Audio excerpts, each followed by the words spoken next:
September 14th. It's a new day, everyone. I'm Christine Jacobs-Sandejas. Good morning, I'm James Teakin. We keep you company until 7:30. Hello and welcome. I'm Dr. Freddy Gomez. And good morning, I'm Maya Rodriguez. Glad you could join us. The biggest story today still, Typhoon Ompong. We're on Typhoon Watch and we've got David Santos and Rex Remitio in Ilocos and Cagayan, right at the eye or the center of this powerful typhoon. We'll check on the preparations for this monster of a storm, what they're saying. Okay. And of course, we'll also keep tabs on the canceled classes and canceled flights, as well as the canceled sea trips. That's right. Well, classes were already canceled yesterday, Yes. and so now more so at least in the entire Metro Manila and of course up north. Again, do stick around until 7:30 for these stories and more. Meantime, here are the morning's headlines. Heavy rains are expected in several parts of the country as Typhoon Ompong moves closer to land. More areas are also placed under storm warning signals. President Rodrigo Duterte sent several cabinet members to northern Luzon to monitor and assist areas to be hit by the strong typhoon.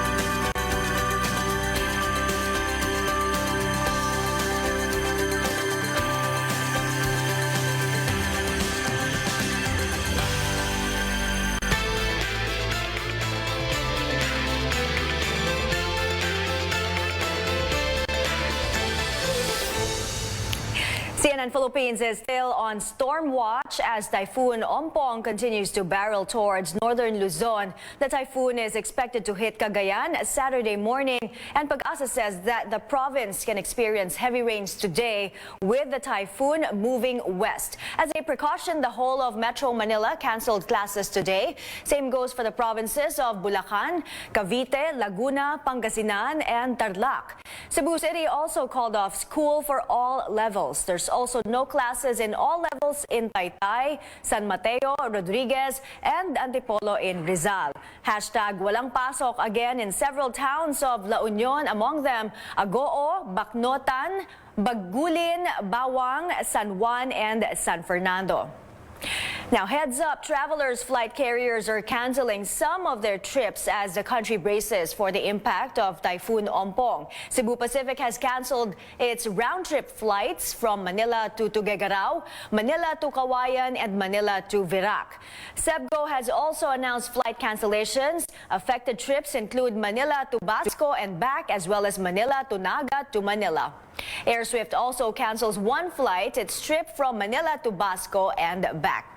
Meantime, passengers of Philippine Airlines, listen up. The flight carrier cancels trips from Clark to Virac, Tagbilaran to Seoul, Clark to Basco, and Clark to Tuguegarao. PAL has also canceled some flights for tomorrow, September 15th. Affected trips include Manila to Lawag, Clark to Basco, Clark to Tuguegarao, and Seoul to Tagbilaran. Airport officials advise passengers to coordinate with their airlines. You can visit cnnphilippines.com for the full list of class suspensions and canceled flights. The Philippine Coast Guard canceled sea travel in the Visayas and Bicol regions. This resulted in at least 2,800 passengers and some vehicles stranded in ports. Fishermen are advised not to venture to the sea. Big waves and strong winds are lashing coastal areas like this in Macrohon, southern Leyte.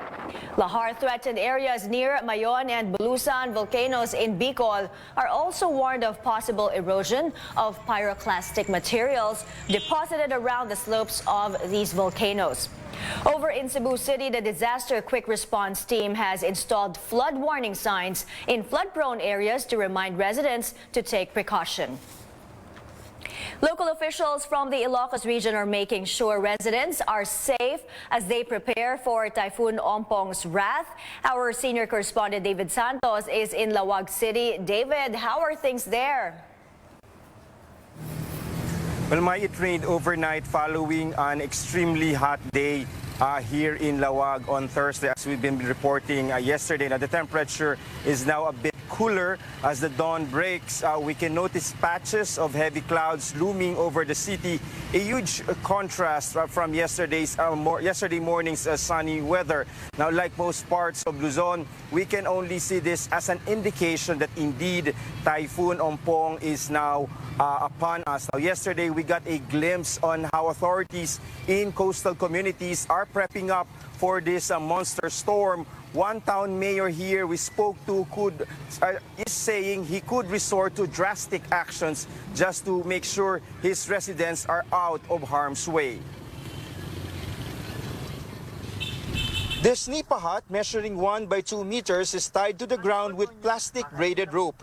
It stands close to the edge of the shoreline, and by its looks, Ompong would easily blow away the feeble structure as it packs winds above 200 kilometers per hour, reminiscent of Typhoon Yolanda that battered portions of the Visayas in 2013.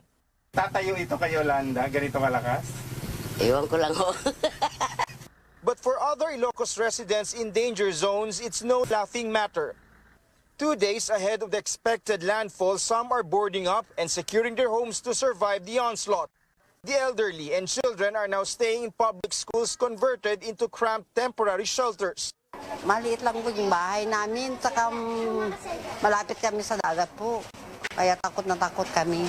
But there are those who continue to defy authorities and perhaps nature's threatening fury.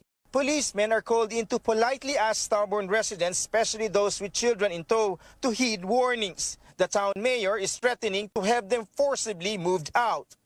Kung kailangan pong arestuhin na, aarestuhin na po yung mga kwan. Mas mabuting doon na sila sa karsel matulog kaysa maapektuhan po sila this coming typhoon. Pagudpud town, widely popular to foreign and local tourists for its long coastline of white sand beaches, is shutting down for the duration of the typhoon. Guests and even workers from its close to 200 resorts and homestays have been told to leave. Off-peak namin ngayon, so yun ang good side of it. Ilocos Norte Governor Amy Marcos is calling for sobriety, even asking for divine intervention to get her province through yet another storm. Huwag naman tayo magpanik ng todo at nakakapraning na itong mga report. Napakalalaki ng circle na dinodrawing. Huwag naman, sana madaan naman sa dasal.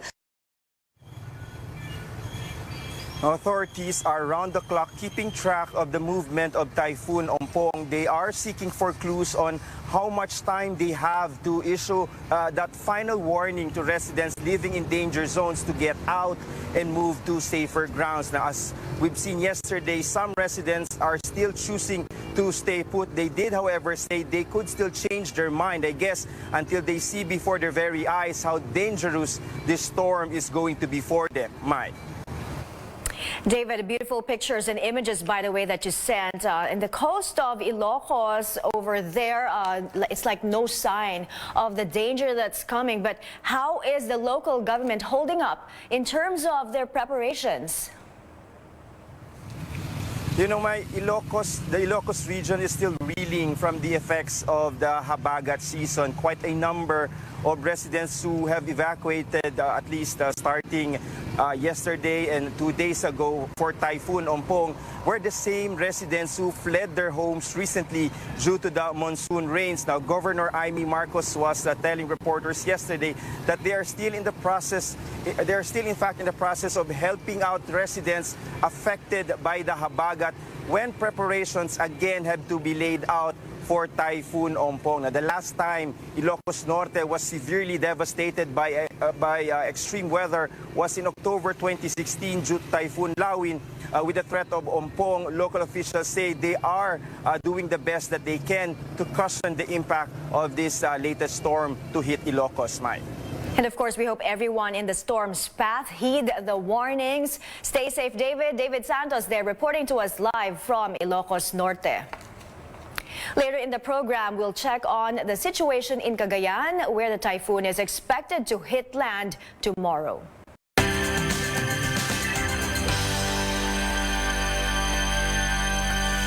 Thanks for watching CNN Philippines. It's Friday, September 14th. I'm Christine Jacobson-Dehas, and CNN Philippines is keeping a close watch on Typhoon Ompong, which experts believe may develop into a super typhoon. Ompong maintains its strength as it inches closer towards Luzon. The typhoon is slowly moving over water near the east of Infanta, Quezon, but it's still packing very strong winds and gusts. National Weather Bureau Pagasa says Ompong will also continue to enhance the southwest monsoon, bringing rains to the country. Storm signal warning number 3 has been raised over the province of Isabela. Residents in this area are warned of stormy weather due to typhoon. Signal number 2 is up over Batanes, Cagayan, including the Babuyan group of islands, Ilocos Norte, Ilocos Sur, Apayao, Abra, and Kalinga. Also under signal number 2 are Ifugao, Mountain Province, La Union, Benguet, Nueva Vizcaya, Quirino, Pangasinan, Nueva Ecija, Aurora, and Tarlac. Stormy weather and strong winds are expected in these areas. Meantime, signal number 1 has been raised over Pampanga, Bataan, Zambales, Bulacan, Rizal, Metro Manila, Cavite, Batangas, Laguna, Quezon, including Polillo Island, Northern Occidental, Mindoro, including Lubang Island. Also under signal number 1, Northern Oriental Mindoro, Masbate, Marinduque, Camarines Norte, Camarines Sur, Catanduanes, Albay, Sorsogon, Burias, Ticao Island, and Northern Samar. Occasional rains and gusty winds can be expected in these areas. As for weather conditions for the rest of the country, the habagat will bring moderate to occasionally heavy rains over Visayas. The areas of Palawan, Zamboanga Peninsula, Northern Mindanao, and Caraga will experience scattered light to moderate to at times heavy rains. As for us here in Metro Manila, we're in for cloudy skies and light to occasionally moderate rains within the day. President Rodrigo Duterte wants his cabinet to be on top of the situation by monitoring the impact of Typhoon Ompong. Government agencies assures the public of enough food supply as the typhoon is seen to destroy crops ready for harvest in the coming months. Our Trisha Terada has more. President Rodrigo Duterte is satisfied with preparations for Typhoon Ompong. He assigned Political Affairs Secretary Francis Tolentino to be his point person or conduit for any updates to all agencies because the president will have to monitor the situation from Manila. He explains he is also currently monitoring progress in the surrender of NPA rebels in Surigao. I cannot go there. I have so many things to do. I'm glad to report that may isang front leader na naman ng Surigao. Parang ang Surigao France bumagsak na. They're getting weaker and weaker. The president is also sending cabinet members to personally monitor the situation in areas that will be possibly affected by Typhoon Ompong. These include Environment Secretary Roy Simatu, Labor Secretary Silvestre Bello, Agriculture Secretary Manny Peñol, Transportation Secretary Arto Gade, and National Disaster Agency Chief Ricardo Halad. During the briefing, the president voiced concern about the communication system. He suggested that the NDRMC and all agencies have a central radio communication line. Una-una na, hack yan. Pangalawa, during a crisis actually, the truth is, pag napuno yung tawagan, nag-overheat ang cellphone, di ka na makapasok. The Social Welfare Department meantime assured the president that food packs have already been pre-positioned in critical areas. While the Finance Department has ordered the Bureau of Customs to release seized food items to DSWD to help augment its supplies. Amid issues on rice prices, Peñol told the president that the typhoon may cause billions in damage to some crops, but there's enough rice supply for the next 96 days. The impact on our rice supply will only be about 3.6 days. Our reserve will be reduced by about 3.6 days. We don't really have a problem with the supply now, Mr. President. It's harvest time, and the imported rice are starting to come in. He also told the president that the prices of rice will stabilize in 2 to 3 weeks' time. Trisha Tarada, CNN Philippines. Will it rain in your area in the next hour? Let's find out.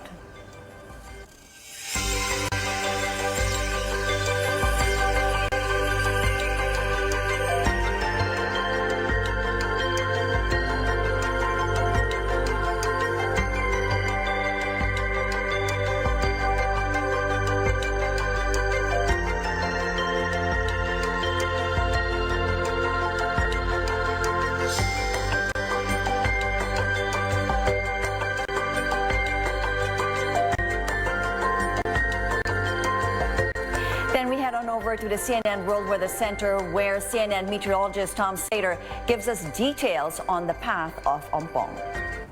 I mean, it doesn't get much stronger than this. These winds on the coastline and that storm surge in the extreme northern coast could reach 4.5, 5 meters. I wouldn't be surprised. And then we have a calm underneath the eye. It moves directly over the area and then exits. The problem is it comes at the worst possible time, about 2 o'clock in the morning in the darkness of night.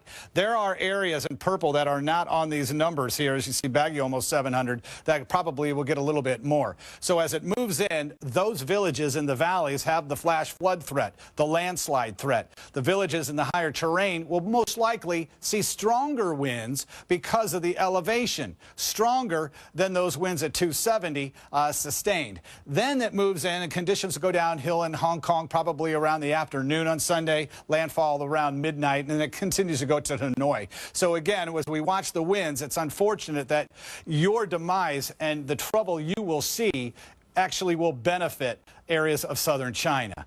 When these storms reach this zone, the friction squeezes out the moisture, causes it to lose strength, and that's actually going to help them.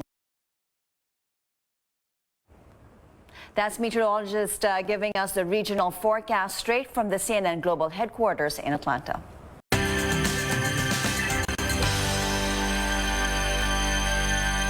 And we're back. Thanks for joining us. If there's one place in Metro Manila that suffers from floods because of heavy rains, it would be Marikina. That's right. And it's one of the cities, Doc Freddy, that took a big hit. Yes, that's actually one of the in 2009. Yes. It took a big hit That was one of the biggest. From the onset of Ondoy. Right.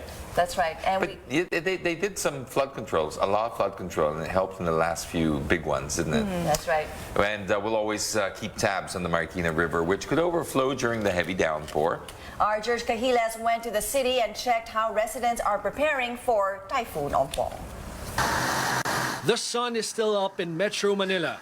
With the heavy rains and winds anticipated in the coming days, authorities as well as residents are taking this opportunity to prepare for the coming storm. In Taft Avenue in Manila, canal declogging activities are being carried out to somehow minimize the flooding in the area. In flood-prone Marikina City, Mila Villaruz trimmed the branches of the tree outside her house. Amin pong putol na. May dadating na bagyo ng Sabado, Linggo. Tama lang po ba yun? Umaangat na ho yung roots niyan. Kasi yan naman, mababaw talaga kung ganyan. Kailangan po namin paghandaan. Some are already doing house repairs. In low-lying places, residents like Josephine Lopez have already packed some of their belongings. Kung dumating yung baha o anuman, akit na lang namin. Lopez says they learned their lesson the hard way during the massive flooding in the city when Typhoon Ondoy struck in September 2009. That's why they always prepare for the worst-case scenario to avoid loss of property, even lives. Alalay na lang kami. Tapos pagdating ng yung second warning, yung mga bata, punta na yung mga nanay sa eskwelahan kasama mga bata. The Metro Manila Development Authority is aiming for zero casualties even if Typhoon Ompong unleashes its full force. As of now, they are consolidating available resources of the 17 local governments of Metro Manila and the MMDA to maximize its use during calamities. Ang sa amin na lang, i-synchronize natin yung mga efforts natin. Kasi meron yung mga local governments na matatamaan ng husto, they will be battered by this typhoon. Meron naman yung iba na well insecure dahil hindi naman sila nasa valley part of Metro Manila, hindi masyado sa kanila yung baha. So, we will also be tapping the resources kung kailangan. And with their equipment and experts, the MMDA has also expressed its preparedness to help areas that may be affected by Typhoon Ompong. George Cahiles, CNN Philippines. So it's still the rain that we're watching out for because of Typhoon Ompong and given the prevailing habagat. That's right. Well, how serious is the threat of flooding in Metro Manila? Pag-asa was saying that the rains, it could be worse this time around with Typhoon Ompong. It could be worse than Ondoy. That's what they said last Wednesday at least. But yes, okay, because that's... Well, was going to say, at least, people are actually taking the necessary precautions. Right. I mean, we don't really know. I mean, once it actually hits, it's the only time we'll really know the effects of Typhoon Ompong. But before it gets there, I mean, I'm glad that they're already, clearing the roads and then cutting down the trees. The canals, which actually are a big cause of a lot of the floodings. And if our friends up north are living in areas that are prone to landslides or living, as we saw yesterday, by the beaches, do prepare for the storm The coastal surges. communities Yes. are most vulnerable as well. And what James mentioned earlier, like how big a risk is flooding, I think just by experience, we've seen that even like a medium amount of rain will cause flooding. So I think it's best to over-prepare, I think, in these cases, especially here in the metro. So stock up on clean water, definitely, and watch out for those floods. Yeah. Yes, what do you have to say on that, James? Well, I got caught in Ondoy. So once you get caught and your house goes under and you only have a one-story home, you really get traumatized. So I agree 100% with Doc Freddy. It's always better to be over-prepared because it really is a very helpless feeling. I mean, it's traumatic. Right. And I know I didn't have it as nearly as bad as a lot of people did, but it still is it's a feeling that stays with you forever. Every time there's a heavy pour, I always get that same feeling as well. Well,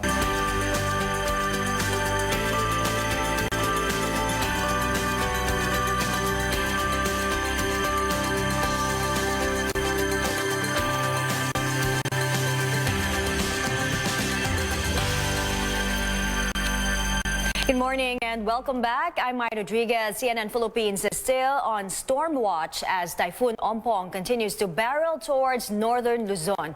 We may be experiencing clear skies now, but the typhoon will make landfall in Cagayan Saturday morning. As a precaution, the whole of Metro Manila canceled classes today. Same goes for the provinces of Bulacan, Cavite, Laguna, Pangasinan, Tarlac, La Union, and Pampanga. Cebu City also called off school for all levels. There's also no classes in all levels in Taytay, San Mateo, Rodriguez, and Antipolo in Rizal. For the full list of suspensions, log on to our website at cnnphilippines.com.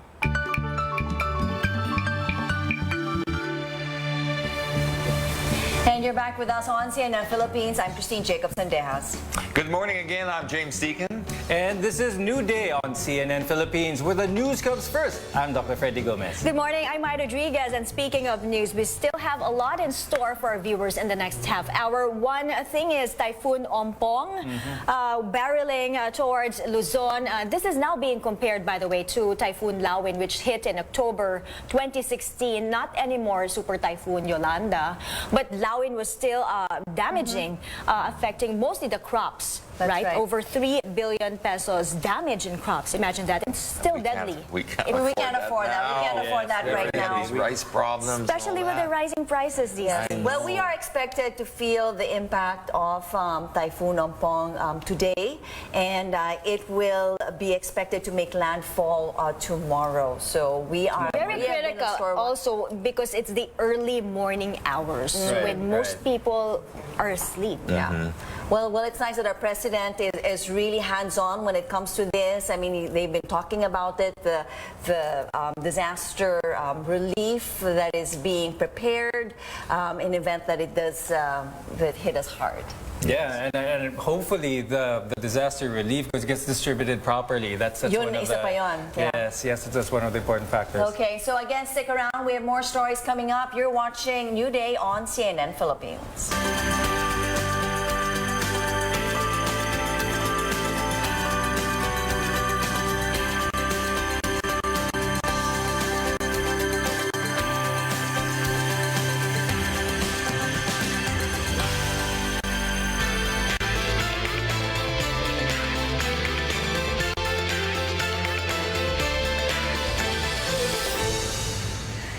CNN Philippines is still on storm watch as Typhoon Ompong continues to barrel towards northern Luzon. We may be experiencing clear skies now, but the typhoon will make landfall in Cagayan Saturday morning. As a precaution, the whole of Metro Manila canceled classes today. Same goes for the provinces of Albay, Bulacan, Cavite, Laguna, Pangasinan, Tarlac, La Union, and Pampanga. Cebu City also called off school for all levels. There's also no classes in all levels in Taytay, San Mateo, Rodriguez, Antipolo, and Cardona in Rizal. Meantime, classes from preschool to elementary levels are suspended in Lemery, Batangas.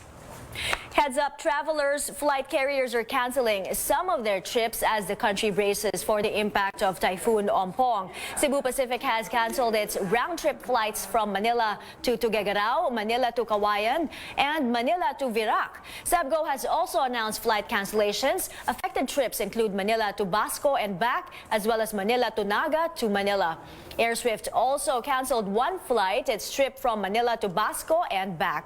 Meantime, passengers of Philippine Airlines, listen up. The flight carrier cancels trips from Clark to Virac, Tagbilaran to Seoul, Clark to Basco, and Clark to Tuguegarao.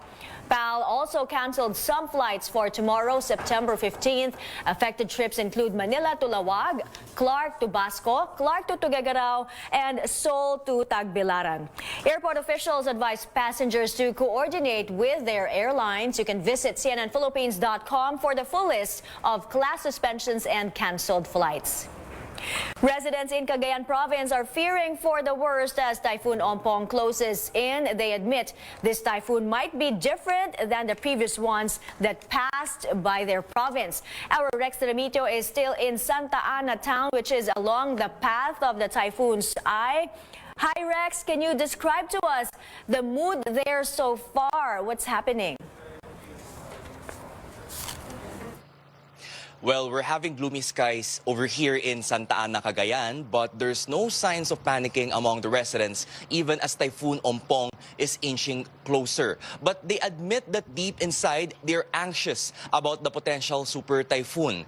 They've been used to dealing with typhoons every year, but not as strong as Typhoon Ompong. That's why they've been boarding up the windows of their homes with plywood and corrugated sheets to protect their properties from the potential damage. Preemptive evacuation has been ongoing in the entire province, especially in coastal areas.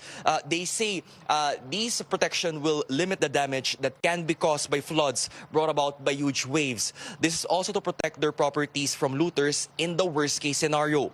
Some residents who live in makeshift homes are also heeding the call, but they have no choice but to leave their appliances behind. They admit it's painful to start all over again after the storm leaves. But what matters most is that they are together in this. Mayor Darwin Tobias also says relief goods have been repositioned in safer areas. All government agencies in the town are also on full alert to take the influx of evacuees. The liquor ban is still in effect in the entire province. Classes and work are also suspended.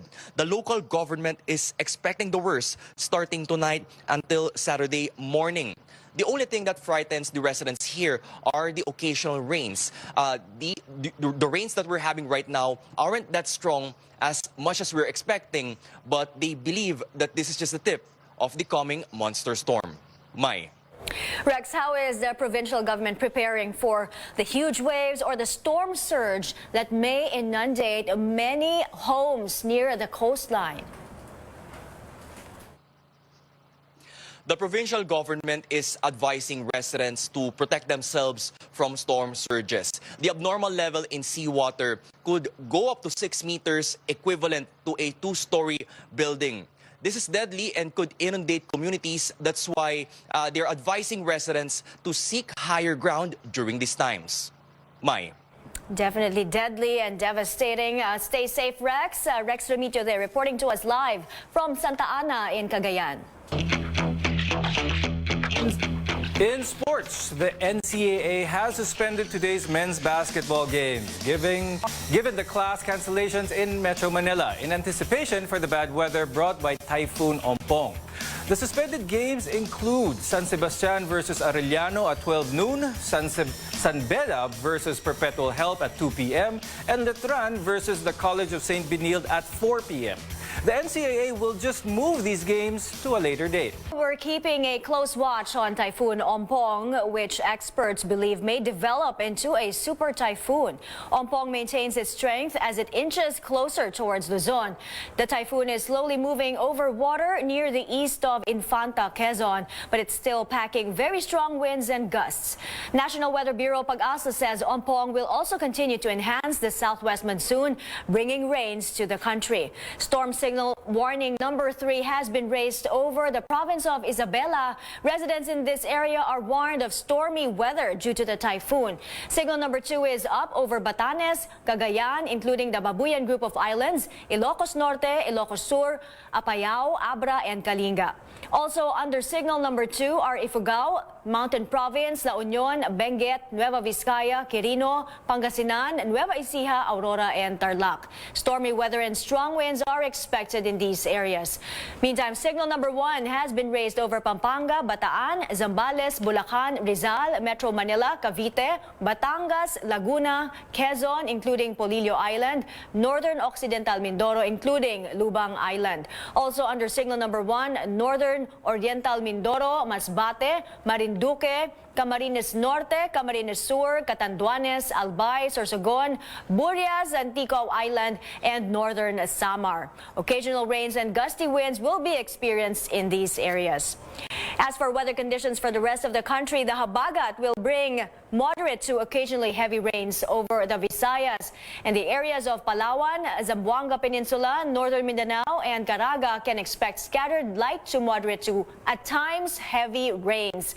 As for us here in Metro Manila, we're in for cloudy skies and light to occasionally moderate rains within the day. All right, there you go. So once again, wherever you may be, do stay safe. Stay dry. Yes. And keep us posted wherever you may be. You know, we would love to hear from you if it starts to rain heavily, or if you guys need any help. You can always reach out to us here on CNN Philippines, and we'll do our best to touch base with you as you know, Typhoon Ompong. Yeah. Do check our website and our social media accounts for updates on Typhoon Ompong. Yeah, and just remember, it gets even more dangerous out there on the roads, so be extra safe out there. Make sure that you drive carefully, check your tires. Don't use your hazard lights in the rain. That's not a good thing. It just adds to the confusion.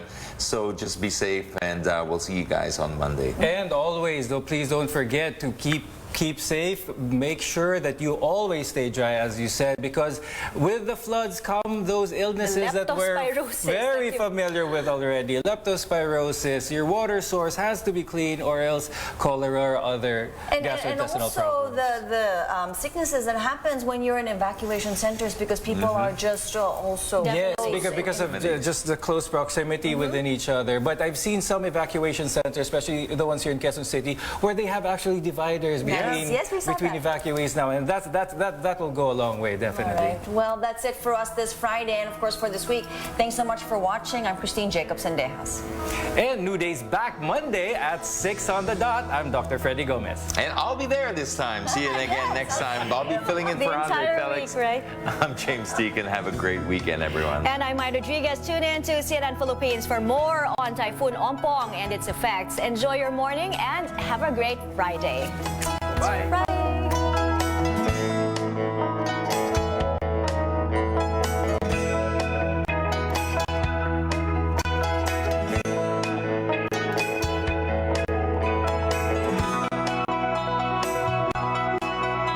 Po ito.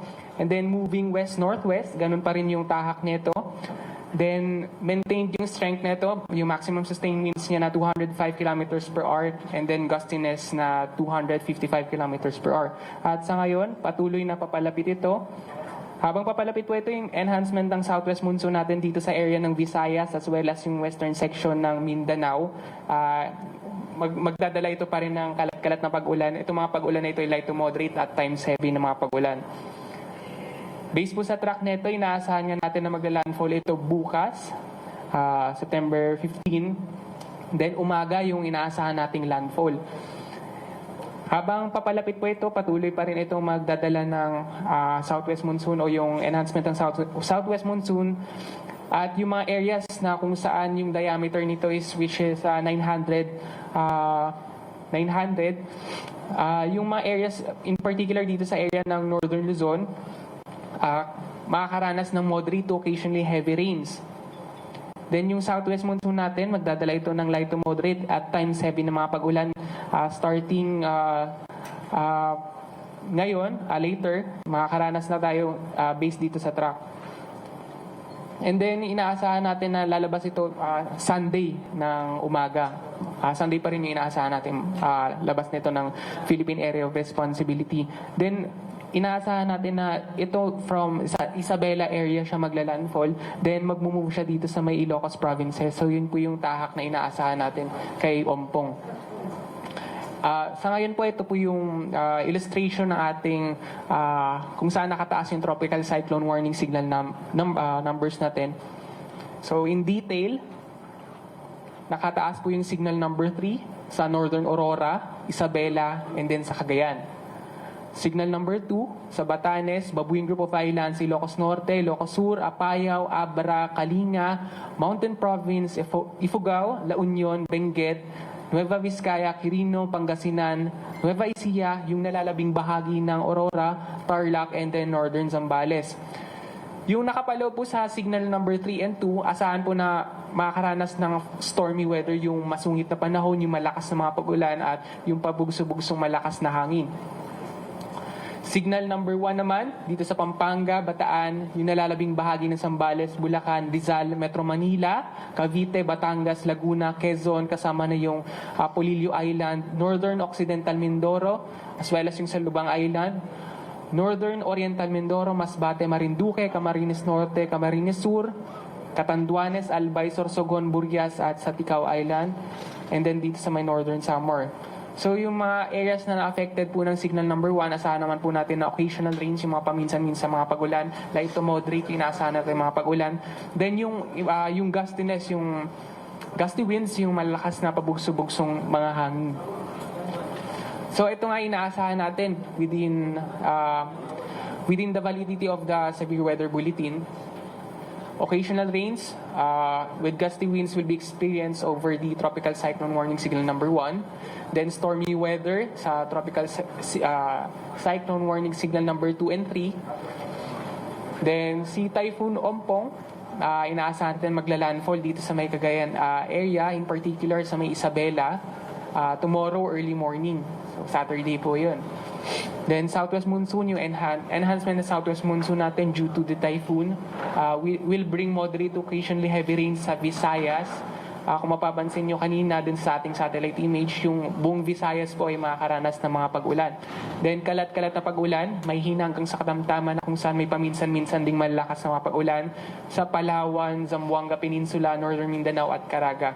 So yung mga lugar na nabanggit po, especially those yung nandun sa tropical cyclone warning signal, as well as yung mga nasa mountainous areas and then sa mababang lugar, in particular, nandun sa Northern Luzon, pinapalalahanan po natin na yung mga kababayan natin doon makipag-coordinate sa kanilang local risk reduction and management offices para mapaghandaan po yung in case na magkaroon ng mga pagbaha o pagguho ng lupa. So, inaasahan na po talaga natin yun dahil nga dito kay Typhoon Ompong. Then, nakataas ang gale warning na dun sa kung saan po yung may tropical cyclone warning signal as well as yung nasa eastern seaboard ng Visayas at Mindanao. At yan po muna latest sa weather forecasting section. Ezra Bulkirin. Dagdagan pa kaya yung signal number 3, yung areas na sakot ng signal number 3? Yes ma'am, posible po yun. Lalo na habang papalapit ito sa ating bansa. Yung mga parts dito sa Northern Luzon, hindi pa po siya nakataas as of now. Pero inaasahan natin na for the coming hours or for the coming yun sa time, as time goes by, madadagdagan po yun. Especially nasa signal number 3. Ano yung process niya sa Metro Manila kung sakasakal? Sa Metro Manila? Malayo siya, hindi siya talaga tatapo sa gilid. Yes po, parts lang po ng Central Luzon. Yun po yung base sa diameter niya. Kasi binabase po natin yung diameter nito as well as yung lakas ng hangin na nakuha natin sa data natin, dun po natin nagde-declare kung anong signal number siya. Yung lakas ng una, the same pa rin, yung dala ni Ompong? Yes, inaasahan pa rin natin na sa ngayon occasional rains, itong mga rains na tesa natin light to moderate at times heavy. Sa ngayon, in-expect na natin na yun sa signal number 1, which is may lead time tayo, kaya ngayon medyo wala pa po tayong nararanasan. So dahil ngayon sa lead time natin na syempre warning po ito, before mangyari dapat sinasabi na po natin. Yung Baguio pa rin yung makakaranas ng heaviest rainfall na ibibigay ni Ompong?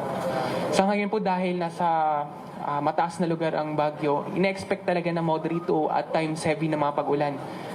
Lalo na yung mga areas sa northern zone na kung saan matataas po yung lugar. Meron na bang may exact time at saka location ba kung saan mag-landfall yung house?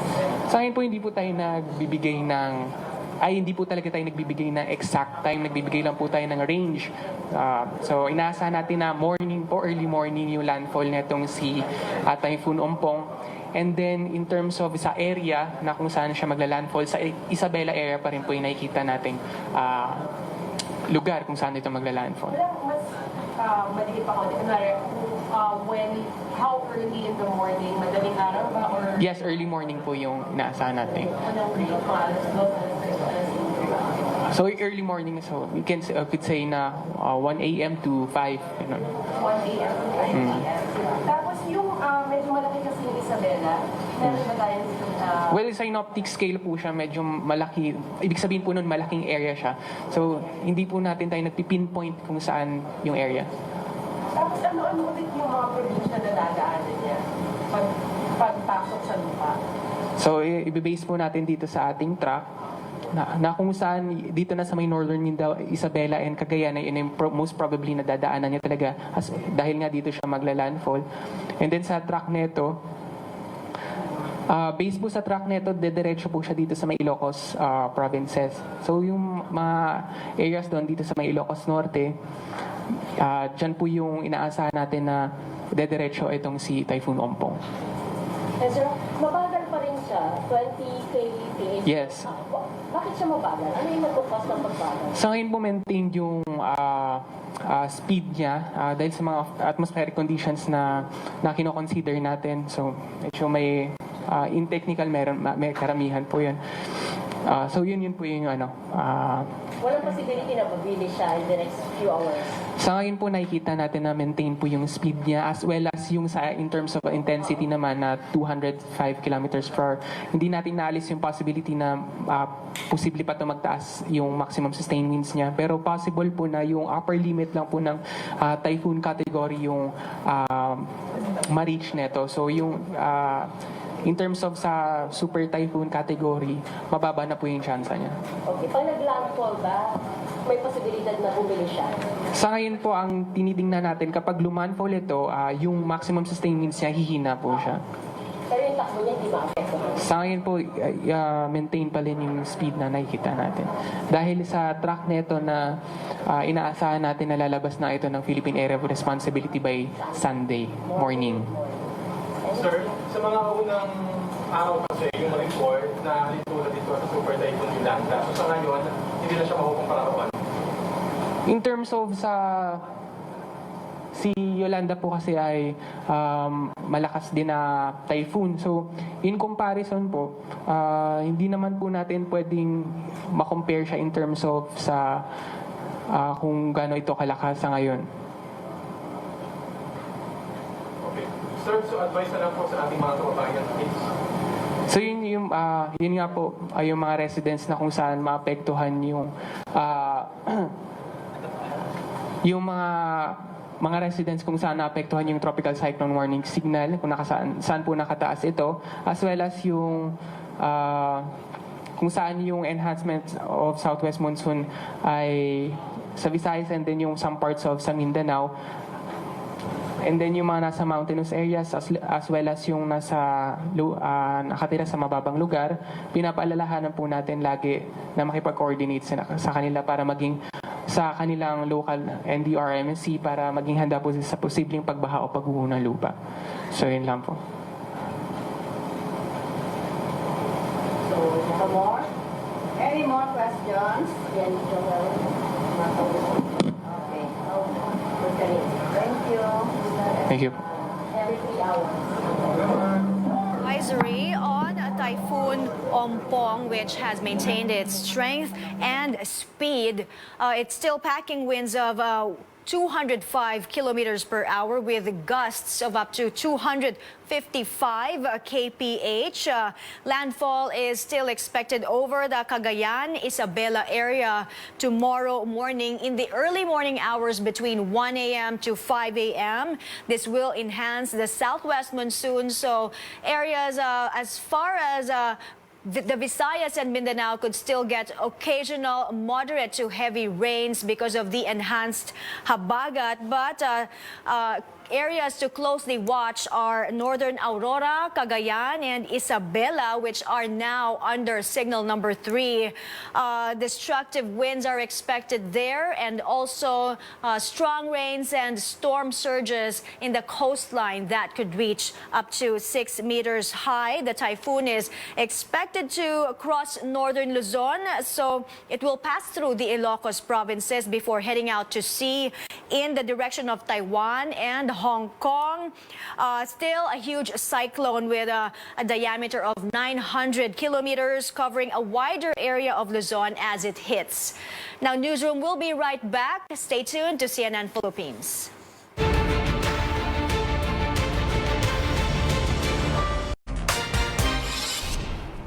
Welcome to The Source, where we combine the headlines with in-depth conversations with the newsmakers themselves. Today on the program, Typhoon Ompong threatens the country. Malapit kami sa dagat po, kaya takot na takot kami. Kung sa hangin naman at ulan, pwede na ito. Pwede nang depensahan ng bahay namin. Disaster officials warn of its massive impact. We are confident that our interagency regional dream councils are ready to address the impending threats of the typhoon. Government preparations are now in full swing. Every department has field officers. They are already there, including the food, medicine, prepositioned na po, pati yung mga Coast Guard. And residents brace for Ompong strength. UP NOAA Executive Director Mahar Lagmay joins us live.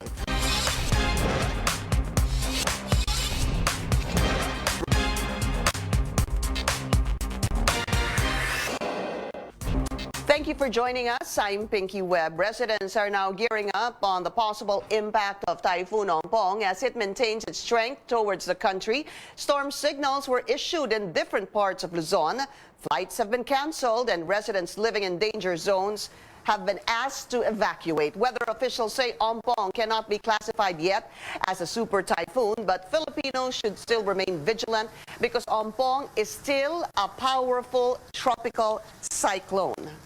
Let's go straight to the source of the story. We have Pag-asa weather forecaster Chris Perez. Chris, welcome to the show. Good morning, Pinky. All right, Chris, can you tell us the track of Typhoon Ompong? Pinky, Typhoon Ompong was located at around 605 kilometers east of Balera, Aurora, as of 7 a.m. this morning. And within the next 24 to 48 hours, we're expecting Typhoon Ompong to move towards the northern Luzon area, possibly make landfall over the Cagayan area by tomorrow in between 5 to 8 in the morning. Cagayan between 5 to 8 in the morning, Chris? Yes. So yes. Today, Friday, what are we expecting in the areas, yung sa mga areas na posibleng maapektuhan na ng typhoon? Well, for example, there's under current tropical cyclone warning signals number 3 and 2. There are a lot of provinces that are under signal number 3 right now. They're expected to experience stormy weather within the next 18 hours or less. So yung mga kababayan po natin doon dapat prepared na po. We've been trying to inform them about the incoming typhoon as early as Wednesday. And we do hope that they have already coordinated and cooperated with their local government and disaster risk reduction management officers regarding preparation and mitigation measures regarding Typhoon Ompong. Now, on the other parts of Luzon, here in Metro Manila, which is currently under tropical cyclone warning signal number 1, we are expecting some rains and occasional gusty winds within 36 hours or less. Yeah, you know, Chris, some people might be wondering because last night, at least in my area, meron na akong naramdaman na pag-ulan. Pero kaninang umaga, nawala na naman. Can you explain, siguro nagtataka yung iba nating kababayan, bakit ganon? Well, normally when we hoist a particular warning signal over an area, for example, here in Metro Manila, currently under tropical cyclone warning signal number 1 as of last night, it doesn't necessarily mean na kapag nagtaas agad tayo ng warning signal, ay nandun na agad yung agad-agad na epekto. Normally, if we have a tropical cyclone warning signal number 1, there is what we call the lead time. For example, tropical cyclone warning signal number 1, 36 hours or less, pwede po nating maranasan yung epekto, rains and gusty winds over a particular area.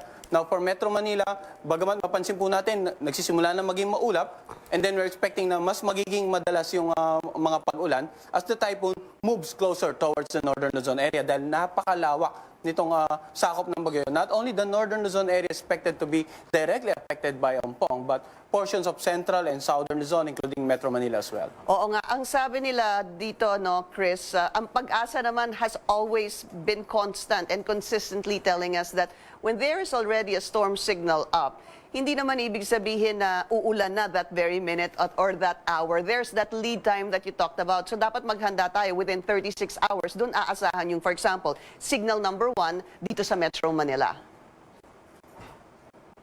Tama po, no? Yung mga tropical cyclone warning signal natin doon ay may mga corresponding na lead time po ito. So the reason that we have lead time so that we can prepare yung mga kababayan natin sa paparating na epekto nitong bagyo.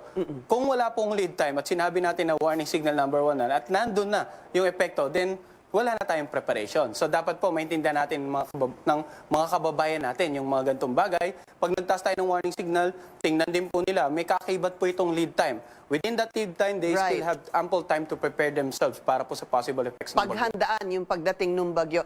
Chris, just very briefly, no, sa likod mo, is nakikita natin yung track nung storm. Baka pwede bang ipaliwanag mo lang sa amin paano ba i-explain yan sa amin, sa aming mga hindi masyadong nakakaintindi? Ano yung pula, ano yung yellow diyan sa likod mo?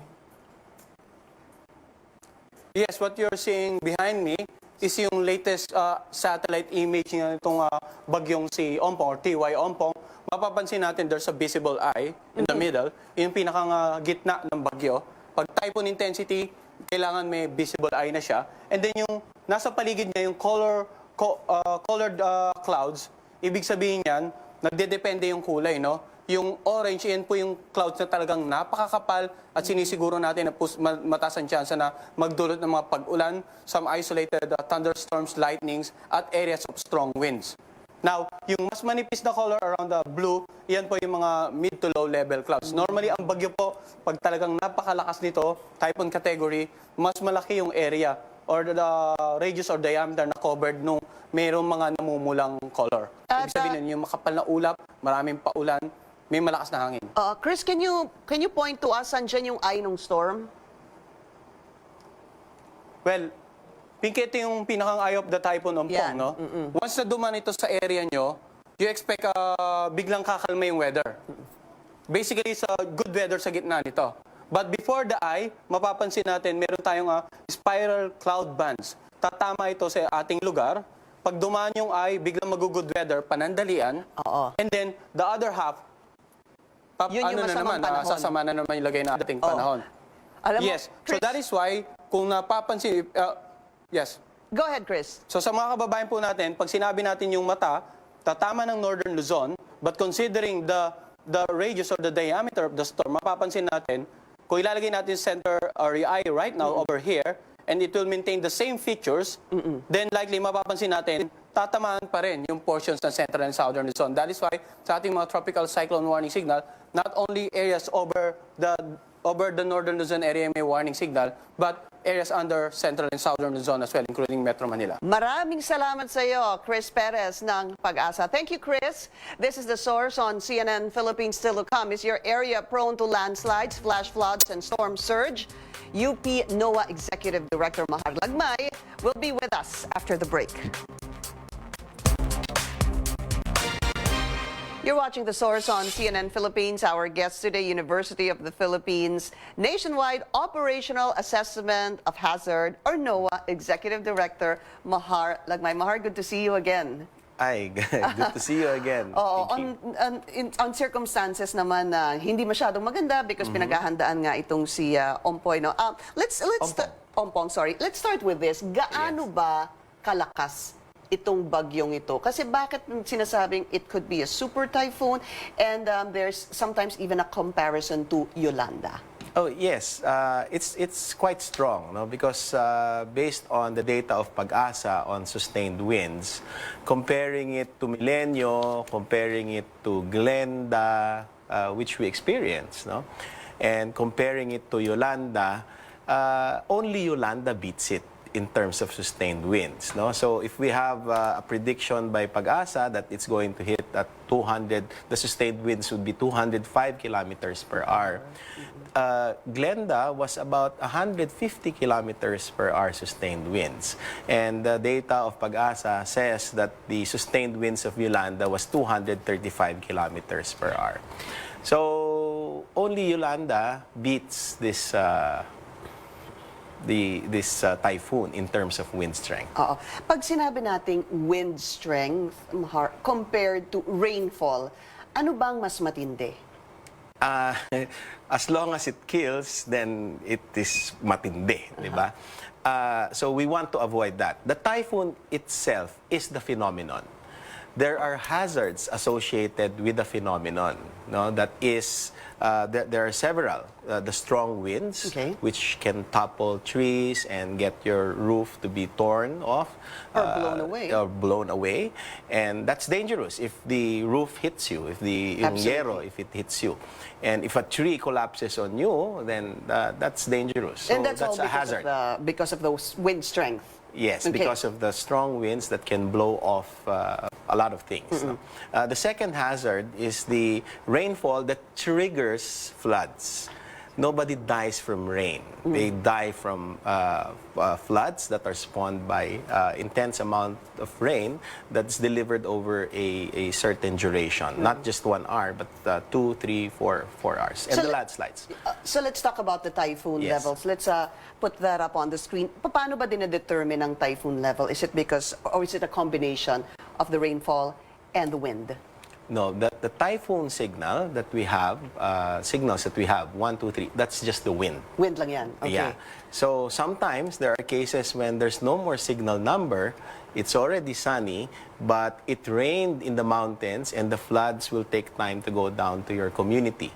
So the floods are somewhat related, but not totally related to the signal number, because the signal number just refers to the wind. So it's important. So let's, for example, signal number 1, we have this up on the screen. That's up to 61 kilometers per hour. Napakalayo niyan dito sa sinasabi ng Ompong na 205. Yes. No? So we're at typhoon. Typhoon level. But let's start at signal number 1. Ang tawag dyan tropical depression pa. Yes. Tapos, pagka umangat na siya hanggang 118, it's called a tropical storm. Signal number 2 na siya. That's right.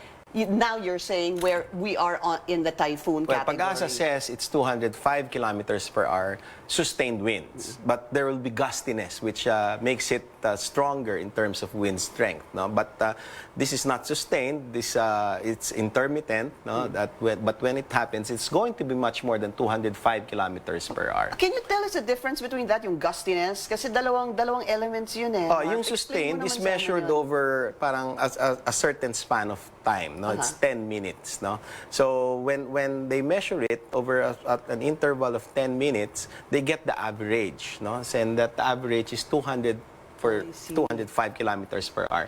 But sometimes yun ang sustained. Yun yung sustained. Okay. No, but sometimes biglang may iihip, biglang mabilis, gustiness yun, mga gusts. And Pag-asa predicts it to be higher than 205 kilometers per hour, somewhere in that range of 250 kilometers. So that means yung pinaka-average niya is 205, pero yung pagbugso, yun ang gustiness ang tawag 250. Yes. Yun ang sinasabi nila. So 118 to 220 kilometers per hour. Mar, can you tell us what's the normal track pag andito na siya malapit na pasok na sa Philippine Area of Responsibility?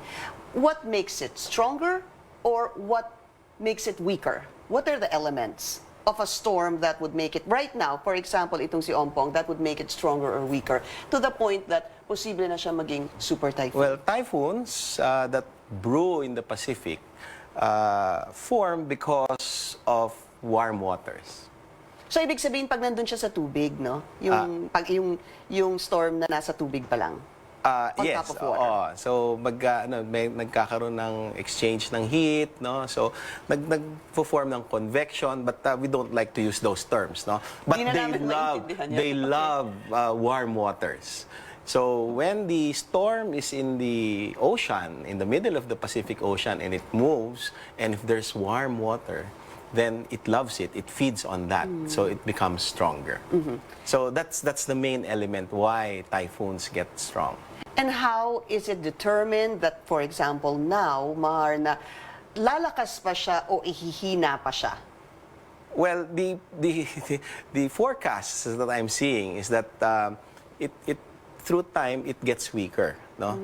But the prediction at landfall is more or less the same as the prediction at its current value. No, at its current value, not a prediction. So it's about 205 kilometers per hour, and when it makes landfall, it's more or less going to bear that same wind strength. Okay, let's talk about the storm surge. Kasi naalala natin, Yolanda, was a very unfortunate incident because apparently, well, there were a number of complaints such as hindi daw nasabihan ng storm surge, hindi alam ng tao kung ano talaga ang storm surge. It's also said in meters. Do people really know how long or how high 1 meter is? So storm surges, why does that happen? And what is the possible storm surge for Ompong? Well, there are many factors, but the primary factor why storm surges happen is because of the very, very strong winds. You might want to think of it as coffee in your cup, no? That's filled up to the brim of the coffee cup. So what happens is if you blow on your coffee, on the sides it will go up. So you can think of the coffee itself, the surface of the coffee, to be the ocean water. So when the typhoon blows on the ocean water, the sea level rises, and if it hits the coast, you might want to think of the rim of the coffee cup as the coastal area. So if you blow it, it will go on land, no, along the coast. So that's what storm surges are all about. No? So is it correct to say storm surges are caused by strong winds? Yes. But there are other factors, but the primary factor really is the strong wind. And ano bang inaasahang storm surge dito sa Ompong? Well, Pag-asa predicts that there's going to be storm surges, and more likely the storm surges are going to happen near the eye of Ompong. Kanina pinag-usapan natin with Pag-asa what really is the eye of the storm, no? You also have the same description naman kasi to many yung eye ng storm ang pinakamatindi. Siya pala yung maliwanag, pero sa kaliwa at sa kanan niya yun yung matindi. That's right. So that's yung gitna, no? That's the eye of the storm. Yeah, that's the eye of the storm. But if you can move it here to the actual satellite image, no? We have a satellite image of this is the one? Yeah, that one. All right. So I have the crosshair of this slide. It's there. This one. You can see that the sea can be seen in the middle, no? Parang merong... Yung sea ba yung itim? Yes, Okay. yes. And that means that there are no clouds. There's some clouds there, but you can see the ocean water there. I see, okay. So the red, the yellow, and the white are clouds. And the red carries more water vapor that can bring Produce forth more rain. And the yellow, less rain than the red, and the white, much less rain than the red one. Just for us to understand it really, the red is, they're clouds, but they hold heavy, they probably hold heavy water. Yeah, more water that can turn into rain. Right, and then the yellow has a little less than red, and less the white water, also. Yes, and the white are also clouds that can carry that carries water as well, but less rain. Okay. So again, that's the eye. That's the eye. Ang ibig sabihin ba yung red yung pinaka delikado? Because siya yung pinaka well, it carries the most rainfall. amount of rainfall or potential rainfall, and this is the eye wall. That's the eye wall there, surrounding that black part. Right. And right here. yeah, that is where the wind strength is highest. I see. All right, we'll be taking a short break. This is The Source on CNN Philippines. We'll take a look at how you can use the UP NOAA website in times of disaster. Professor Mahar Lagmay will still be with us after the break.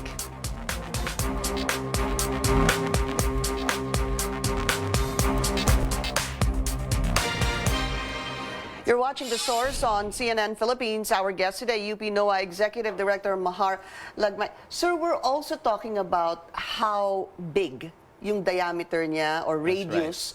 Ano bang dapat gamitin, diameter or radius to kind of like see how big the storm is? Well, it refers to the same. No? Radius is just the half of the diameter.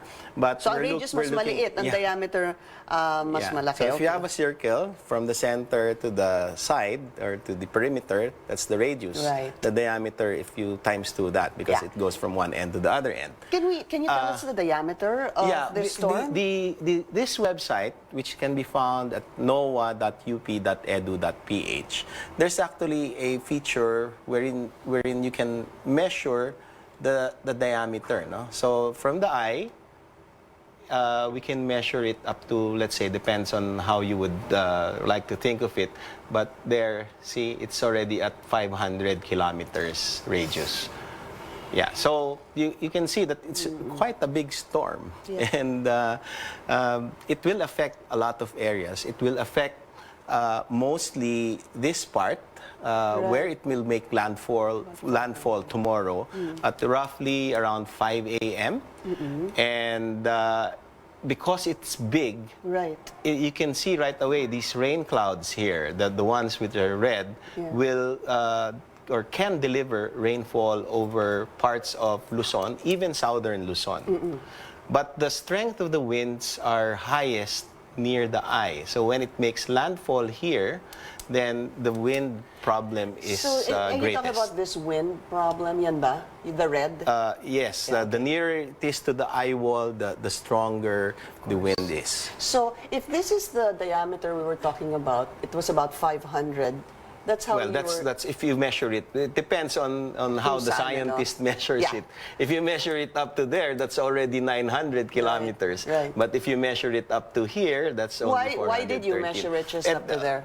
Well, Pag-asa is the official one that determines the diameter. But we have this site wherein you can see the satellite image, the empirical visualization of this one. Okay. And you can measure it directly. And let's go to that in a bit. I just wanted to ask you about the impact of Ompong compared to yung radius. If you were, just ikaw na lang, no? If it was 500 plus kilometers yung radius ni Ompong, ano yung radius ni Yolanda back then? Do you remember? I don't exactly remember, but I would imagine this one is bigger. This is bigger. I think so. In terms of radius. And what would that imply? What would that mean? It depends on if you're talking about the wind strength. The wind strength is more or less confined along the eye or near the eye. So Yolanda had stronger winds, and this one has less wind strength. Okay. No? But 205, nonetheless, it's still dangerous. I mean, 205 kilometers is something that you have to deal with. Absolutely. So let's look at the features of the NOAA website. Can you help us navigate through it for those who may be interested to really look into this? Yeah, it's at noaa.up.edu.ph. The UP system is maintaining that. What we need to prepare for really are the hazards. So if you, for example, go here, you can see the winds, and it's relative to the Philippines. Forgive the ignorance. The wind is the wind is going. It's spiraling. Yeah, it's spiraling, and you can see that the motion is fastest near the eye. Here. that one. Yeah, so here, I'll put the crosshair there. And that is the position of, that's how they determine the position of the typhoon. Right. Okay? And that's the track of Pag-asa. That's the track of Pag-asa. It was here at 5 a.m. This morning. And it's predicted to make landfall tomorrow, early morning, sometime around 5 o'clock. And there are other features, like, for example, if you want to find out where it's raining now. The most? Yeah, the most, because there were a lot of sensors that were put in place over the span of 6 years. Where do we go All for of that? those, this one. Sensors? It says sensors. And then? So there are a lot of stream gauges. Also, there are rain and stream gauges. Which one should we go to? Something that we can understand easily. Yeah, the red one measures the water level of the river. So that is something that you may you should look at if you're from the LGU. And it's also important to look at the rainfall. So we managed to show or to get people to visualize all of those 1,700 sensors to be seen in a map like this. And if you look at this map, there are different colors. The red and the blue and the yellow are the sites where there's rain right now. So, can you these ones? Yan pa lang. Right so now, far, over yes. the past 15 minutes, these are the places experiencing rainfall. Here? Yes, One, there. You know that it's 2, happening 3, in 4. Catanduanes, it's happening in Albay, in Camarines Sur, with also here in Batangas. Yeah? And the Mar, amount, sorry, bakit napunta sa Batangas also? Just because of the formation of clouds? Yes, the typhoon is in the east. Right at here. this time of the year, we have the habagat of southwest monsoon. Okay. So what happens is that it gives vitamins to the habagat. Pinapalakas niya. Pinapalakas So ang southwest it monsoon. pulls the winds towards the typhoon, towards the northeast, and that's why we are having winds here and rains as well. All right. Yes. So far, for anyone who may be interested, of course, you can look into the website. That's Again, right. can you give us the website, Mahar, please? It's noaa.up.edu.ph. But I'd like to show actually the hazard maps, which may be very important. So these are the storm surge hazard maps that's available for the entire country. These are the flood hazard maps that the LGU, especially Tugigaraw and the towns in Cagayan and Isabela could look at so that they know where to go to just in case the floods are coming in. They want to go to a safe place. All right, we've run out of time, That's right. unfortunately, but if we can, we'll try to continue our conversation on our Facebook page. Professor Mahar Lagmay, good to see you. And thank you It's good to see you too. And I'd like to get to know more about it, really. Thank you so much. And thank you for joining us here on The Source. I'm Pinky Webb. You're watching CNN Philippines.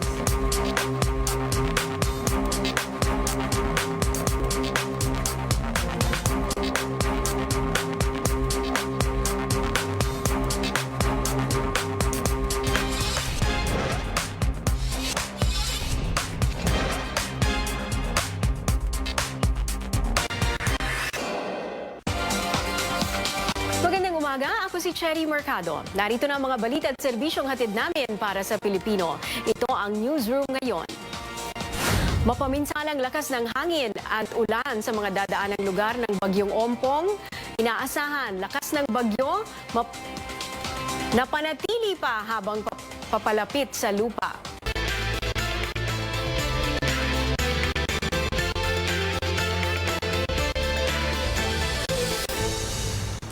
Tinututukan ng CNN Philippines ang paggalaw ng Bagyong Ompong habang papalapit ito sa lupa.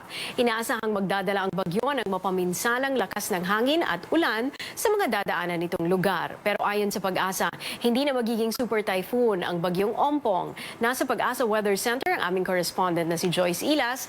Joyce, nasa na ngayon ang bagyo? Anong pinaka-latest mula sa Pag-asa? Cherry, lalo nga tumindi ang panganib na dala ni Bagyong Ompong habang papalapit ito sa lupa.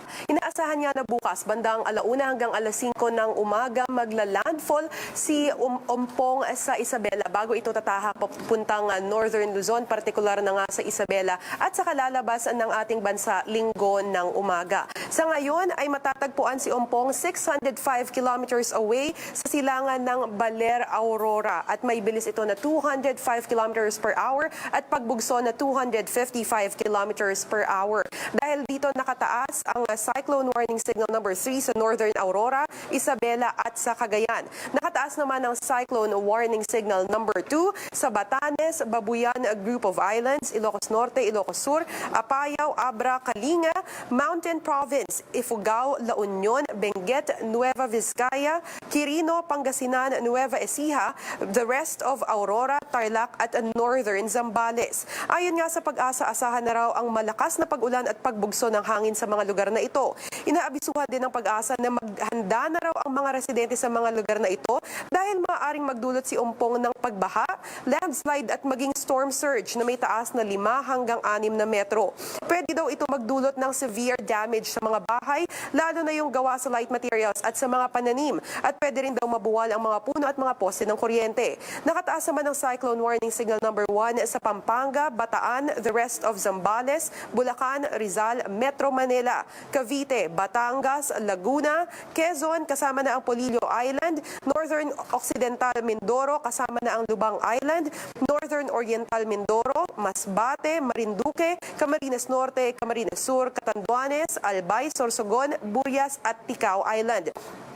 Asahan ng araw ang bugsong ulan sa mga lugar na ito. At inaasahan din na bubuwas ang malakas na ulan dahil sa habagat na pinaigting ni Ompong sa Visayas. Habang mahina at paminsan-minsang malakas na ulan naman ang inaasahan sa Palawan, Zamboanga Peninsula, Northern Mindanao at Caraga Region. Cherry? Maraming salamat, Joyce Ilas. Samantala, wala nang pasok sa maraming probinsya ngayong araw habang papalapit ang Bagyong Ompong sa lupa. Makikita sa inyong mga screen ang listahan ng mga lugar na nagsuspindi ng klase.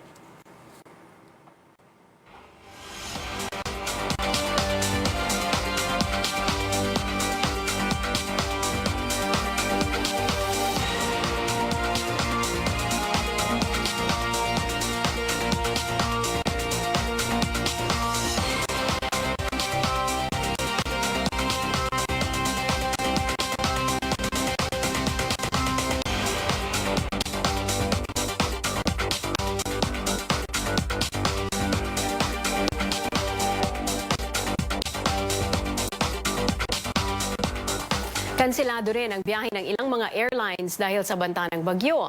Kabilang na dito ang mga biyahe ng Cebu Pacific papunta at pabalik ng Maynila mula Tuguegarao, Kawayan at Virac. Kanselado rin ang biyahe ng Cebgo at ng Air Swift mula Maynila patungo ng Basco at pabalik. Pati na ang biyahe ng Cebgo mula Maynila patungo ng Naga at pabalik. Nagkansela rin ang biyahe ang Philippine Airlines mula Clark papunta ng Virac, Tuguegarao at Basco. Gayon din ang mga flights mula Tagbiliran papunta ng Seoul, Korea. Kanselado na rin ang flights bukas ng PAL mula Maynila patungo ng Lawag at pabalik, Clark papunta ng Basco at Tuguegarao, pati na ang biyahe mula sa Seoul patungong Tagbilaran. Para sa kumpletong listahan ng mga suspendidong klase at mga kanseladong flights, bisitahin ang aming website, cnnphilippines.com. Dumako naman tayo ngayon sa Cagayan kung saan ayon sa Pag-asa inaasahang tatama sa lupa ang Bagyong Ompong bukas ng umaga. Nasa Santa Ana, Cagayan pa rin ang aming correspondent na si Rex Remitio. Rex, kamusta ngayon dyan? Unti-unti na rin lumalakas ang pag-ulan dito sa bayan ng Santa Ana sa lalawigan ng Cagayan. Bagamat ngayon ay humupa ito at nagkaroon ng kaunting araw. Yun nga lang, sa karamihan ng pagkakataon ay dumidilim pa rin ang kalangitan habang lumalakas rin ang hangin. Doon naman sa pantalan ng San Vicente ay medyo nagngangalit na rin ang alon sa dalampasigan. Ito ang mga senyales ng isang bagyong paparating na siyang nakasanayan na rin ng mga taga roon.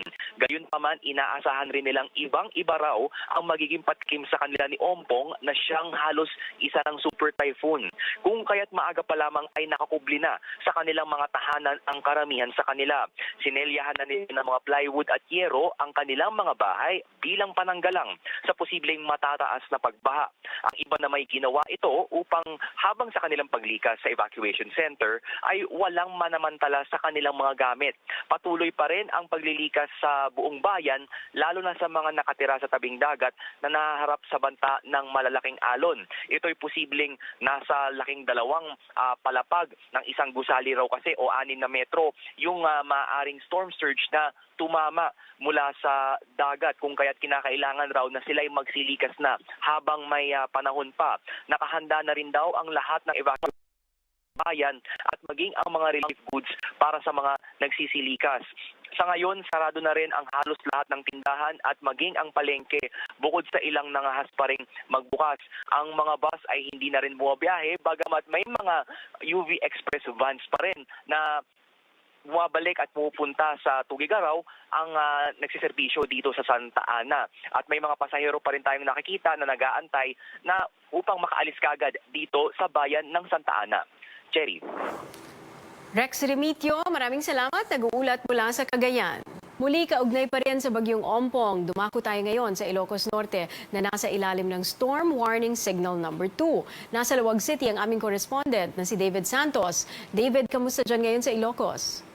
Cherry, umulan magdamag matapos ang matinding init ng panahon dito sa Lawag, Ilocos Norte kahapon. Kanina medyo lumamig na ang temperatura, no? Pero sa ngayon, maalinsangan na muli ang panahon.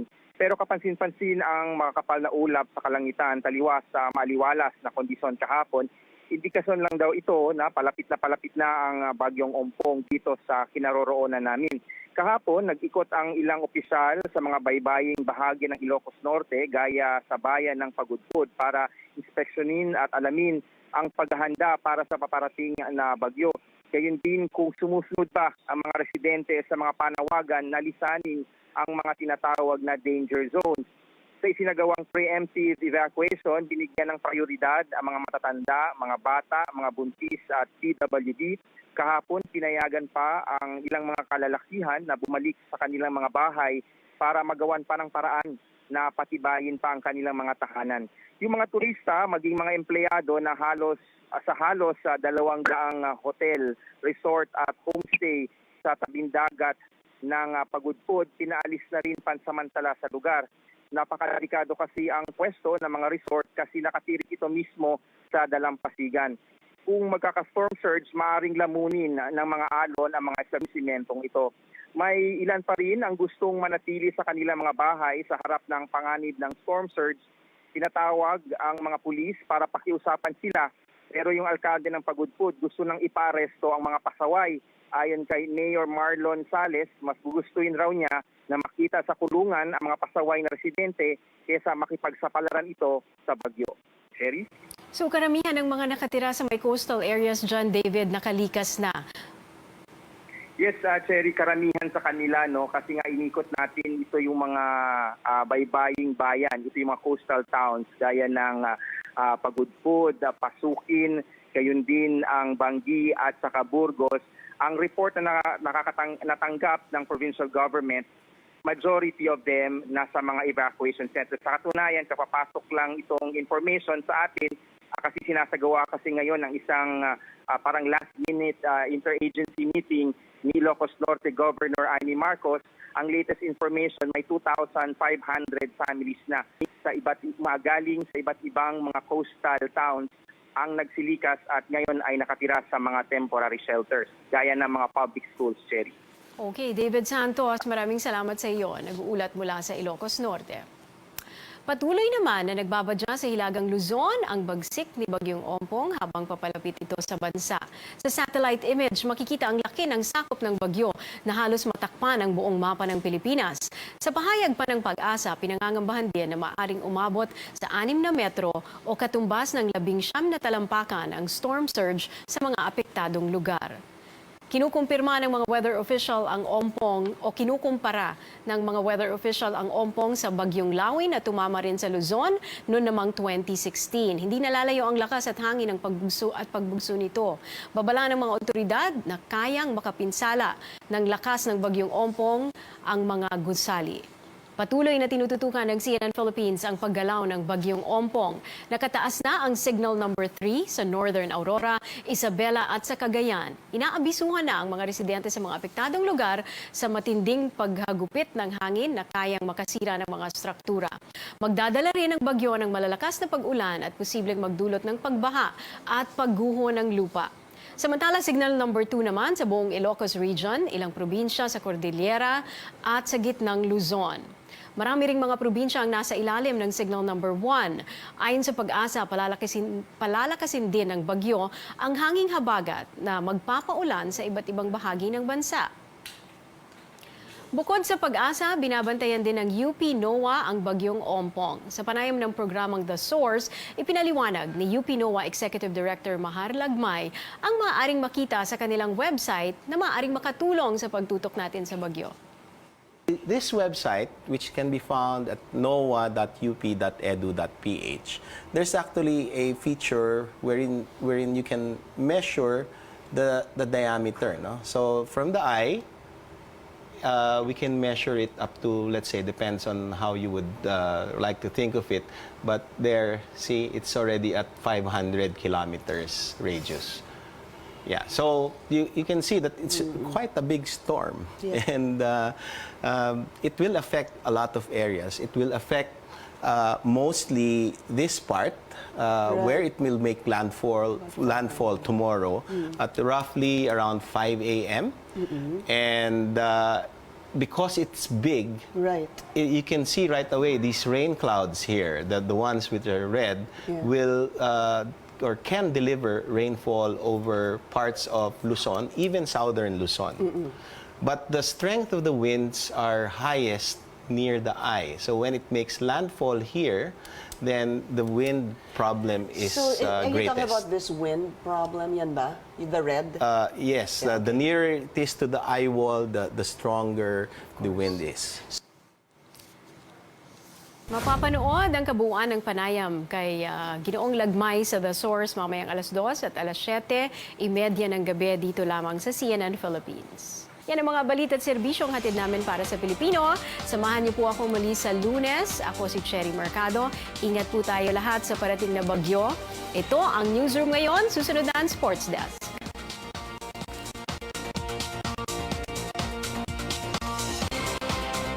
Kilo sa direksyong northwest sa bilis na 20 kilometers per hour. Sa ngayon po ay nadagdagan na yung mga areas under tropical cyclone signal number 3 dahil nga papalapit na nga itong bagyong si Ompong dito sa kalupaan ng ating bansa. Currently, ang mga lalawigan ng Isabela, Cagayan kasama ang Babuyan Group of Island, Apayao, Abra, Kalinga, Mountain Province, Ifugao, Nueva Vizcaya, Quirino at Northern Aurora ay nasa tropical cyclone warning signal number 3 na po. Ano ba inaasahan natin doon? Yung lakas ng hangin na mula 121 hanggang 170 kilometers per hour ay posibleng maranasan sa mga nabanggit na lugar within 18 hours or less. So 18 hours or mas maikli pa doon, pwede nang maranasan dahil nga papalapit na yung bagyo. No?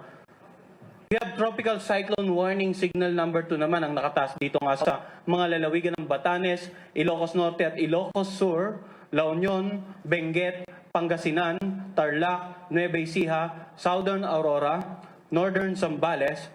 Yun lang po pala. No? So itong mga lugar na ito, ang lakas naman ng hangin, 61 hanggang 120 kilometers per hour. Inaasahan na mararanasan in at least 24 hours or less. Tropical cyclone warning signal number 1 naman sa Southern Zambales, Pampanga, Bulacan, Bataan, sa Rizal, dito sa Metro Manila, ganun sa Cavite, Batangas, Laguna, Quezon kasama ang Pulilo Island, Northern Occidental Mindoro kasama ang Lubang Island, Northern Oriental Mindoro, Masbate, Marinduque, Camarines Norte, Camarines Sur, Catanduanes, Albay, Sorsogon, Burias at Ticao Island at Northern Samar. Ito ng mga lugar na to, posibleng makaranas ng lakas ng hangin na mula 30 hanggang 60 kilometers per hour within 36 hours or less. Sa pinaka-latest na forecast track nga ng Pag-asa, inaasahan po natin na patuloy itong kikilos patungo dito sa may bandang Hilagang Luzon. Bukas nga ng umaga, possibly nandito na siya, nakalagpas na ng landmass ng Cagayan. At posible by bukas ng gabi hanggang linggo ng madaling araw ay tuloy na itong lumabas ng northwestern boundary ng ating air responsibility. At Lunes ng umaga ay nandito na siya sa may bandang southern part ng China. So kung mapapansin natin, yung forecast track po natin, simula tayo nagpalabas tayo ng information, Tropical Cyclone Advisory from Pag-asa until the first severe weather bulletin, and up to the moment, yung projection natin ng bagyong si Ompong ay patungo pa rin dito nga sa Hilagang Luzon. So ano nga ba yung naaasahan natin within 24 hours?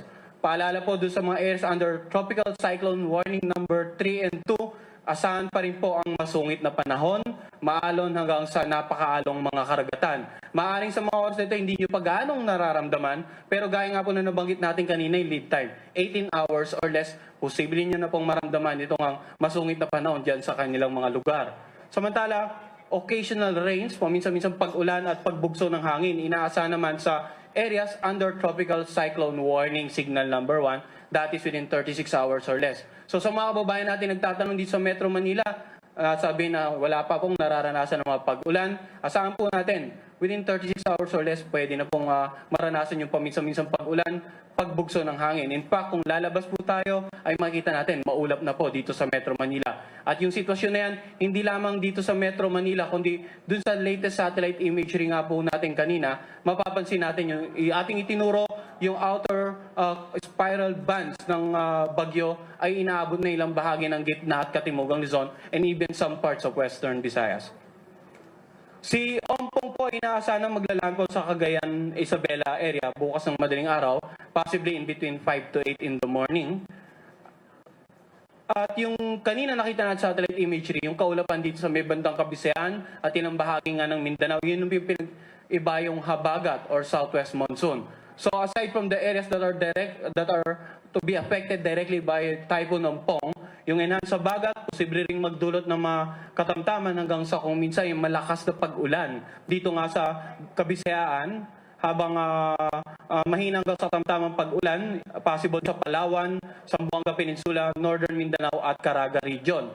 So aside from areas na may warning signal, yung mga nabagit din po nating rehiyon ay yung mga residente kailangan maging alerto pa rin sa mga posibleng pagbaha at pagguho ng lupa. Lalong-lalo po yung mga nakatira sa low-lying areas at malapit nga sa gilid ng bundok.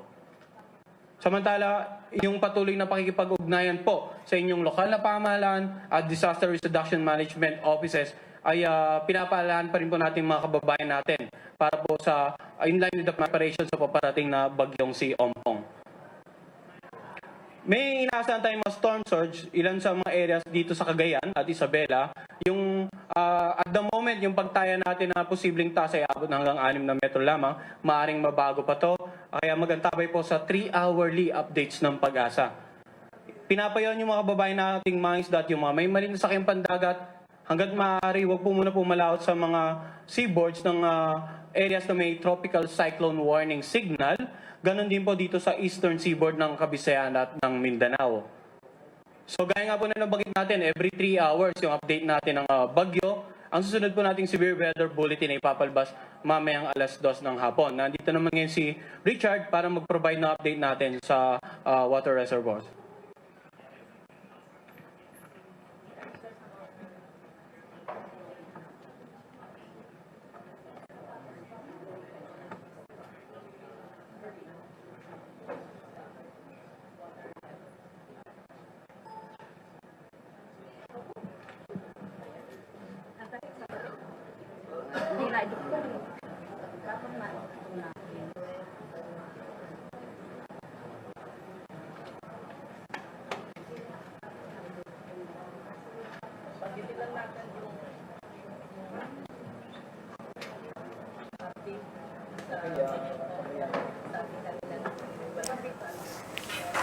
We are watching the update of Pag-asa from the Pag-asa Weather Center. They're giving us an update on Typhoon Ompong, and they're going to give an update every 3 hours from now on. weather forecaster Chris Perez. Okay, let's go now to the briefing. Ito nating major dams dito po sa Luzon.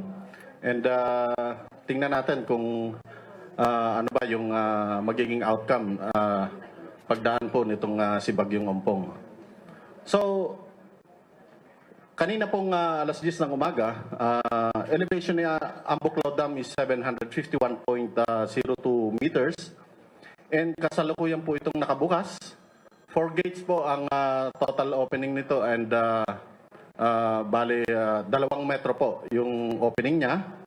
And yung Binga Dam is 573.85 meters. 4 na gate din po ang nakabukas dito and total opening niya is 2 meters. And then sasaluin po ito ni San Roque Dam.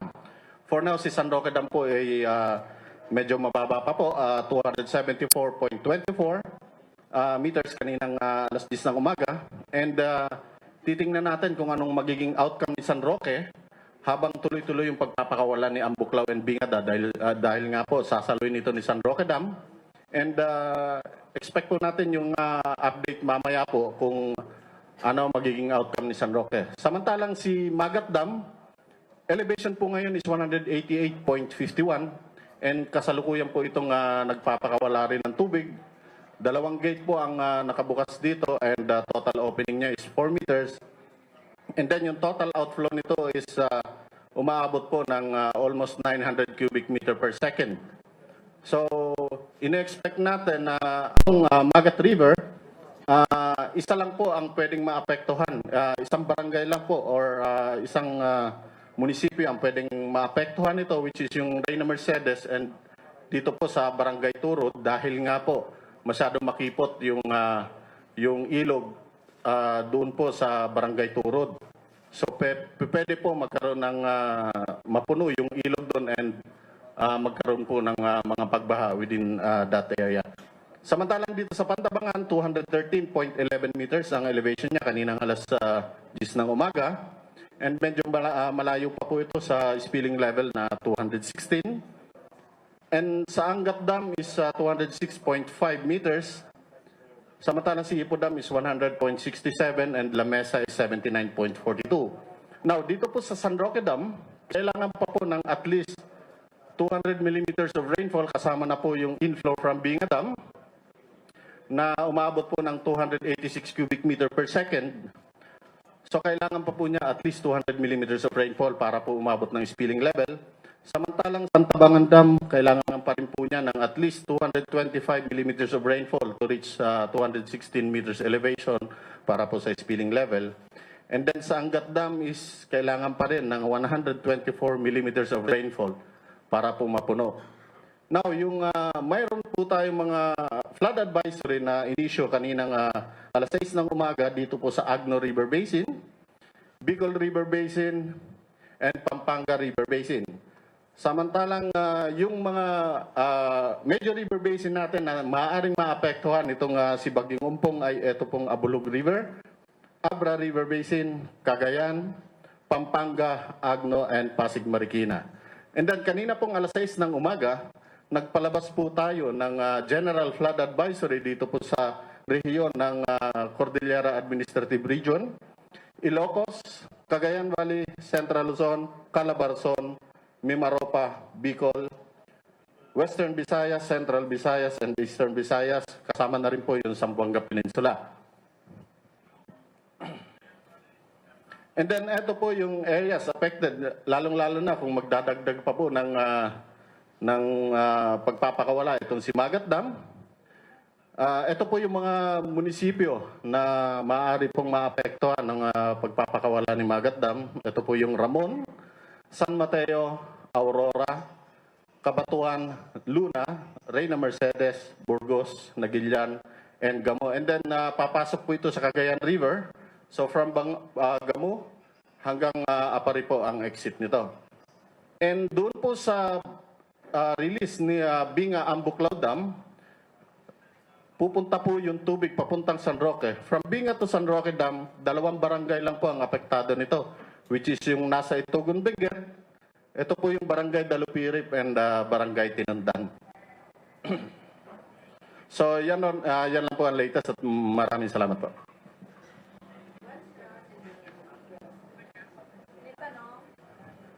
Any questions pa? Sa weather muna.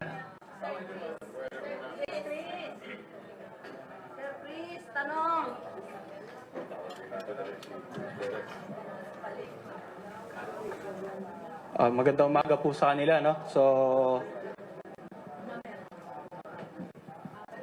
teka lang po. Mas natin. Nasa saan? Satellite image na natin. Yan. Okay, so meron ba tayong mikropono para sa mga magtatanong po? Ayun, so as usual, paki-state lang po yung pangalan, address at suking tindahan. Gerald po, Bomboradyo. May pag-asa pa bang magbago ng direksyon itong bagyo? So far, yung nakikita po natin pagkilos patungo talaga dito sa Hilagang Luzon. Pero linawin natin para sa kapakanan ng ating mga kababayan. Teka lang po, hanapin ko. Ba't nawala? Ayun, yung forecast track po natin. So kung mapapansin po natin, ilang araw na po tayo nag-forecast na patungo nga dito sa Hilagang Luzon yung ating bagyo. No? Yung pinakang gitna po, yan yung center forecast track na tinatawag natin. That is with the reference to the eye of the typhoon.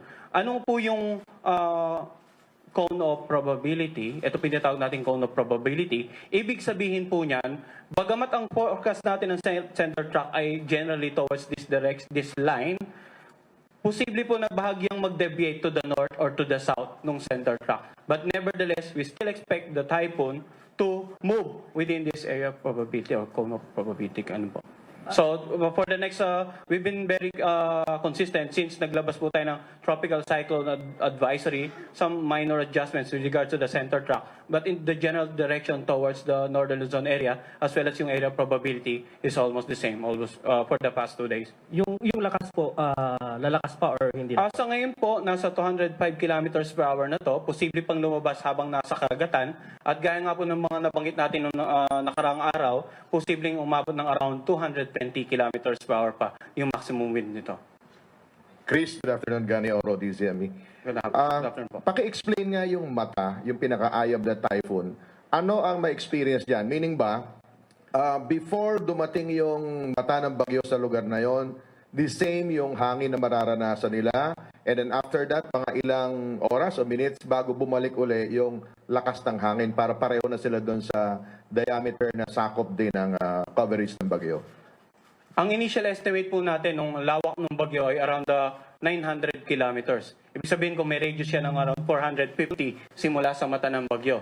With respect to the eye of the typhoon, habang hindi pa nakakalapit ito, hindi po ibig sabihin na wala pang epekto sa ating bansa. Kung yung 450 kilometers, ito yung outer radius niya, then likely, gaya nga na nabanggit natin kanina, yung mga spiral cloud bands niya ay tumatama na sa ilang bahagi ng Luzon, particular na sa eastern section ng northern hanggang southern Luzon. So it doesn't necessarily mean na kapag wala pang mata ay wala tayong mararamdaman na masamang panahon. Actually, yung habang kumikilos po palapit yung mata ng bagyo, yung eye wall, yung pinakamalapit po sa mata, nandun po yung lugar ng pinakamaraming paulan, pinakamalakas ng hangin. Subalit, kapag tumapat po sa atin yung mata, basically magkakaroon tayo ng good weather. Clear skies, possible po yun. But it doesn't necessarily mean na tapos na yung bagyo. Pagkalagpas nung first half, good weather possible sa mata, then you have the second half of the typhoon. Masamang panahon na naman. So bago pa man din dumating yung mata, masama na yung panahon, mas malapit sa mata, mas malakas na hangin at paulan.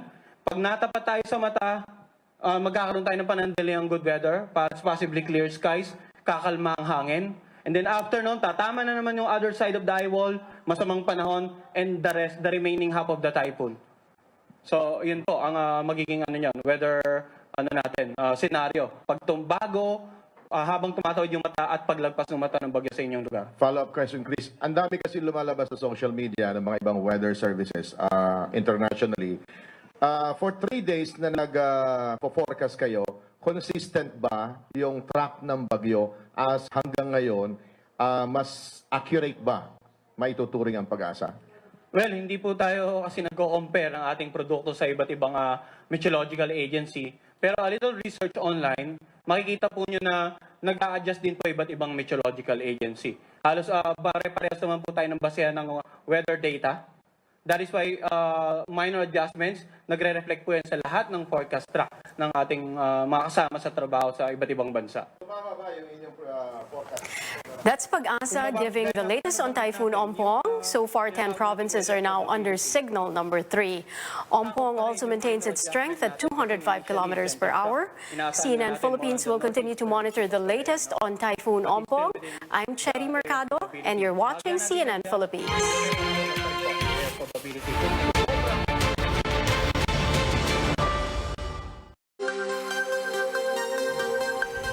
Narito na ang balitaan sa CNN Philippines.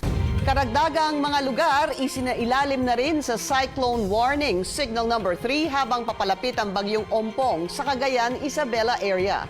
Pangulong Rodrigo Duterte ipinadala ang ilang miyembro ng gabinete sa mga lugar na inaasahang tatamaan ng bagyo.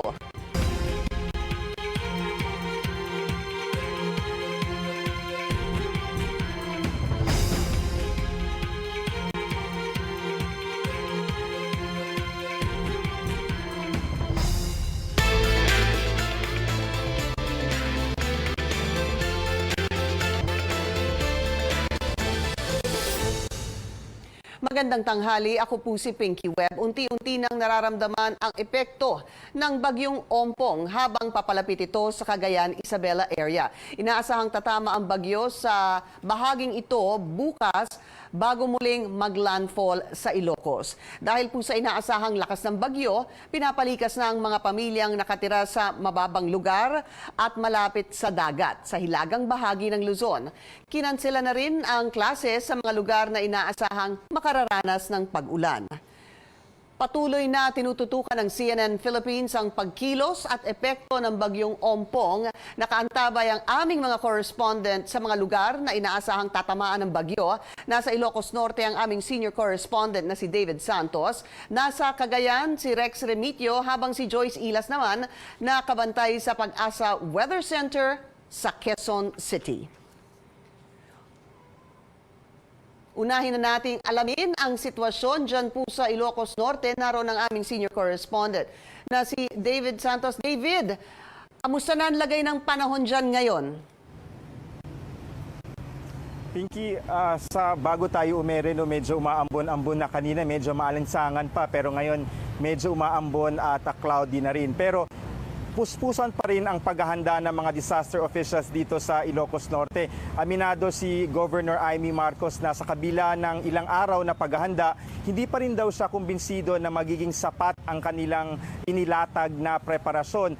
Ang nagpapalala sa sitwasyon, Pinky, ang galaw nitong bagyong Ompong. Kung noon nakaraang mga araw nakatutok ang mga otoridad sa pinakahilagang bahagi ng Ilocos Norte gaya ng Pagudpod, Banggi at Pasukin, pero dahil tila nagbabago raw ang direksyon ni Ompong, kinailangan nilang tutukan naman ngayon yung timog na bahagi ng lalawigan gaya ng mga bayan ng Badok at Curimaw. Ibig sabihin, maaring magkaroon pa ng last-minute na redeployment ng mga tauhan at mga resources kung kailan oras na lang ang binibilang bago maramdaman ng Ilocos Norte ang bagsik ni Ompong.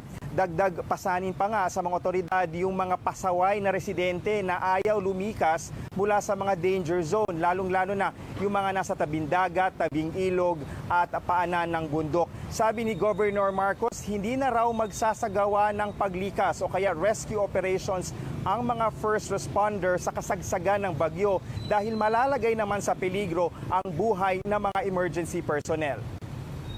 Ilang beses na yan nangyari sa amin na sa kasagsagan ng bagyo, matapos na balik-balikan sila para sagipin, biglang magpapasaklo sa pulis, hindi na pwede talagang lumabas ang mga SAR at bawal na.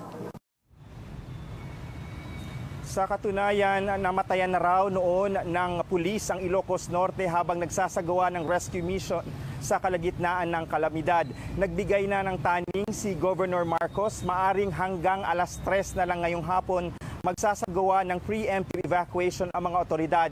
yung ibang mga alkalde gusto pa ngang ipaaresto yung mga ayaw sumunod sa mga babala. Sa ngayon, mahigit 2,600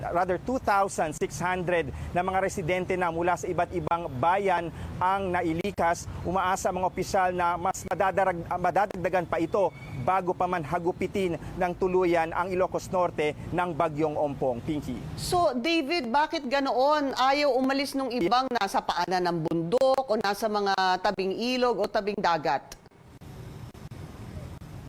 Ang pangkaraniwang dahilang binibigay na dahilan, yung iba kampante naman daw sila sa security nila doon in terms of stability ng kanilang mga kabahayan. Pero siyempre, ganun na ganun din yung ibinigay na dahilan ng ating with giving due respect no sa mga nasalanta noong sa Typhoon Haiyan or Yolanda sa Tacloban, na ganito rin yung binigay ng dahilan na sanay na sila, na kampante sila sa kanilang sitwasyon. Pero yan nga binibigay na halimbawa ng otoridad dito na kahit kailan hindi sapat talaga, hindi talaga enough na para sabihin na kampante ka para ilagay mo sa risk ang iyong buhay.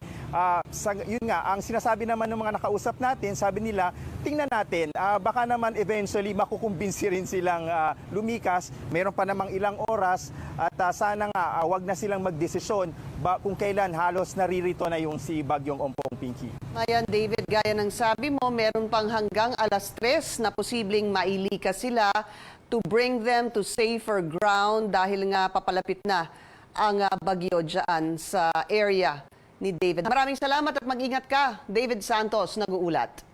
At mamaya po alamin natin ang sitwasyon sa Cagayan naman. Naroon ang aming correspondent na si Rex Remitio. Pero ngayon, kausapin po muna natin si Joyce Ilas. Nasa Pag-asa Weather Center si Joyce. Joyce, ano bang update sa bagyo ngayon? Pinky, napapanatili nga ng Bagyong Ompong ang lakas nito habang papalapit ito sa lupa. Ayon nga sa Pag-asa, mamayang gabi hanggang bukas ng madaling araw ang pinaka-critical period o ang panahon na pinakamararamdaman natin ng lakas ng bagyo. Inaasahan nga na bukas kasi ng umaga, bandang alas 5 hanggang alas 8 ng madaling araw, magla-landfall si Ompong sa Isabela. Sa katatahak patungo sa Northern Luzon area, particular na sa Ilocos, bago lumabas ng bansa linggo ng umaga. Bagamat sa Isabela magla-landfall si Ompong dahil nga sa laki ng bagyo, inaasahan na makaka-apekto rin ito sa iba pang bahagi ng bansa. Sa ngayon ay 605 kilometers away ito sa silangan ng Baler, Aurora at may bilis na 205 kilometers per hour at bugso ng hangin na 255 kilometers per hour. Dahil dito nakataas na ang cyclone warning signal number 3 sa Isabela, Cagayan, kasama na ang Babuyan Group of Islands, Apayao, Abra, Kalinga, Mountain Province, Ifugao, Nueva Vizcaya, Quirino at Northern Aurora. Ibig sabihin nga nito, inaasahan na mararanasan ang malakas na hangin na aabot sa 121 hanggang 170 kilometers per hour at ang malakas na pag-ulan sa loob ng or within 18 hours or less. Nakataas naman ang cyclone warning signal number 2 sa Batanes, Ilocos Norte, Ilocos Sur, La Union, Benguet, Pangasinan, Tarlac, Nueva Ecija, Southern Aurora at Northern Zambales. Ayon nga sa Pag-asa, asahan daw ang malakas na pag-ulan at pagbugso ng hangin sa mga lugar na ito within 24 hours or less. Sa mga lugar naman na nasa ilalim ng signals 2 and 3, naabisuhan ng Pag-asa na maganda na raw ang mga residente sa mga lugar na ito dahil maaaring magdulot si Ompong ng pagbaha, landslide at maging storm surge na may taas na 5 hanggang 6 na metro. Nakataas naman ang cyclone warning signal number 1 sa Metro Manila, Southern Zambales, Pampanga, Bulacan, Bataan, Rizal, Cavite, Batangas, Laguna, Quezon, kasama na ang Polillo Islands, Northern Occidental Mindoro, kasama na ang Lubang Island, Northern Oriental Mindoro, Masbate, Marinduque, Camarines Norte, Camarines Sur, Catanduanes, Albay, Sorsogon, Burias at Ticao Islands. Asahan na raw ang pabugso-bugsong pag-ulan sa mga lugar na ito within 36 hours or less. Inaasahan naman na bubuhos ang malakas na ulan dahil nga sa habagat na pinaigting pa ni Ompong sa Visayas. Hanggang mahina at paminsan-minsan na malakas na ulan ang inaasahan sa Palawan, Zamboanga Peninsula, Northern Mindanao at Caraga Region. Thank you. Joyce, yung pinakita kanina ng Pag-asa weather forecaster, si Chris Perez, mataba no? Malaki yung Ompong, yung radius parang 400. Ayan, yung pinapakita natin ngayon, yung puting yan, pinapakita namin sa monitor, no, Joyce. Ibig sabihin kasi kahit na maglandfall yan ng 5 to 8 a.m. dyan sa Isabela, sa sobrang lawak niya, bago pa yan, mararanasan na talaga yung hagupit nitong si Ompong. So kailangan mag-ingat talaga yung ating mga kababayan. Na Joyce, dagdag ko lang, sinabi mo kanina, yung sabi ng Pag-asa, posibleng 5 to 6 meters na storm surge. Kung di ako nagkakamali, Joyce, ang taas ng 5 to 6 meters ay halos 19 feet ata. Para lang sa kabatiran ng ating mga manonood. Ganyang kataas yung storm surge. Pero ano ba sinabi, Joyce? May dinagdag ba sila sa likelihood nitong storm surge?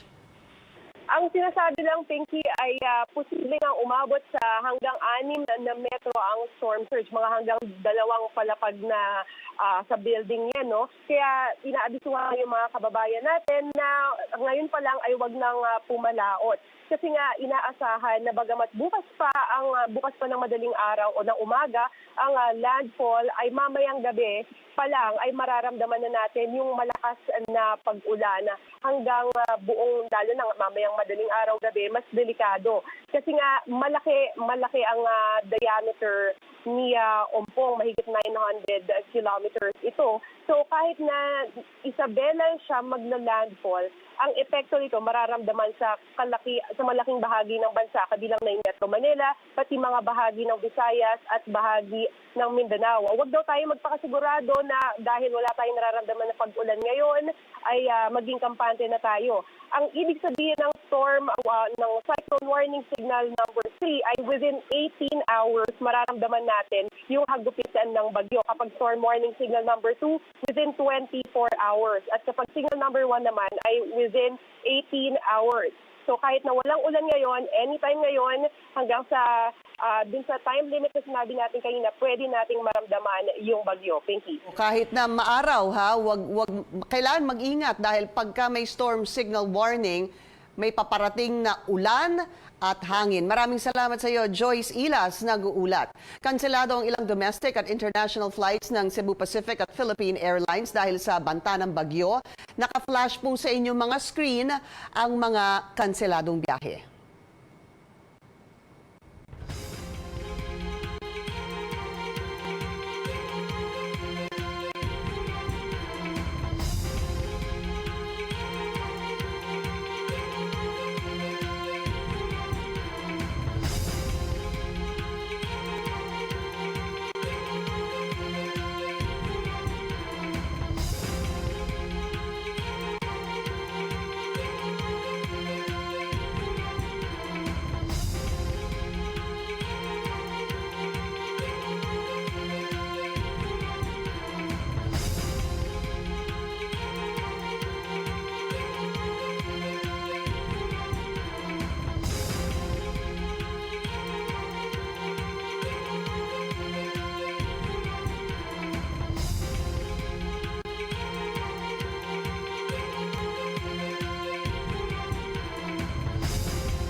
Tuloy-tuloy ang pagtutok ng CNN Philippines sa paggalaw ng bagyong Ompong. Inaasahang tatama sa lupa ng Cagayan at Isabela ang bagyo bukas ng madaling araw. Sa kasalukuyan, nakataas na nga po ang signal number 3 sa Cagayan, Babuyan Group of Islands, Apayao, Abra, Kalinga, Mountain Province, Ifugao, Nueva Vizcaya, Quirino at Northern Aurora. Inaabisuhan ang mga residente sa mga apektadong lugar sa matinding hagupit ng hangin na kayang makasira ng mga istruktura. Magdadala rin ang bagyo ng malalakas na ulan na posibleng magdulot ng pagbaha at pagguho ng lupa. Samantala, signal number 2 naman sa buong Ilocos Region, Batanes, La Union, Benguet, Pangasinan at ilang pang probinsya sa gitnang Luzon. Maraming lugar din ang isinailalim sa signal number 1, kabilang dyan ang Metro Manila at ilang kalapit na probinsya. Ayon po kasi sa Pag-asa, papalakasin din ang bagyo ang hanging habagat na magpapaulan sa iba pang bahagi ng bansa. Nagbabadya na ang bagyong Ompong sa Cagayan na isa sa mga unang tatamaan nito. Ang mga residente sa probinsya, todo na po ang paghahanda at pagpapatibay ng kani-kanilang mga bahay. Nasa Cagayan, ang aming correspondent na si Rex Remitio. Rex, kamusta na ang sitwasyon dyan ngayon? Sa ngayon nga ay nasa bayan na tayo ng Alcala dito sa Cagayan at bahagyang tumigil ang pag-ulan sa ilang bayan dito sa kabila ng inaasahang pagdating ng malakas na bagyong si Ompong. Bagamat makulimlim pa rin ang kalangitan na tila nagpapahiwatig na hindi pa tapos ang bagyo sa kanyang pananalasa sa lalawigan. May mga sasakyan pa ring bumabiyahe sa mga pangunahing kalsada at maging yung mga UV Express vans mula sa Tuguegarao. Gayunpaman, ang mga residente na may puspusan na rin sa paglalagay ng mga plywood at yero sa bintana ng kanilang mga bahay. Ito'y upang hindi masyadong pasukin ng ulan at baha yung kanilang mga bahay at hindi masira ang kanilang mga appliances. Yung iba naman ay naglalagay na ng mga sakong puno ng buhangin sa kanilang mga bubong bilang pabigat. Ito ay upang hindi ito matangay ng hangin at makapaminsala pa. May mga nakita rin tayong nagpapasok na ng kanilang mga maliliit na bangka mula sa dalampasigan patungo sa kanilang mga bahay. Yung iba na may ikinubli na ang kanilang mga alagang baka, baboy, manok, pabo, aso at iba pang hayop sa mga sementong masisilungan. Marami rin sa mga bayan ang tahimik na yung lagay na kung saan sarado na ang mga tindahan, bangko at iba pang mga gusali. Ipinagbabawal rin ang pagbebenta ng alak at suspendido rin ang klase sa lahat ng antas at pasok sa pampubliko at pribadong sektor. Madalas nadaan ng bagyo itong lalawigan ng Cagayan, ngunit naisip nilang kailangan ng iba yung paghahanda pa para kay Ompong. Halos maging super typhoon na nga kasi itong si Ompong, bukod doon sa mata nitong may mga bagyo pang nasa loob nito mismo. Patuloy pa rin ang paglikas ng mga residente sa buong lalawigan, lalo na yung mga nakatira sa baybaying dagat. Malaki rin kasi yung banta ng storm surge o daluyong ng tubig mula sa dagat patungo sa mga komunidad na siyang inaasahang mapaminsala. Sa mga pagkakataong raw ito na nagawa na nila ang kanilang pinakamakakaya, sila'y nananalangin na sana'y sapat na ito upang sila'y makaligtas. Pinky. At kasama tayo dyan, Rex, sa panalangin na hindi nga maging mapaminsala nitong bagyo. Ang importante talaga ay mag-ingat, mas lalo na yung nasa tabing dagat, dahil nga sa sinabi mong storm surge. Maraming salamat sa iyo, Rex Remitio, nag-uulat. At tinututukan din ng University of the Philippines, NOAA, ang pagkilos ni Ompong. Una nang ikinumpara ito sa lakas ng bagyong Yolanda. Pero sabi po ng mga disaster official, malabong maging super bagyo ito. Sa programang The Source, ikinuwento ni UP NOAA Executive Director Mahar Lagmay ang posibleng maging epekto ng bagyong Ompong. It's quite strong, because based on the data of Pag-asa on sustained winds, comparing it to Milenio, comparing it to Glenda, which we experienced, and comparing it to Yolanda, only Yolanda beats it in terms of sustained winds. So if we have a prediction by Pag-asa that it's going to hit at 200, the sustained winds would be 205 kilometers per hour. Glenda was about 150 kilometers per hour sustained winds. And the data of Pag-asa says that the sustained winds of Yolanda was 235 kilometers per hour. So only Yolanda beats this typhoon. Well, Pag-asa predicts that there's going to be storm surges, and more likely the storm surges are going to happen near the eye of Ompong. Makikita rin po sa Project NOAA website ang satellite images ng bagyo, ang mga lugar na kasalukuyang nakakaranas ng pag-ulan at kung landslide prone din ang mga probinsyang dadaanan ng bagyo. This website, which can be found at noaa.up.edu.ph, there's actually a feature wherein you can measure the diameter. So from the eye, we can measure it up to, let's say, depends on how you would like to think of it. But there, see, it's already at 500 kilometers radius. Yeah, so you can see that it's quite a big storm, and it will affect a lot of areas. It will affect mostly this part, where it will make landfall tomorrow at roughly around 5 a.m. And because it's big, you can see right away these rain clouds here, the ones which are red, will or can deliver rainfall over parts of Luzon, even southern Luzon. But the strength of the winds are highest near the eye. So when it makes landfall here, then the wind problem is So, are you greatest. talking about this wind problem, yan ba? The red?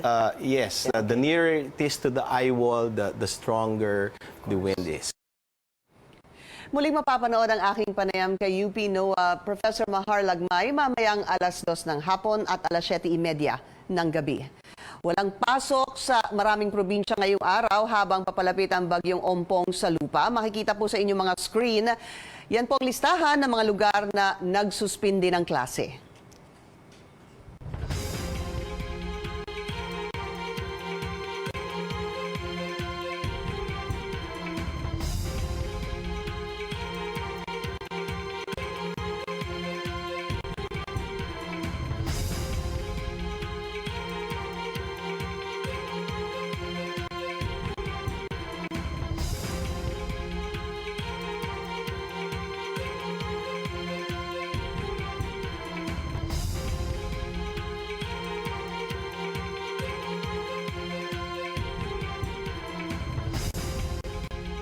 Inatasan ni Pangulong Rodrigo Duterte si Political Affairs Secretary Francis Tolentino na siya pong manguna sa pagtutok sa magiging epekto ng bagyong Ompong sa bansa. Ayon sa Pangulo, kampante siya sa ginawang preparasyon ng mga ahensya ng gobyerno para sa bagyo.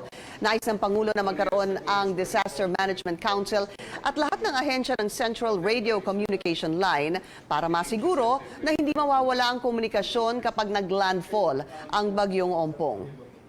Una-una na-hack yan. Pangalawa, during a crisis actually, the truth is pag napuno yung tawagan, nag-overheat ang cellphone, di ka na makapasok. Samantala, ipadadala rin ng Pangulo ang ilan pang miyembro ng gabinete sa mga lugar na inaasahang babayuhin ng bagyo. Kasama dito sina Environment Secretary Royce Matu, Labor Secretary Silvestre Bello, Agriculture Secretary Manny Piñol, Transportation Secretary Art Tugade at NDRRMC Chief Ricardo Halad. Muli binabantayan po ng CNN Philippines ang epekto ng bagyong Ompong sa Pilipinas. Nakakaranas na po ng pag-ulan at malakas na hangin sa ilang bahagi ng Northern Luzon kung saan inaasahang tatama ang bagyo mamayang madaling araw sa bandang Cagayan at Isabela area. Pinalilikas na rin ang mga residenteng nakatira sa mababang lugar at syempre yung mga malapit sa karagatan. Sinuspindi na ang klase sa halos buong Luzon.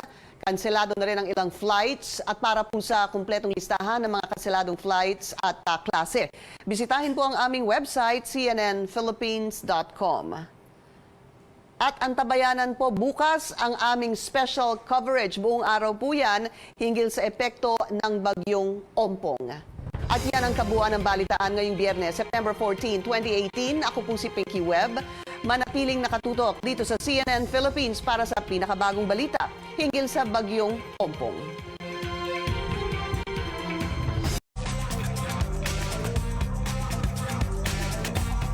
We'll help you navigate your way through roads in the big city with our partners, the Skyway, the MMDA, the local government of Manila, and Waze, the world's largest community-based traffic and navigation app. Let's get the show on the road by checking EDSA Guadalupe. All right, it's been a long and busy day for most of us, but bear with me because we are one step closer to the weekend. Up on your screens, you can see right now that both north and southbound lanes of EDSA Guadalupe are wet and slippery, so make sure to drive with care and caution if you're just about to hit the road. On the right side, northbound stretch towards Shaw Boulevard, cars here are moving at a crawl. Same goes on the left side, vehicles are moving slow here as well. They are moving at a snail's pace, heading towards Hilpuyat and Ayala Avenues in Makati City. So make sure to plan your drive ahead if you're just about to head out. We are reminding motorists if your vehicle's plate number ends in 9 or 0, you are not allowed on roads affected by the number coding scheme, which is in effect until 8 this evening. On to España Boulevard near Nicanor Reyes Street in Manila, formerly known as Moraita. For those of you heading eastbound to Welcome Rotonda, take a look at the right side of your screen. Light traffic as of the moment, so no worries if you're headed towards this direction. Same goes on the middle lane towards Moraita and Recto. We are seeing good traffic conditions here as well. And on the left side, cars are green and go heading towards Quiapo via Lerma. Taking you down south to Salas Underbridge on the SLEX, traffic is looking good on the left side, northbound stretch towards EDSA, Makati, and Manila. Same goes if you're off to Bikutan this evening. Take a look at the middle lanes. Southbound is clear of traffic as well. But on the far right side of your screen, vehicles are already packed heading towards the exit to Salas Road, Naiya, and West Service Road. And here's something for our train commuters. If you're planning to take the LRT1, 29 trains are operating. Meanwhile, 8 trains are running at the LRT2. And over at the MRT, there are 15 trains operating on all stations as of 5:45 in the afternoon. Heads up travelers, flight carriers are canceling some of their trips as the country races for the impact of Typhoon Ompong. Cebu Pacific has canceled its round-trip flights from Manila to Tuguegarao, Manila to Kawayan, and Manila to Verac. Cebgo has also announced flight cancellations. Affected trips include Manila to Basco and back, as well as Manila to Naga to Manila. AirSwift also cancels one flight, its trip from Manila to Basco and back. Meantime, passengers of Philippine Airlines, listen up. The flight carrier cancels trips from Clark to Verac, Tagbiliran to Seoul, Clark to Basco, and Clark to Tuguegarao. PAL has also canceled some flights for tomorrow, September 15th. Affected trips include Manila to Lawag, Clark to Basco, Clark to Tuguegarao, and Seoul to Tagbiliran. Airport officials advise passengers to coordinate with their airlines. You can visit cnnphilippines.com for the full list of class suspensions and canceled flights. Meantime, the Philippine Coast Guard has banned sea travel in the Visayas and Bicol regions. This resulted in at least 5,000 passengers and a number of vehicles stranded in ports. Fishermen are advised not to venture to the sea. Big waves and strong winds are lashing coastal areas like this in Macrohon, southern Leyte. Lahar threatened areas near Mayon and Bulusan volcanoes in Bicol are also warned of possible erosion of pyroclastic materials around the volcano slopes. In eastern Visayas, vehicles are rolling cargoes bound for Bicol are stranded in Allen Port. The Coast Guard has reported over 600 trucks stranded in different ports across the country. At least 55 vessels are moored in piers after sea travel was banned. Time right now is 5:51 p.m. Let's check the latest traffic on EDSA, Mendiola, and the Skyway. First, we go to EDSA Ortigas flyover. Now, driving in bad weather conditions could be dangerous, so make sure to that your cars are in the proper conditions before you hit the roads this evening. We are seeing heavy traffic right now on the southbound stretch towards Shaw Boulevard. This is on the left side of your screen. Same goes on the flyover towards Pasig. Vehicles here are moving at a snail's pace. And on the lower right side, northbound towards Santolan and Cubao, you could expect the same slow-moving traffic conditions here as of the moment. From there, we move to Mendiola and the Garda streets in Manila. If you're off to Cubao, Divisoria, or the Manila City Hall, prepare to pack a bit more patience if you're just about to hit the road. You can see up on your screens that there's a high volume of vehicles on all lanes. Again, this is a busy spot because of the intersections and traffic lights in the area. Finally, this is Naiya Elevated Expressway from the Skyway. On the extreme right side of your screen, this lane takes you to Naiya Terminal 3. If you're planning to head to the airport this evening, you better get going now so you won't be late for your flight. You can see that vehicles are already piling up heading towards that direction. On the inner lanes, southbound stretch towards Alabang, we're seeing good traffic conditions here, so no worries if you're headed down south this evening. And on the left side of your screen, if you're northbound towards Magallanes, vehicles here are green and go as of the moment. So again, no worries if you're headed towards this direction. What to do ahead of a typhoon? Listen up. Here are some tips to keep you and your family safe. Keep yourself up to date with the latest weather report. Stay indoors and secure your house from strong winds. Always keep flashlights and battery-powered radios handy. Store enough food, clothing, medicine, and clean water. And of course, don't forget to secure your pets as well. Now, what do you do during a typhoon? First, know where to evacuate. Don't panic. Before leaving your house, turn the main power switch off. If wading through floods, watch out for live wires. And for possible storm surges, seek higher ground. Now, after the storm, keep yourself alert and informed. Obey instructions from authorities before going back to your home. If your house is damaged, make sure to keep yourself safe from debris. Make sure electrical connections and wires are safe before turning the main switch on. And don't forget to let your loved ones know you're safe. Meantime, if you need help, you may call these emergency hotline numbers. We are flashing them on your screen.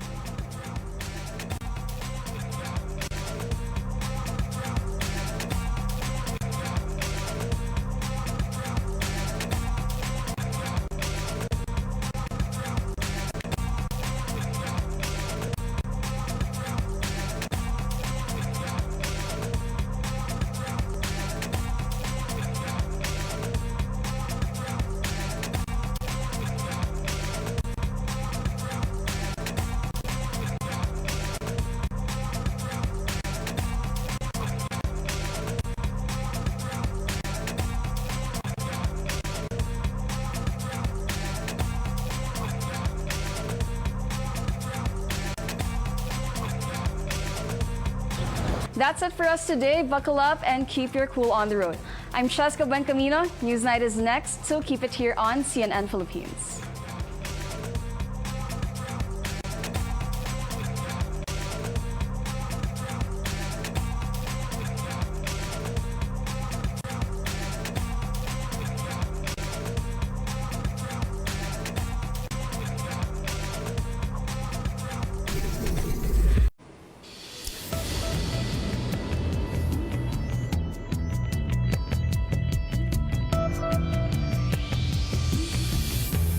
This is Newsnight, where we go above and beyond the headlines. I'm Pio Ontiveros. Tonight on the program, stores are closed and residents evacuated as signal number 4 is raised in Cagayan and northern Isabela ahead of Typhoon Ompong's landfall.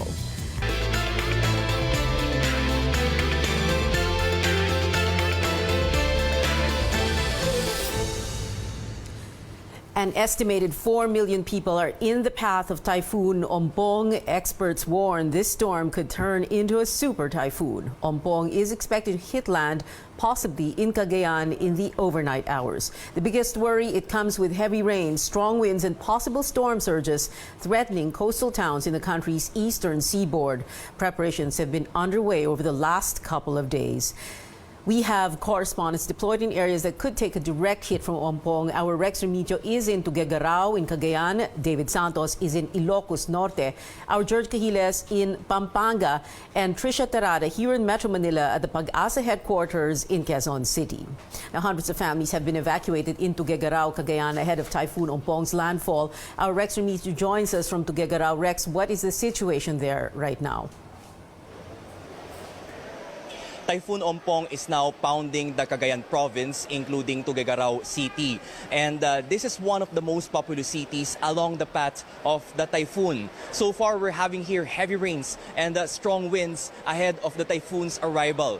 Most of the stores, establishments, and restaurants are now closed, and thousands of residents have been evacuated to different schools in the city. Now, to talk to us more about the evacuation efforts of the local government, here with me is Mayor Jefferson Soriano. Mayor, magandang gabi. Magandang gabi, Rex. Yes, we have started our evacuation just after lunch.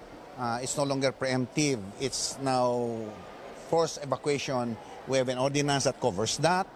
And so far, we have visited all our evacuation centers up to the last barangay.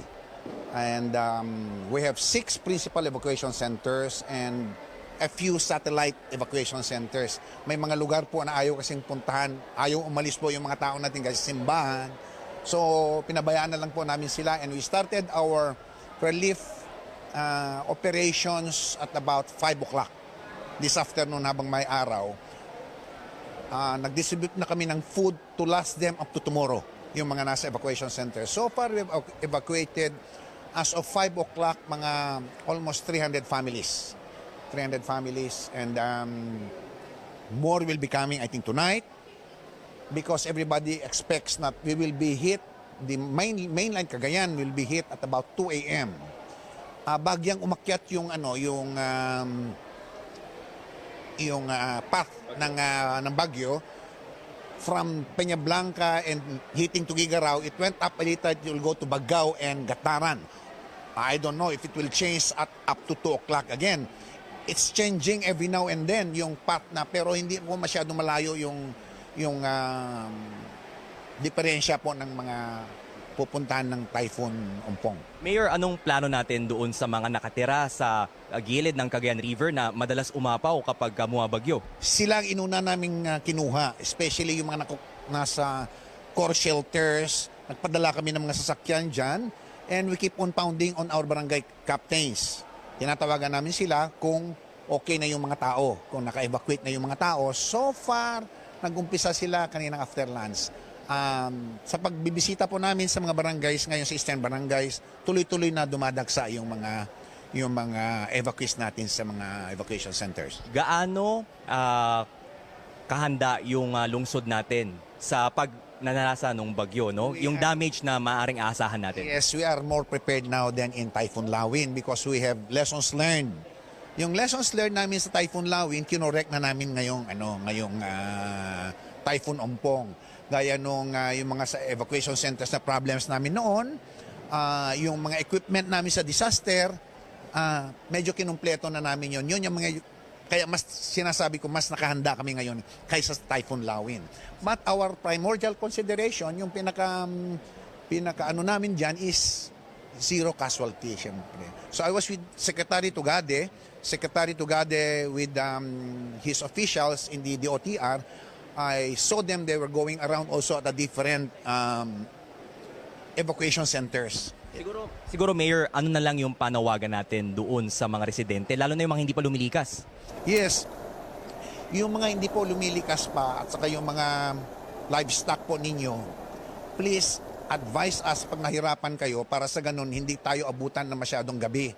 Just like Typhoon Lawin, noon meron po kaming kinukuhang mga evacuees, mga 12 o'clock, 1 o'clock. It endangers the life of everybody. Not only our rescuers, also but themselves. So yun po ang lessons learned ng mga tao ngayon. Kaya kusang pumupunta na sa mga evacuation center. Mayor Soriano, maraming salamat. Thank you, Rex. Thank you. And that was Mayor Jefferson Soriano of Tuguegarao City. Now, Transportation Secretary Artugade is also making some rounds in different evacuation centers. He is one of the cabinet secretaries who were sent by President Duterte to monitor the situation here in extreme northern Luzon. Pia. Rex Remigio there reporting from Tuguegarao in Cagayan. We now go to Ilocos Norte, where residents in low-lying and coastal areas have been asked to evacuate as Typhoon Ompong draws closer to land. Our senior correspondent David Santos monitoring developments there. David, what is the latest?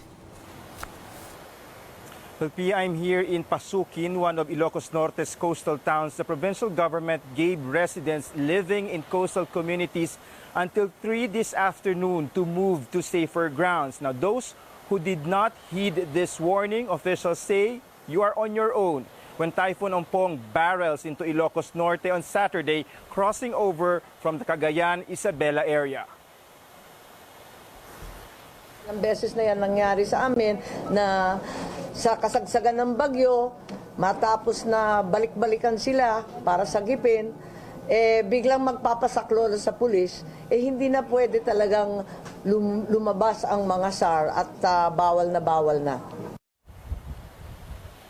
Now, one reason this typhoon is so dangerous is the storm surge or the rising sea water.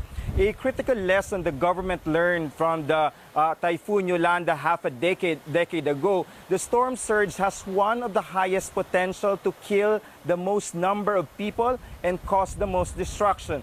Now, disaster officials here met this morning giving out last-minute instructions to emergency response agencies. Now, while they have been preparing for days now, Governor Amy Marcos says there's still so much that needs to be done. But with just hours before Ompong targets the Ilocos region, officials here are counting on the Ilocanos' strong sense of resilience as well as divine intervention to make through this monster storm, Pia. David Santos there reporting from Ilocos Norte. Let's now go above and beyond the headlines with Political Affairs Secretary Francis Tolentino. The president designated Tolentino as his point person or conduit to all agencies for any updates. Good evening, sir, and welcome to Newsnight. I understand you are now in Isabela. Yes, ma'am. Good evening. I'm now in Ilagan, Isabela. I'm All right. Inside the command center of the province. Okay, so can you tell us what is going on, and I guess what kind of preparations are taking place? As chairman of the MMDA, you were very intent on preparation for any disaster. So basically, the LGUs, the national government agencies, and some segments of the private sector are in coordination as to the preparations that you just mentioned. But basically what I have done so far, I convened a provincial disaster council meeting in Nueva Vizcaya, and now I'm here in Isabela, where the eye of the storm would be entering probably by 1 a.m. if I'm not mistaken. So everything is set as far as I've seen. I probably would still go to Kalinga, Cordillera, if the road conditions would permit.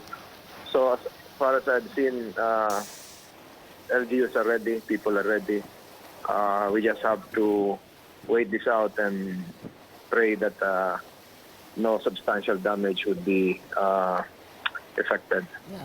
Well, Secretary Francis, our reports from the field, David Santos in Ilocos Norte and Rex Remitio in Cagayan, they kept repeating that there are some people who are refusing to leave their homes, who are insisting on staying there.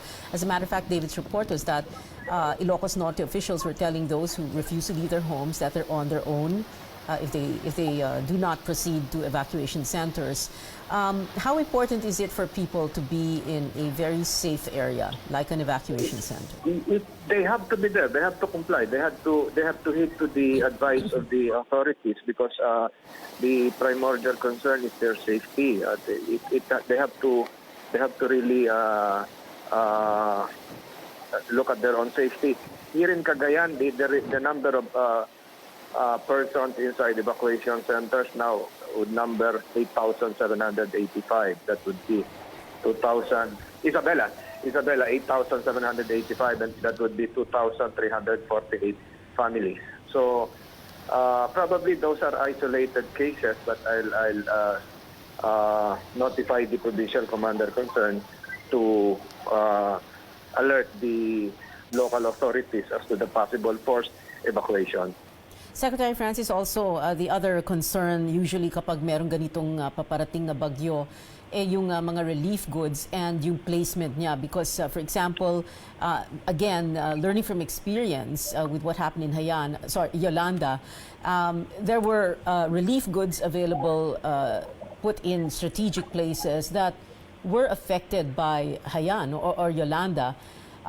What are we doing to make sure na yung mga pre-positioned relief goods are going to be in the correct places? Relief item, the food items are now located in the LGUs concerned, the evacuation center. So I don't think may magkakaproblema pa tayo doon within the next 3 days. So napaghandaan na yan.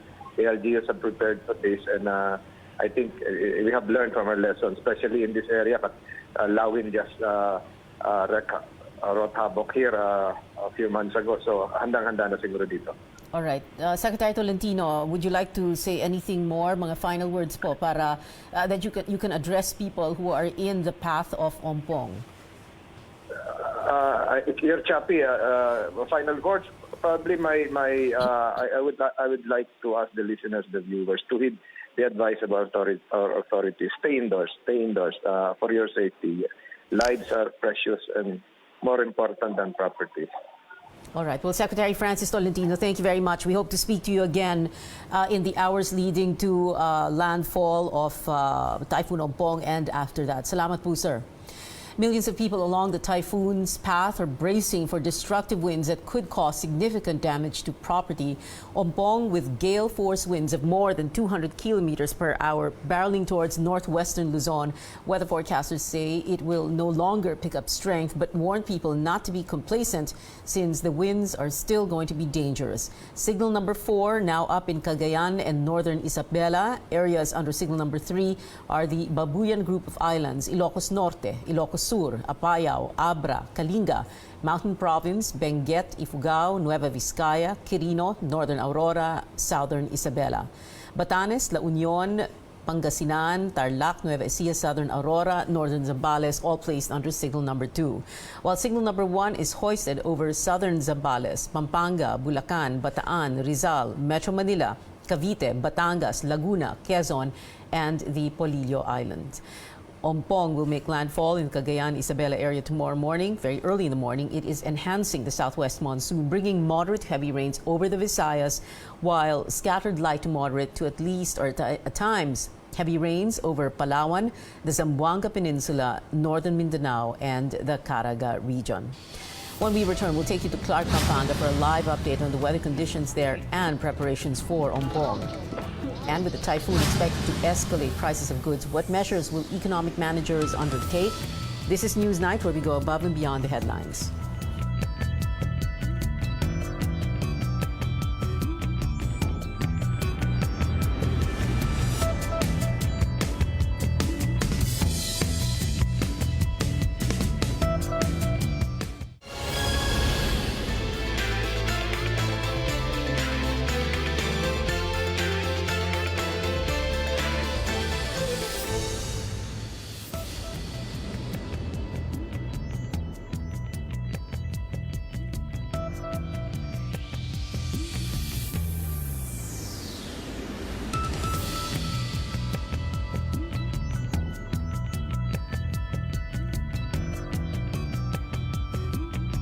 This is Newsnight on CNN Philippines. Typhoon Ompong, with a diameter bigger than Luzon, is expected to impact millions of Filipinos. Those in central Luzon, which is a catch basin, are now preparing for possible widespread flooding. Our George Cahilas joins us live from Clark in Pampanga. George, what is the situation there?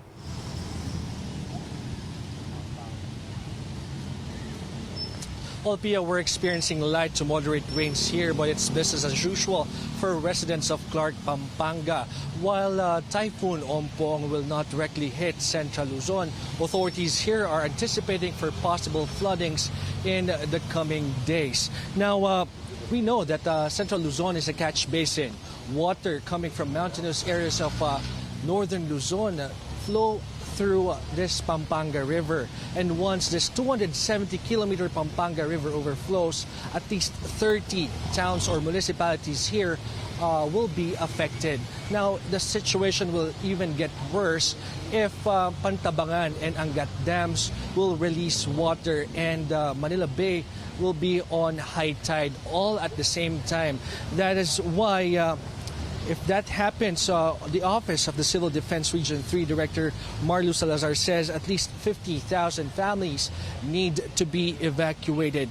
Now, that's the reason why they're in strong coordination with the local government units as they monitor the impacts of Typhoon Ompong as it gets near northern Luzon. Search and rescue teams and equipment are already pre-positioned in critical areas, but there are also rapid deployment teams that are ready to be utilized anytime in cases where the regional rescue teams already need help. Nandito yung Sierra Madre. Correct, sir. Nandito yung Caraballo. Nandito ang Zambales. Ito, Zambales Tarlac Mountain Ranges. Kaya iba ang klima dito. Iba ang klima dito. Iba rin ang klima dito. Pero ang bottom line yan, pag umulan lahat, ang lahat ng tubig nandito sa Pampanga River Basin. And that is 260 kilometers. Actually, last week pa kami naglilibot. Because hoping na hindi, sana sa atin tatama. Pero mukhang tatama. Pero sana humina. Our main task is to support the regional offices and the local government units. Now, if they need additional resources for rescue or for response, we are here readily available anytime.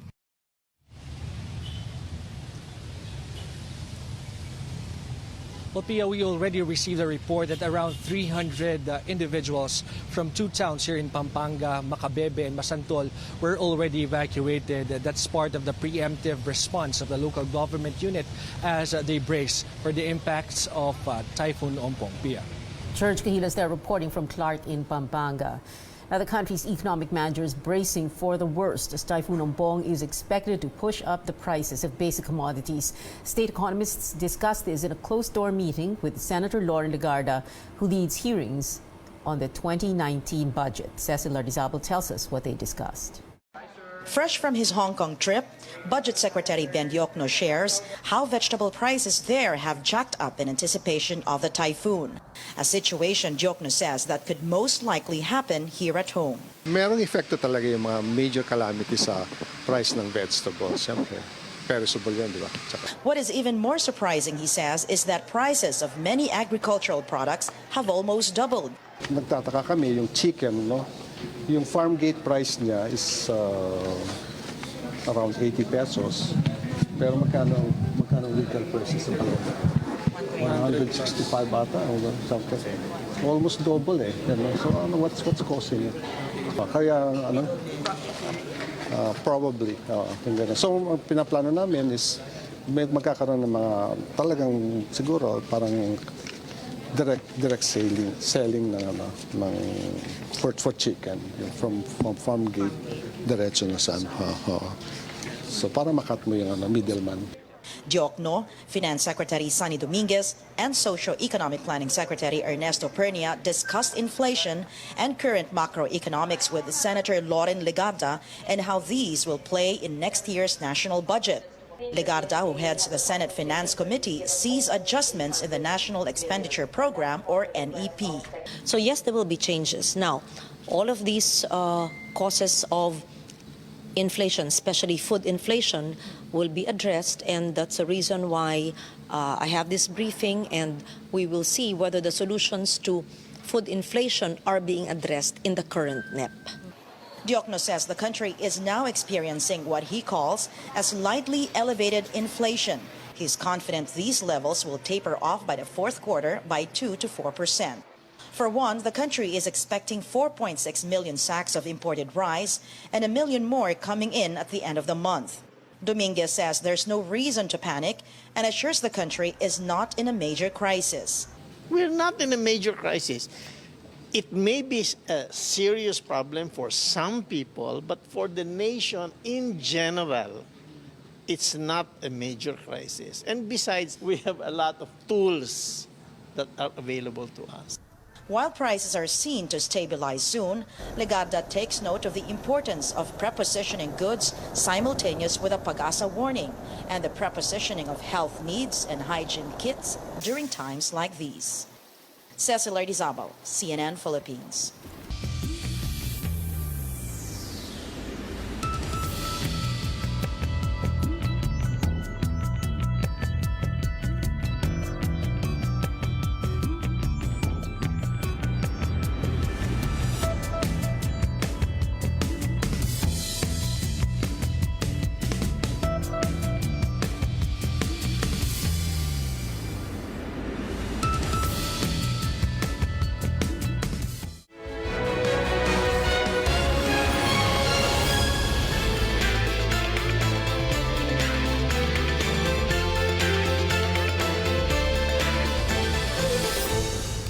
This is Newsnight, where we go above and beyond the headlines. Welcome back. Typhoon Ompong expected to make landfall in Cagayan, but it may hit land earlier than expected. Trisha Terada is at the Pag-asa headquarters here in Quezon City. Trisha, tell us more about that. Yes, Piet, the eye of Typhoon Ompong is getting closer to the eastern coast of northern Luzon, and we have about 7 to 9 hours before it finally makes landfall in the Isabela and Cagayan areas. That's at around 1 a.m. to 3 in the morning tomorrow. And all these only means that residents in these areas, or these areas that will be affected, should brace for even stronger winds and heavier rains as it approaches landfall. By this time, residents, especially in the coastal areas, should vacated their homes.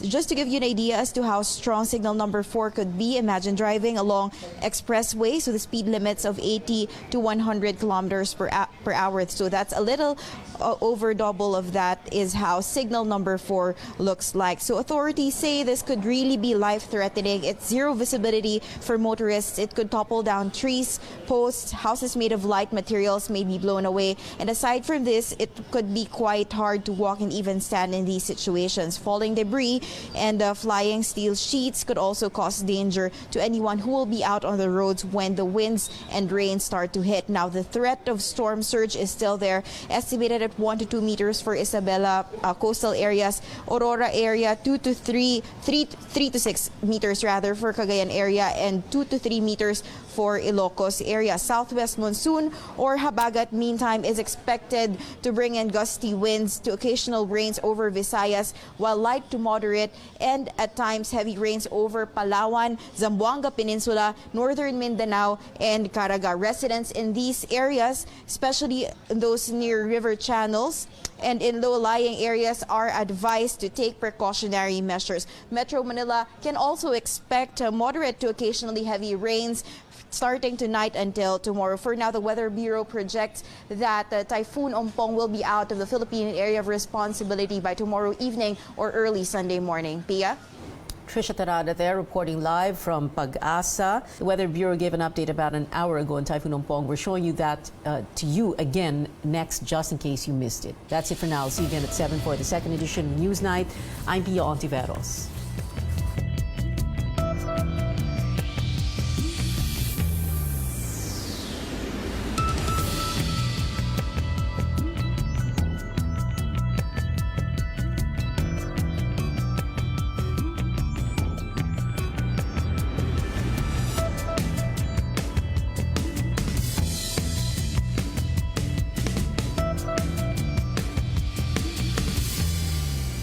The following under blue alert: Mimaropa, Region 5, Region 6, Region 7, Region 8, Region 9, Region 10, Region 12, NCR, ARMM, and Caraga. Yun pong latest natin sa municipalities affected. We have a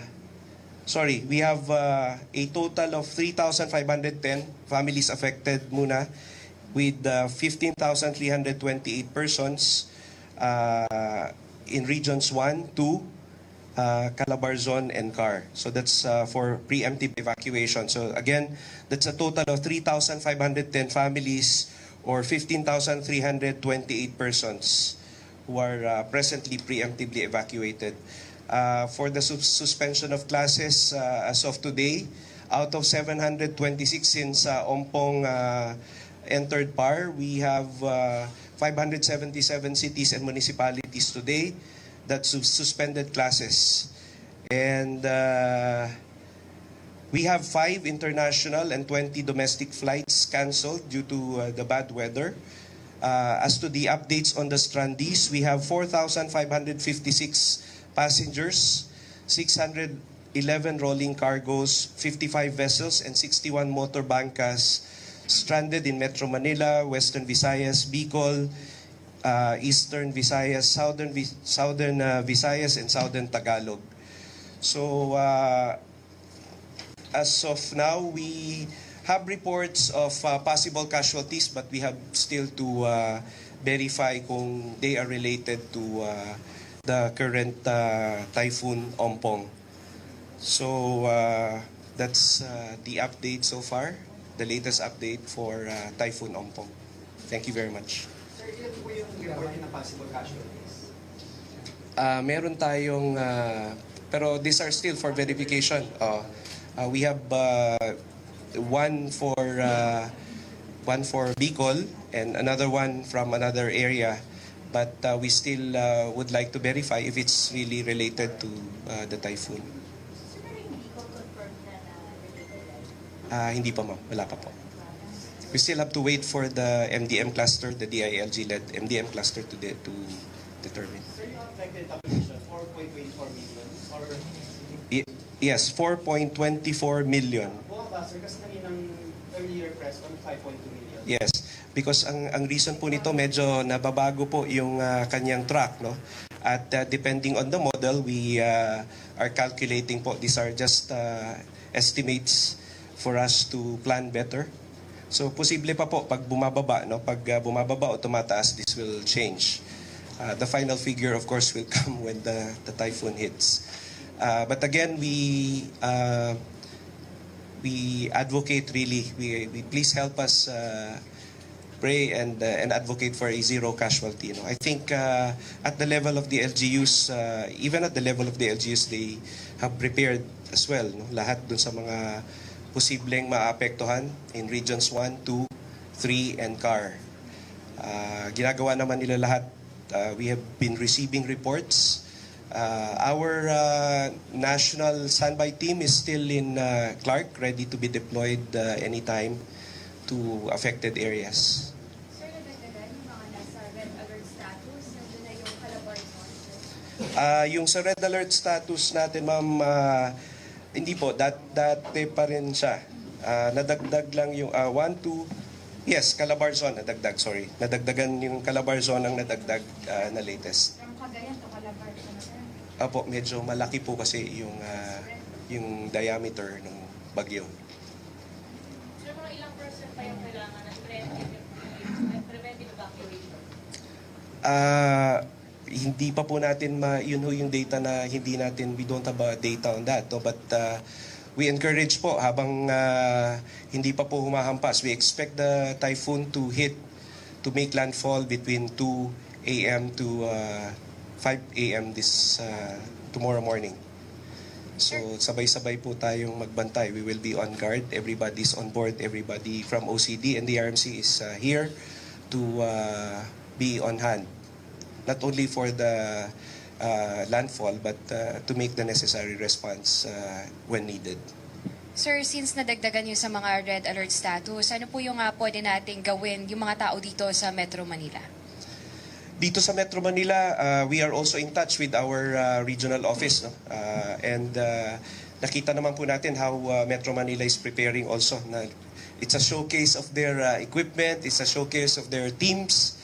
Maganda din po ito kasi very positive. No? They talagang tumataas din yung level ng mga paghahanda natin, equipage or in terms of training people to respond. And of course, ang maganda po dito yung involvement ng community. No? Kasi no preparation will be successful without the participation of the community. That's a very important, the most important thing that contributes to the success of all this. And of course, the participation also of our local government units and the local chief executives. Sir, kumusta ang sitwasyon sa Isabela? May komunikasyon pa rin kayo? Meron, ma'am. In fact, meron tayong tinest natin kanina na kapag communicate tayo, nagkabit tayo ng redundancy communication system dito. And we tested it just before we started the press briefing, and it's working. We were able to connect with our Tuguegarao regional office. Mas madami po ba mga nag-evacuate as of this time? Mapansin mo ba medyo dumagdag kasi medyo nakikita na natin kung saan siya medyo bumaba yung track, no, pero as we go along we will keep you posted, lahat ng mga halos members nung media natin, and we will continue to do this. No, we will, please bear with us as needed. We will announce yung as often yung pakikipag-usap natin sa inyo, as particularly before the typhoon makes landfall. Wala pa, ma'am. Everybody's concentrated on responding muna, preparing to respond. So everybody's, especially in the regional offices, konti lang sila, so they are doing multitasking. Let me just make a simple clarification kanina, no? Yung minention ko kanina na wave height, no? Yung 14, when I say 14 meters po, that's yun yung nasa outside, open sea, due to the amount of yung hangin. Pero yung base po sa model ng Pag-asa as of now, the highest level ng wave or storm surge na marireach natin with this present model as of 6 p.m. is 6 meters. So open sea, it's 14 meters. Pero ganun pa rin, yung 6 meters is to two-story high building ang ano po nun, equivalent. Yeah. Sir, kamusta po yung mga resident sa Isabela at Cagayan ng experience ng storm surge? Well, nakita po natin kanina medyo, syempre, I also come from a province na medyo labasan din ng bagyo, no, sa Zambales. So, I know how it is, no? Nung maliliit kami, pag ganito, magdadasal na, nandyan na yung mga kandila, and of course, nandyan din yung mga kaba ng konti. But, you know, with the resilience of the Filipino and the preparations that we have made, ito namang mga regions na ito, sabi nga ni Pangulo kahapon, we are no strangers to these kinds of, particularly Cagayan and Isabela, no, on the eastern side pati. So we're just hoping and praying that we will be spared of yung dire consequences nito. But just the same, I think everybody has prepared. We have done our share, everybody, to include you. No? Kasama namin kayo nagpupuyat. Kagabi, nanonood pa ako hanggang madaling araw, may nagre-report pa dito. So, thank you. Gamitin nyo lang ito as, para may kasama kami. May kape dyan. Yes, ma'am. Kayo magpa-evacuate ng mga nakatira sa low-lying areas, and kailan po hindi na nakikita na mag-conduct ng forced evacuation? Ma'am, meron na pong mga reports, but we have yet to verify. May mga reports na of forced evacuations, but sa ngayon, dun sa report natin, yung kasama dun sa total na binigay ko sa inyo kanina, those are just reports on preemptive evacuations. Meaning, LGU led ito, pero kusa pong sumama yung mga tao. Marami-rami, pero magandang, it's a big, good number. No? Ibig sabihin, talagang aware sila na medyo malakas-lakas ito. Sir, may initial report na po ba tayo sa ground? Kasi po nag-overflow na yung mga rivers, tapos yung mga dam, nagbukas po ng gate. So, we expect flooding to sa mga affected areas. Sa ngayon naman po, calculated yung nag-report din po kahapon yung ating mga representante kay Pangulo sa mga dams, no? And nag-report din po ang Pag-asa kahapon. Preemptive din silang nagbubukas, no, para to allow for the additional amount of water na ibabagsak po nitong bagyong Ompong, kasi bukod po sa hangin, marami pong ulan na ibabagsak siya. Sila lang ba yung mga nasa coastal areas? So meron din sa iba? Meron din po sa mga low-lying areas near rivers. Kaya meron din yung mga nasa gilid ng burol o bundok, kasi it has been raining for quite some time in these areas and saturated yung lupa. Very prone to sa landslide. So they were also preemptively evacuated. Sir, since bumaba po yung track ng bagyo, kamusta yung cooperation ng mga kababayan natin when it comes to evacuation? Very good po. Maganda yung response. Wala naman ho tayong reported mga violent reactions, no, dun sa pag-evacuate sa kanila. I hope that it stays that way. Yung pag nag-iikot, kanina may nakikita po tayo sa ilang mga channels, no? TV channels yung umiikot. May mga megaphones, may police, tapos nakikiusap na lumikas na sila. That's a good sight, no? Tapos meron namang nagre-ready. Even in Metro Manila, lalo na dito sa may malapit sa Marikina River, meron silang mga preparedness efforts dyan na community-based, which is good.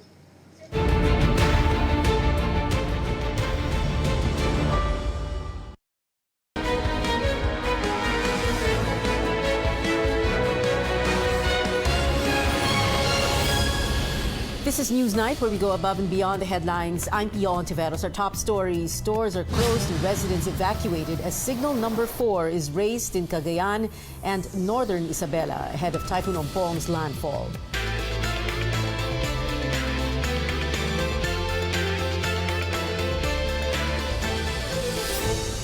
Over 5 million people are in the path of Typhoon Ompong. Experts say there is now less chances of Ompong becoming a super typhoon, but the potential damage it can bring remains heavy.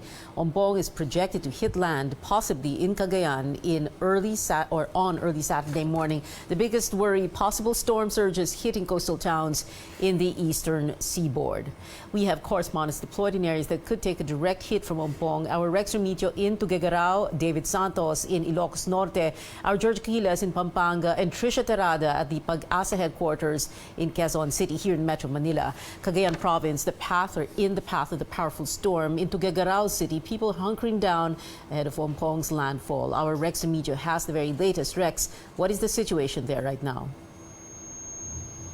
We have yet to experience the full force of Typhoon Ompong in Cagayan Province, especially here in Tuguegarao City. This despite the declaration of storm warning signal number 4 in the entire province, as well as in northern Isabela.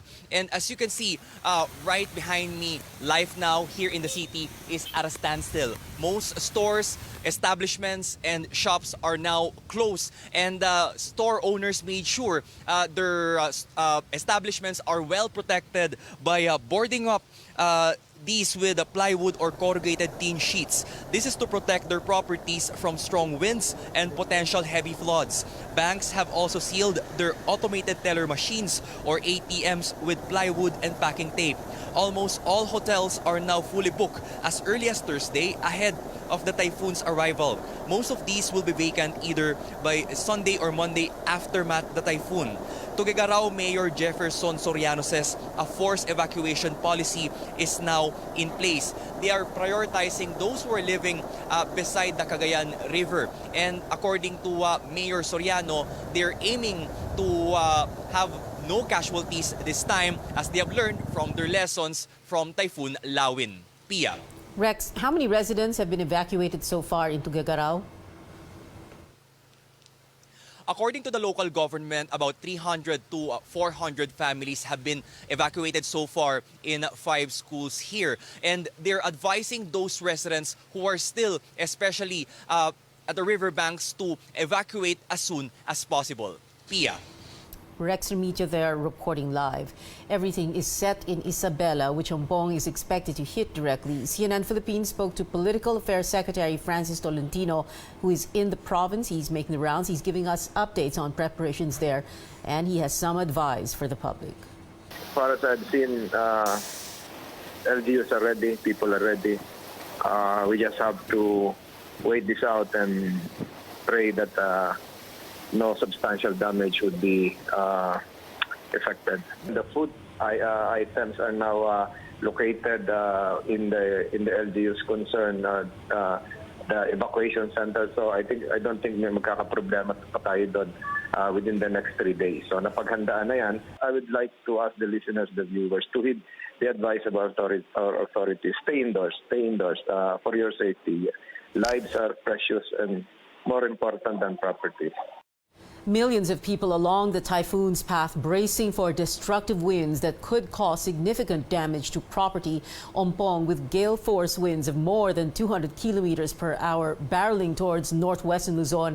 Weather forecasters saying it will no longer pick up strength, but they warn people not to be complacent since the winds are still dangerous. Signal number 4 now up over Cagayan and northern Isabela. Areas under signal number 3 are the Babuyan group of islands, Ilocos Norte, Ilocos Sur, Apayao, Abra, Kalinga, Mountain Province, Benguet, Ifugao, Nueva Vizcaya, Quirino, Northern Aurora, Southern Isabela.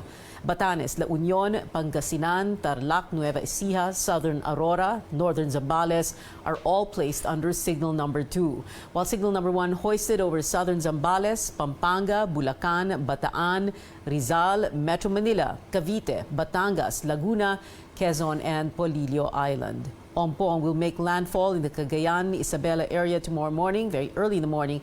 It is enhancing the southwest monsoon, bringing moderate to heavy rains over the Visayas, while scattered light to moderate to at times heavy rains over Palawan, Zamboanga Peninsula, northern Mindanao, and the Caraga region.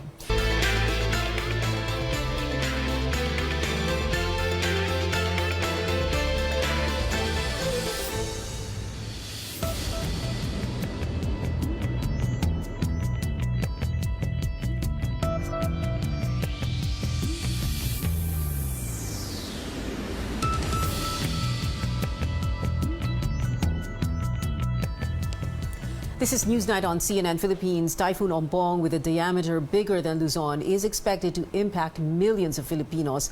Those in central Luzon, which is a catch basin, are now preparing for possible widespread flooding. Our George Quiles joins us live from Clark in Pampanga. George, what is the situation there? Well, Pia, we're just experiencing occasional rains here, but in the towns of Macabebe and Masantol, they already carried out evacuation to some 300 residents there as part of their preemptive measure. While Typhoon Ompong will not directly hit central Luzon, authorities here are anticipating for possible flooding in the coming days. As we know, central Luzon is a catch basin, and water from mountainous areas of northern Luzon, they flow through this Pampanga River system. And once Pampanga River overflows, it will affect around 30 towns or municipalities here.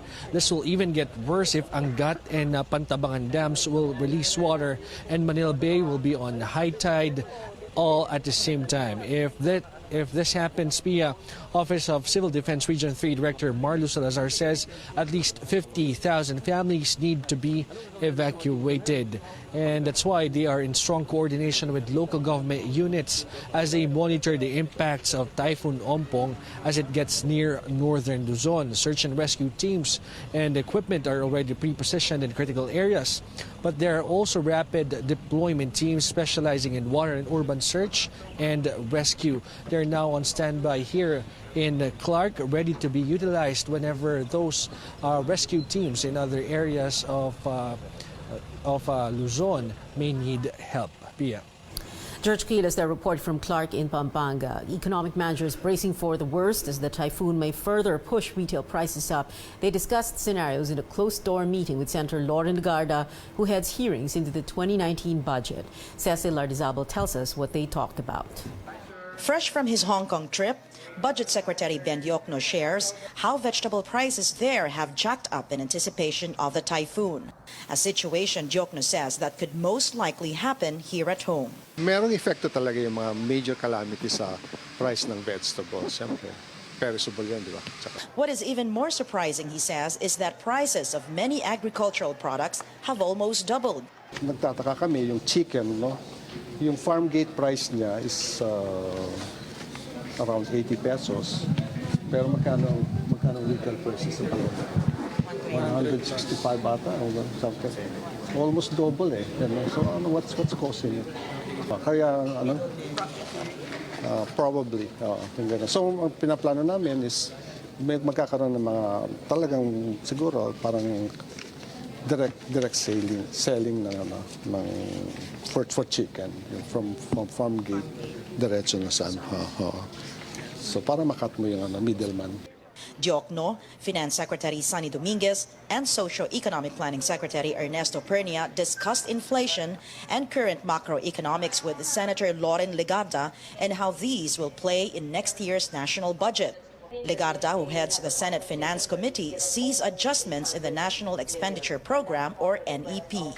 So yes, there will be changes. Now, all of these causes of inflation, especially food inflation, will be addressed, and that's the reason why I have this briefing, and we will see whether the solutions to food inflation are being addressed in the current NEP. Diokno says the country is now experiencing what he calls a slightly elevated inflation. He's confident these levels will taper off by the fourth quarter by 2 to 4%. For one, the country is expecting 4.6 million sacks of imported rice and 1 million more coming in at the end of the month. Dominguez says there's no reason to panic and assures the country is not in a major crisis. We're not in a major crisis. It may be a serious problem for some people, but for the nation in general, it's not a major crisis. And besides, we have a lot of tools that are available to us. While prices are seen to stabilize soon, Legarda takes note of the importance of prepositioning goods simultaneous with a pag-asa warning and the prepositioning of health needs and hygiene kits during times like these. Cecil Lardizabal, CNN Philippines.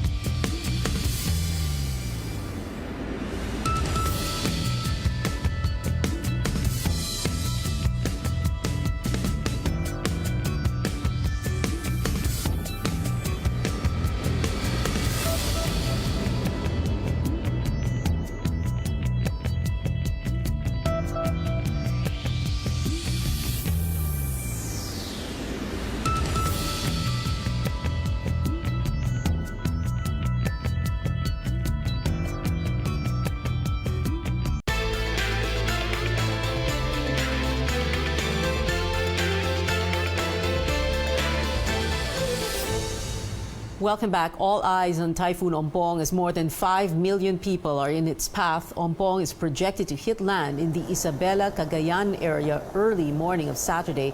Experts say there is a low chance the typhoon will get any stronger, but they warn people not to be complacent since the winds are still dangerous. The biggest worry, possible big waves in the country's northeastern seaboard. Preparations have been underway over the last couple of days. Signal warnings are up in most of Luzon. Ompong is expected to make landfall in the Cagayan-Isabela area just hours from now. Trisha Terada is at the Pag-asa headquarters in Quezon City. Trisha, tell us more about this.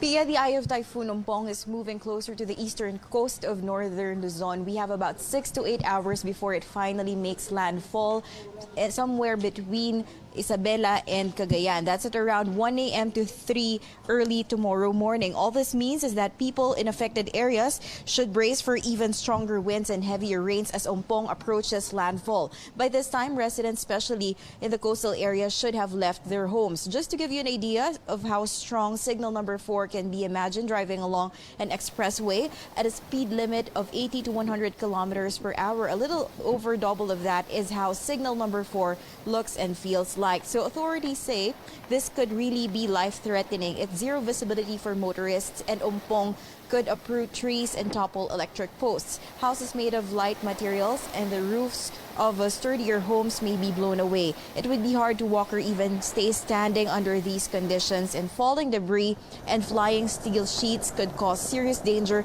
to people on the roads. The threat of storm surge is a clear danger, reaching 6 meters or as tall as a building in areas under storm signal number 4. Right now, that's Cagayan and northern Isabela. The southwest monsoon or habagat will bring gusty winds and occasional rains over Visayas, light to moderate and at times heavy rains over Palawan, Zamboanga Peninsula, northern Mindanao, and Caraga.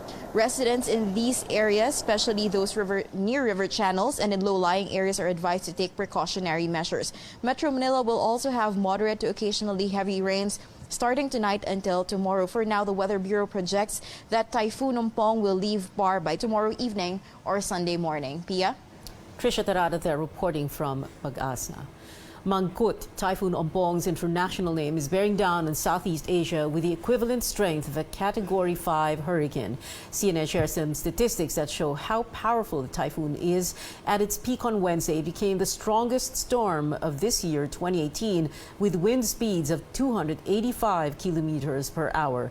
Typhoon force winds stretch for 270 kilometers, the distance between Paris and Brussels. Its winds are expected to extend all the way south to Manila and as far north as Taiwan. On Luzon Island, more than 30 million people are expected to face the typhoon's winds. We are mere hours away from Typhoon Ompong's landfall in northern Luzon. Over 5 million people in the path of that typhoon. Storm signal numbers now up in most areas of Luzon. The highest signal up in Cagayan and Isabela, where Ompong is expected to hit land. CNN Philippines will closely monitor the storm over the next few days, so stay tuned for updates. But that is it for tonight. So far, thank you for your time. I'm Pio Ontiveros. See you again tomorrow. Well, yes, we will see you tomorrow for News Night and other updates where we go above and beyond the headlines.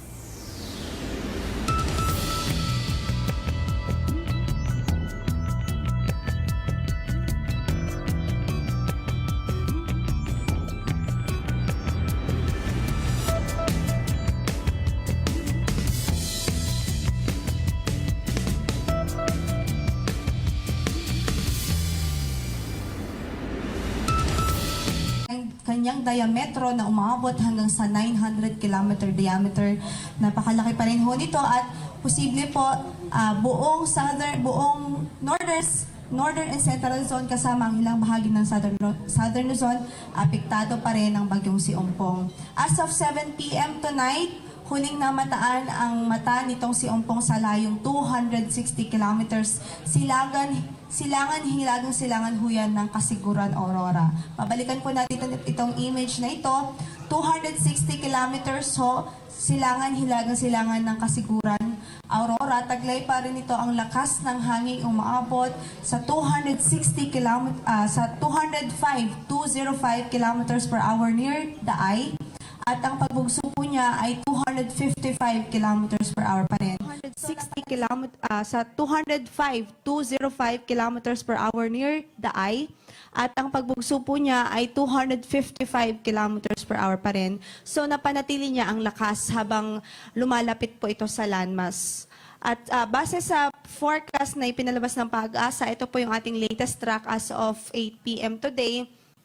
Ito nga po ang tinutumbok niyang area pa rin ng mata nito dito po sa bahagi ng Cagayan Province. So mas lumalaki na ho yung chance natin at certainty natin na mas malaki na po ang probability na Cagayan Province po ang tama nitong si Bagyong Ompong.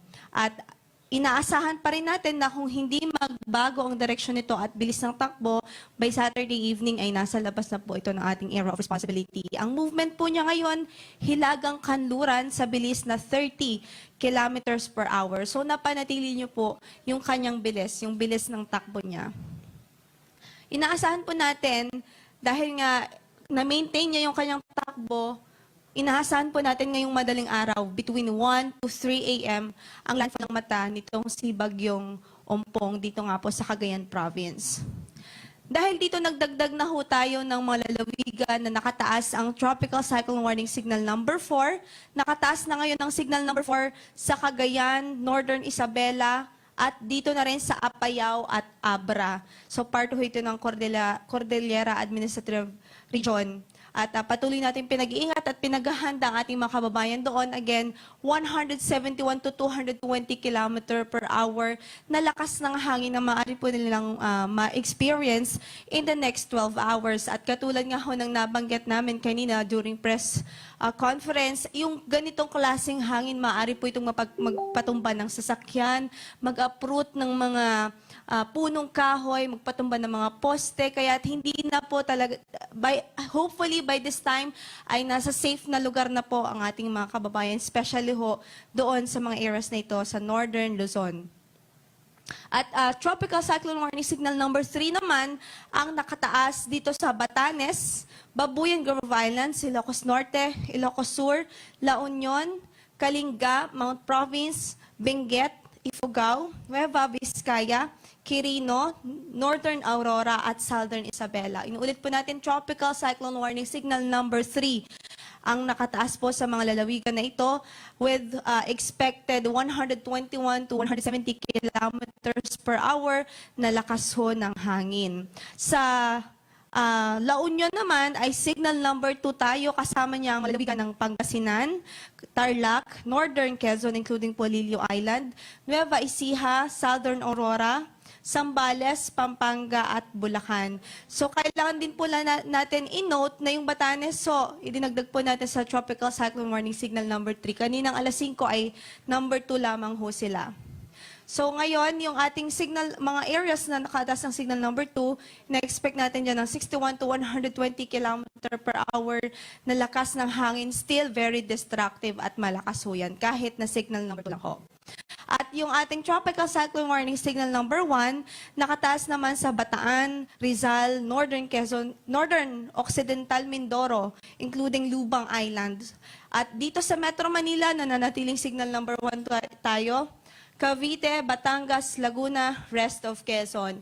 Dahil itong area na ito ay nakataas sa signal number 1, ine-expect ho natin ang mga pag-ulan na may mga paminsan-minsang pagbugsuho ng hangin.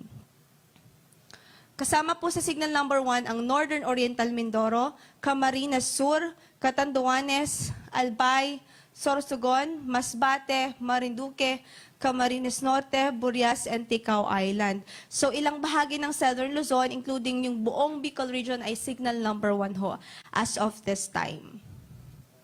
At katulad nga ng patuloy natin pinapaalala sa ating mga kababayan yung warning ho against storm surge or possible storm surge, particularly dito po sa area ng Isabela, kung saan ay estimated natin 1 to 2 meters of height ng wave o ng taas ng alon ng maaring maranasan o maaring mag-occur within this area as this typhoon approaches this landmass. Samantala, sa Cagayan region naman, Cagayan province, including Babuyan Group of Islands at maging sa dito sa northern part ng Northern Luzon, northern coastal areas ng Northern Luzon, ay maaari pong umabot mula 30 hanggang sa 3.0 hanggang sa 6 meters ho na storm surge o na wave height ho ang ine-expect po natin. Dahil historically ho, itong area na to ay nakapagtala na po dito ng up to 6 meters of wave height. Kaya hindi natin niro-rule out ang possibility na pwede ulit mangyari yon dahil historically ay naganap na ho siya. Samantalang dito naman sa western coast ho ng Northern Luzon, sa Ilocos region ay posible rin ho ang 2 to 3 meter height of wave dahil sa dulot ng storm surge. At stormy weather pa rin o masungit na panahon pa rin ho ang inaasahan natin. At importante rin na ma-note natin na yung mga nakataas ng signal number 4, maliban sa masungit na panahon, ini-expect natin ng very strong winds, intense to torrential rainfall, at maging yung mga possible storm surge. At yung mga areas kung saan ay nakataas ang ating tropical cyclone warning signal number 3 at signal number 2. Samantala, paminsan-minsang mga pag-ulan naman at pagbugso ng hangin ang inaasahan natin sa mga areas kung saan ay nakataas ang signal number 1. Expected na landfall pa rin ho nito ay sa Cagayan. Tomorrow early morning ho yan, Saturday, September 15. At ang southwest monsoon, patuloy pa rin ho itong i-enhance ni Typhoon Ompong. Dahil sa presence ni Typhoon Ompong, ito'y magdadala ng gust to wind, so pagbugso ng hangin, to occasional moderate to heavy rains doon sa buong Kabisayaan, habang light to moderate naman, with the times heavy rains sa Palawan, Zamboanga Peninsula, Northern Mindanao, at sa Caraga region. At sa mga areas na to, patuloy natin pinag-iingat ang ating mga kababayan dahil posible po ang mga pagbaha, especially sa low-lying areas. Dito naman sa Metro Manila, advice po natin huwag pa rin maging kampante dahil tomorrow, possible pa rin ho tayong makaranas ng mga pag-ulan na maaari rin hong mag-cause ng mga pagbaha, lalong-lalo na sa mababang lugar. At yan ang latest mula dito sa Pag-asa. Ito po si Lori de la Cruz. Magandang gabi ho. Ma'am, quick question lang po, ma'am. Just to be exact po, kasi ma'am, sabi po natin sa Cagayan area na po siya maglalandfall. Meron na po ba tayong specific area in Cagayan? Opo, according sa ating estimate, although ito possible pa lang po ito ha, posible po sa Bagao area nung Cagayan. Opo, Bagao, Cagayan. And ma'am, I'm sorry, kasi medyo in between Cagayan and Isabela area tayo, although still within that uncertainty. Yes, oo. Bakit, ano po ba yung dahilan kung bakit medyo umangat po siya ng konti? Well, katulad lang lagi po nating binabanggit dahil may changes po talagang pwedeng mangyari yung sa track, especially sa pagkilos nitong bagyo dahil syempre yung steering niya, yung nagda-drive dito sa bagyo na ito, isang factor din ho yun. Pero ang importante ho dito, kasama po yun sa cone of uncertainty natin. So definitely, okay pa po yung track natin. Sorry, ma'am, one more question, no? Yung sa satellite image niyo po, kasama na rin po dun sa hugupit dun sa outer rain bands, yung Southern Luzon and Visayas. Tama po ba, ma'am? Outer rain bands. Siguro, yung outer periphery po ito. I mean, yung hindi po talaga, hindi naman eksaktong diametro ng bagyo, or radius ng bagyo. Yung Visayas. Southwest monsoon po yan. Opo, enhanced. Hindi po ito kasama. Hindi, yung sa Southern Luzon, parts of Southern Luzon, yes, but for Visayas, hindi po kasama. Yung orange na color na yan, mas heavy na talaga yung rain. Apo, heavy to moderate, moderate to heavy rainfall po ang ina-expect natin dyan. Yung yellow, orange, yung yellow po yun yung heavy rains, heavy rainfall. Heavy to intense, I think.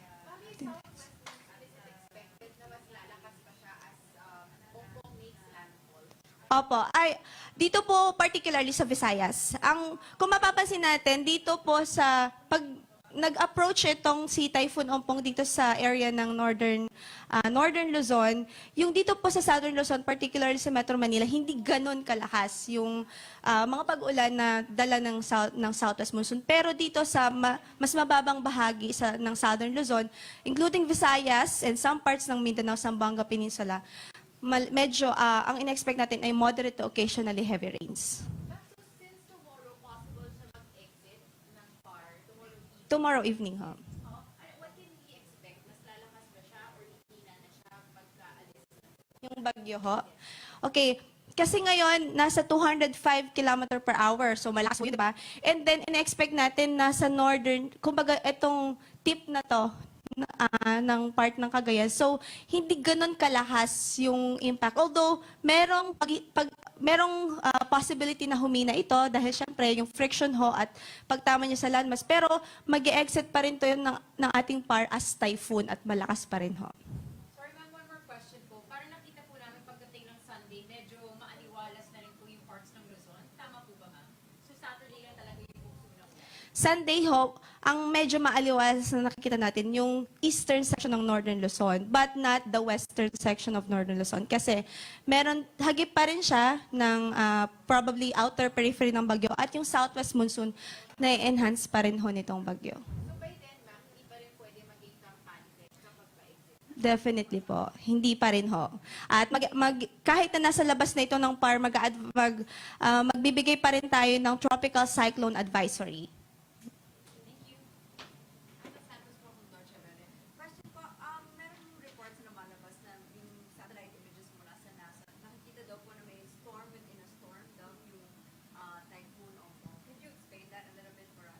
Opo.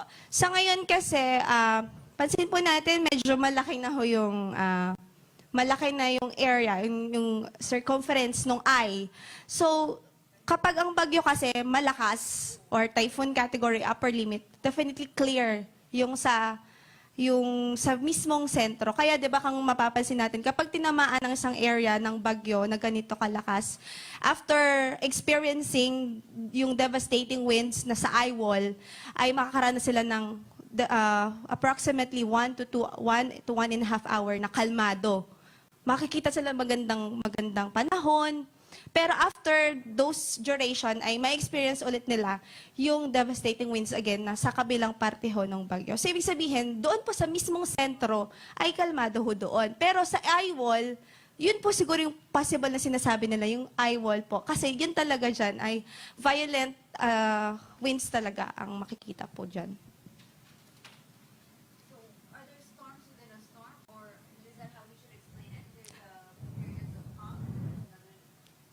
Ang kalmado lang ho na tinutukoy natin yung mismong eye, yung mata ng bagyo.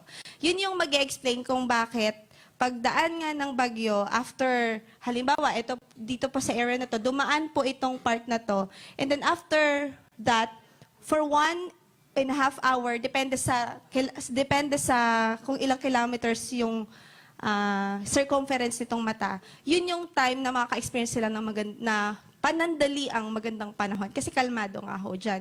Pero, pag after that, again, magsisimula na ulit yung stormy weather.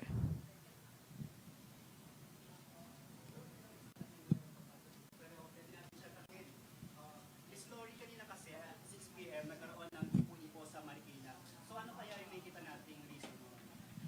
Well, posible naman ho yun dahil as we mentioned, nasa signal number 1 ho tayo ngayon at posible pa rin ito maghatak ng southwest monsoon at possible ho ang occurrence ng thunderstorms. Katulad nung nabanggit natin sa mga early warnings ho natin, ano yung mararanasan sa Metro Manila? Mga pag-ulan, series of thunderstorms at yung thunderstorm na yun, yun ho yung pwedeng mag-generate ng mga katulad yan yung ipo-ipo ho.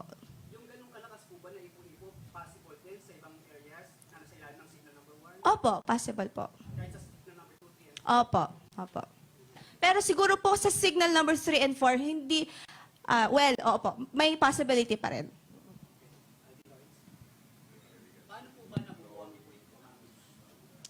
Pag di po stable yung lower and upper state ng air, kumbaga nagkakaroon ng pagkakaibang ng wind shear na tinatawag. So, isa yun sa reason kung bakit nagkakaroon ng vortex or yung pag-ikot ng ano. Kapag naging stable yun, at I mean kapag naging mas malakas ho yun at wala pong factor na makaka-stop doon, yun po. Possible yung mga ipo-ipo.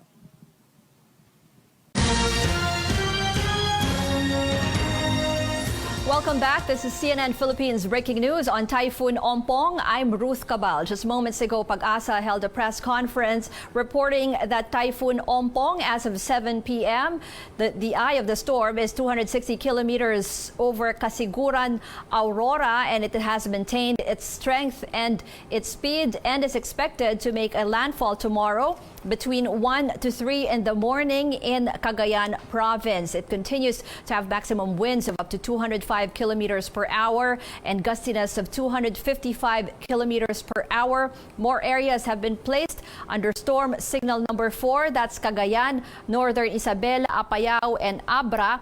These areas will experience intense to torrential rains and very strong winds. Here's a portion of that briefing. Tonight, huling namataan ang mata nitong si Ompong sa layong 260 kilometers. Silangan huyan ng Casiguran, Aurora. Mabalikan po natin itong image na ito. 260 kilometers ho, silangan ng Casiguran, Aurora. Taglay pa rin ito ang lakas ng hanging umaabot sa 205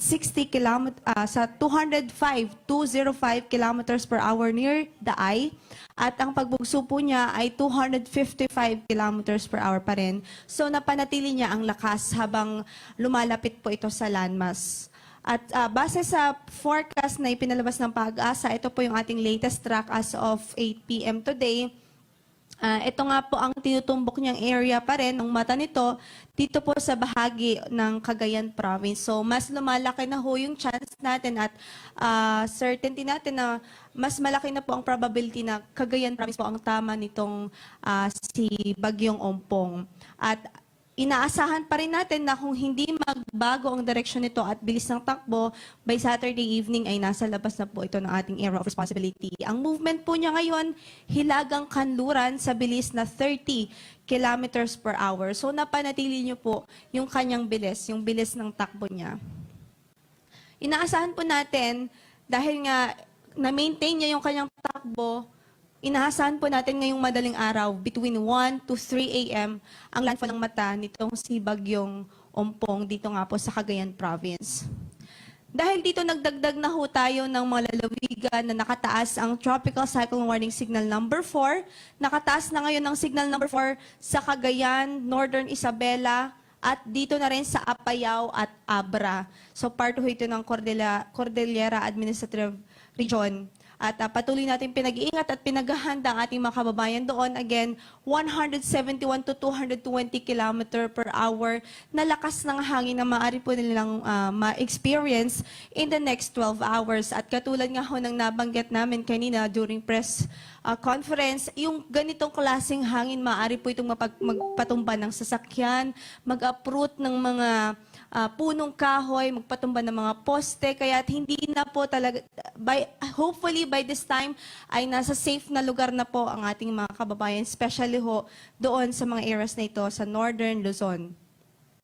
At Tropical Cyclone Warning Signal number 3 naman, ang nakataas dito sa Batanes, Babuyan, Grove Islands, Ilocos Norte, Ilocos Sur, La Union, Kalinga, Mount Province, Benguet, Ifugao, Nueva Vizcaya, Quirino, Northern Aurora at Southern Isabela. Inuulit po natin, Tropical Cyclone Warning Signal number 3 ang nakataas po sa mga lalawigan na ito with expected 121 to 170 kilometers per hour na lakas ho ng hangin. Sa La Union naman ay signal number 2 tayo, kasama niya ang lalawigan ng Pangasinan, Tarlac, Northern Quezon including Polillo Island, Nueva Ecija, Southern Aurora, Zambales, Pampanga at Bulacan. So kailangan din po natin i-note na yung Batanes, so idinagdag po natin sa Tropical Cyclone Warning Signal number 3. Kaninang alas 5 ay number 2 lamang ho sila.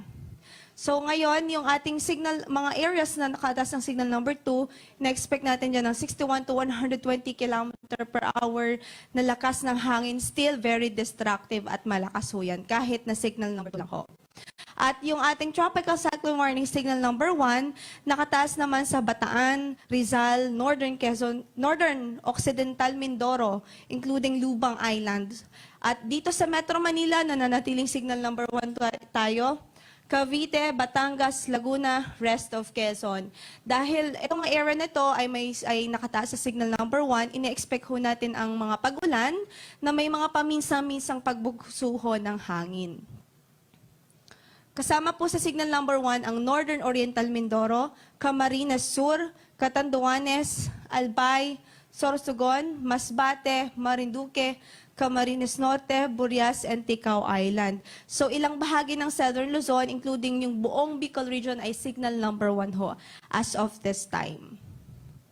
At katulad nga ng patuloy natin pinapaalala sa ating mga kababayan yung warning ho against storm surge or possible storm surge, particularly dito po sa area ng Isabela, kung saan ay estimated natin 1 to 2 meters of height ng wave o ng taas ng alon ng maaring maranasan o maaring mag-occur within this area as this typhoon approaches this landmass. Samantala, sa Cagayan region naman, Cagayan province, including Babuyan Group of Islands at maging sa dito sa northern part ng Northern Luzon, northern coastal areas ng Northern Luzon, ay maaari pong umabot mula 30 hanggang sa 3.0 hanggang sa 6 meters ho na storm surge o na wave height ho ang ine-expect po natin. Dahil historically ho, itong area na to ay nakapagtala na po dito ng up to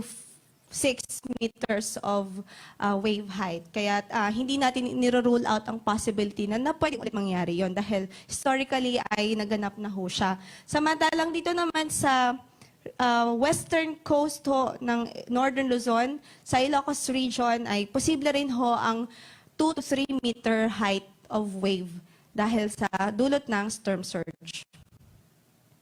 At stormy weather pa rin o masungit na panahon pa rin ho ang inaasahan natin. At importante rin na ma-note natin na yung mga nakataas ng signal number 4, maliban sa masungit na panahon, ine-expect natin ng very strong winds, intense to torrential rainfall, at maging yung mga possible storm surge.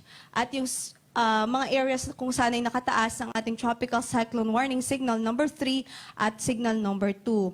Samantala, paminsan-minsang mga pag-ulan naman at pagbugso ng hangin ang inaasahan natin sa mga areas kung saan ay nakataas ang signal number 1. Expected na landfall pa rin ho nito ay sa Cagayan. Tomorrow early morning ho yan, Saturday, September 15. At ang southwest monsoon, patuloy pa rin ho itong i-enhance ni Typhoon Ompong. Dahil sa presence ni Typhoon Ompong, ito'y magdadala ng gust to winds o pagbugso ng hangin to occasional moderate to heavy rains doon sa buong Kabisayaan, habang light to moderate naman with at times heavy rains sa Palawan, Zamboanga Peninsula, Northern Mindanao at sa Caraga region. At sa mga areas na to, patuloy natin pinag-iingat ang ating mga kababayan dahil posible po ang mga pagbaha, especially sa low-lying areas. Dito naman sa Metro Manila, advice po natin huwag pa rin maging kampante dahil tomorrow, possible pa rin ho tayong makaranas ng mga pag-ulan na maaari rin hong mag-cause ng mga pagbaha, lalong-lalo na sa mababang lugar. At yan ang latest mula dito. We have more stories on Typhoon Ompong on Newsroom. That's coming up next. Stay tuned to CNN Philippines.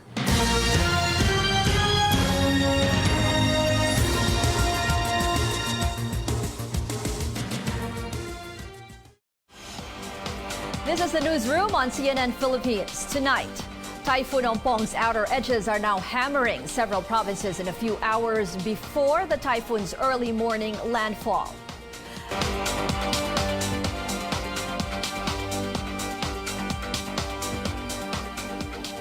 Hello and welcome. I'm Ruth Cabal. Thanks for joining us.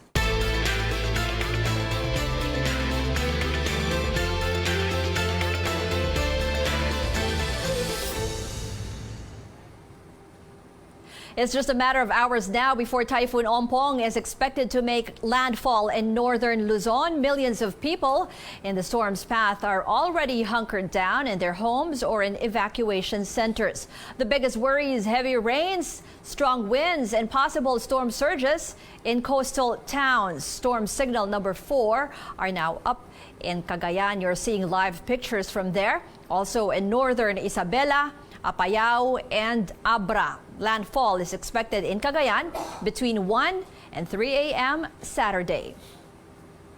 Ompong's outer band is now hammering the Cagayan province as the typhoon is expected to hit land in a few hours. In Tuguegarao City, life is at a standstill as residents hunker down to safety.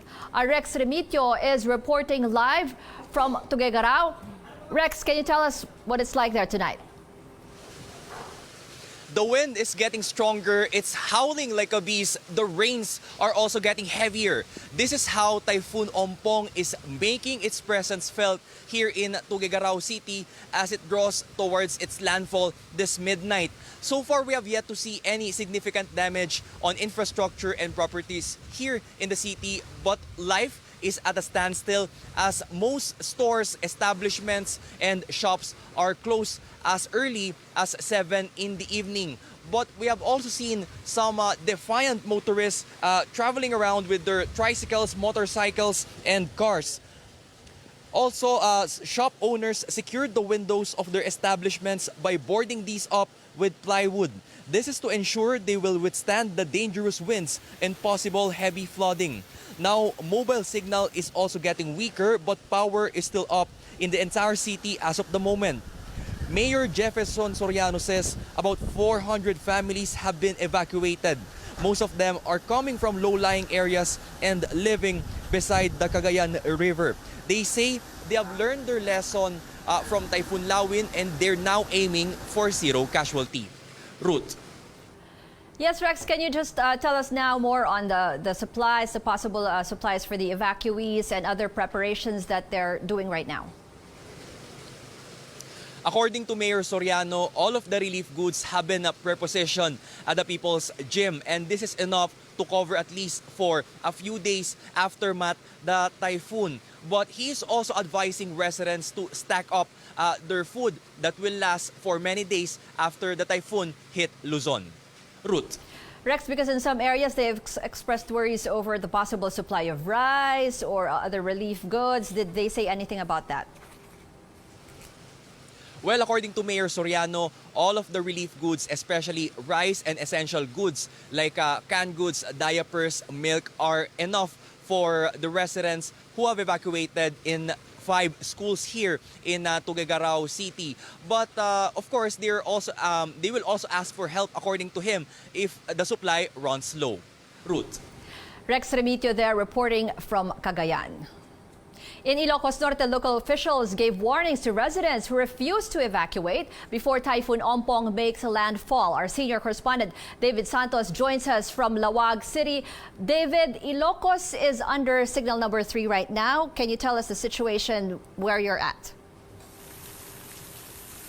Well, Ruth, Ilocos Norte for the past several hours has been experiencing heavy rains and strong winds, just like we're experiencing now. But these have been on and off. Now, heavy downpour would last for several minutes. Here's a clip I captured on my phone this afternoon.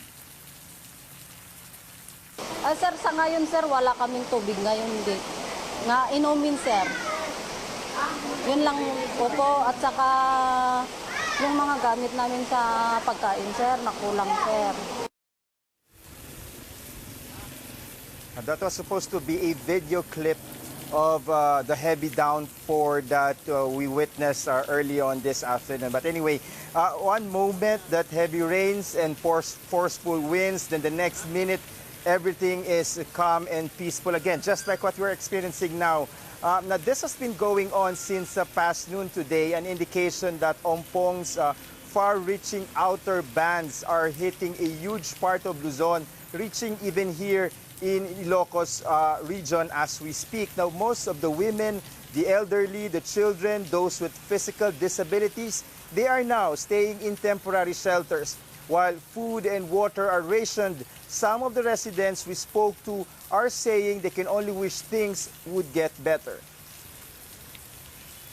Nandito kami sa tabing dagat, sir. Meron din sinyalis pag lumaki yung alon. Kasi kumpanteret kami dito yung hangin na amihan. Kaya kami nandito pa. Now you might ask, where are the men? Well, the video that we show was one of them. Well, apparently, just like in most typhoon coverages we've been through, the men are still in their homes where they plan to ride out the storm. But if the situation worsens, we've been told that they are ready to move to the evacuation center quickly, Ruth. But David, like those men you mentioned, was there enough time, or was there enough warnings given to them to at least prepare to, to evacuate or to prepare some of their things before the storm hits? Well, the provincial government gave residents living in coastal communities until 3 this afternoon to move to safer grounds. Now, those who did not heed this warning, or who would not heed this warning, officials say they are now on their own when Typhoon Ompong barrels into Ilocos Norte on Saturday, crossing over from the Cagayan-Isabela area.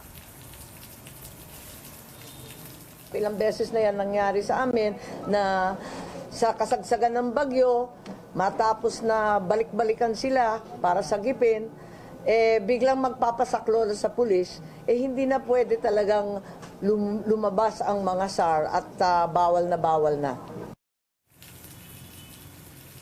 Disaster officials here met this morning giving out last-minute instructions to emergency response agencies.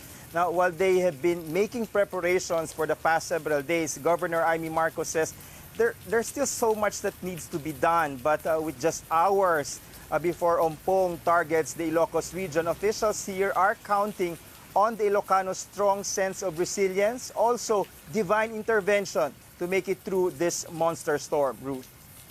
David Santos there reporting from Ilocos Norte. Stormy weather as well halfway around the world. Hurricane Florence has made landfall in North Carolina, which has seen powerful winds, heavy rains and storm surges in the hours leading up to the landfall. CNN's Omar Jimenez reports from Wilmington, North Carolina. Hurricane Florence is down to a Category 1, but the storm surge and the rainfall with it is going to make it feel like a Category 4. In fact, officials saying wind speed not the biggest factor in all of this. They are worried about the potentially 13-plus foot storm surge and the 48 hours or more straight of rainfall coming after Florence is gone. Even hours before it's made landfall, Hurricane Florence is just beginning to carve out a path of destruction. It's been a real nail biter because it seems like none of us can figure out where or when this thing is going to do something. More than 180,000 people are already without power in North Carolina, and that number is expected to increase significantly over the next few days. Don't relax. Don't get complacent. Stay on guard. Florence is making its way on shore at a snail's crawl, bringing with it a potential 10 trillion gallons of rainfall. In the town of New Bern, North Carolina, flooding began shortly after the first outer bands of the storm hit. Channel 12 has been evacuated. Oaks Road is flooded. We were afraid we were going to get trapped at the TV station. And by early Friday morning, more than 100 people who didn't heed warnings to evacuate have been rescued from their homes, according to the New Bern mayor, and more were awaiting rescue. And according to officials up and down the Carolina coast, it's going to get worse before it gets better. It is massive. It is covering literally 2 states, and it would be a huge mistake to underestimate the devastation and the power that this storm has. And there have already been calls for rescue that have numbered over 400, according to the Cajun Navy here, and Hurricane Florence just beginning to make its presence known on the East Coast. Reporting from Wilmington, North Carolina, I'm Omar Jimenez. You're watching the newsroom on CNN Philippines. When we return, we'll take you to Clark, Pampanga for a live update on the weather condition there and preparations for Ompong. And with the typhoon expected to further raise prices of goods, what measures will economic managers take? Be right back.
You're back in the newsroom on CNN Philippines. Typhoon Ompong, with a diameter bigger than Luzon, is expected to impact millions of Filipinos. Those in Central Luzon, which is a catch basin, are now preparing for possible widespread flooding.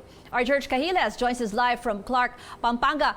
George, can you tell us the preparations there and what's the situation in your area?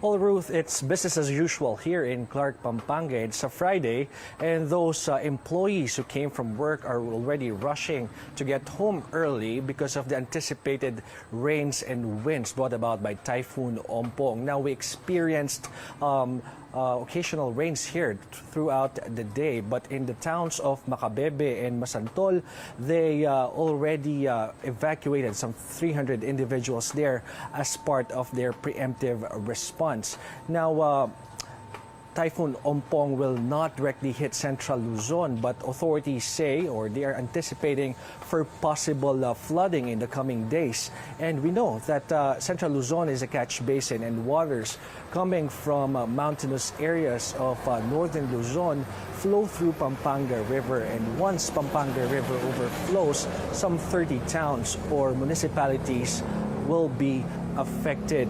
Now, this will even get worse, Ruth, if Angat and Pantabangan dams will release water and Manila Bay will be on high tide all at once. Now, if that happens, Office of Civil Defense Region 3 Director Marlu Salazar says at least 50,000 families need to be evacuated. That's why they are in strong coordination with local government units as they monitor the situation and effects of Typhoon Ompong as it nears northern Luzon area. But there are also search and rescue teams and equipment that are already pre-positioned in areas that are critical, and also rapid deployment teams specializing in water and urban search and rescue are already on standby.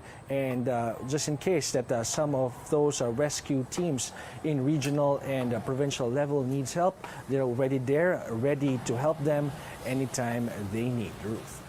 George, you mentioned that you just experienced occasional rains the whole day, so no reports yet of flooded areas in Pampanga as of now.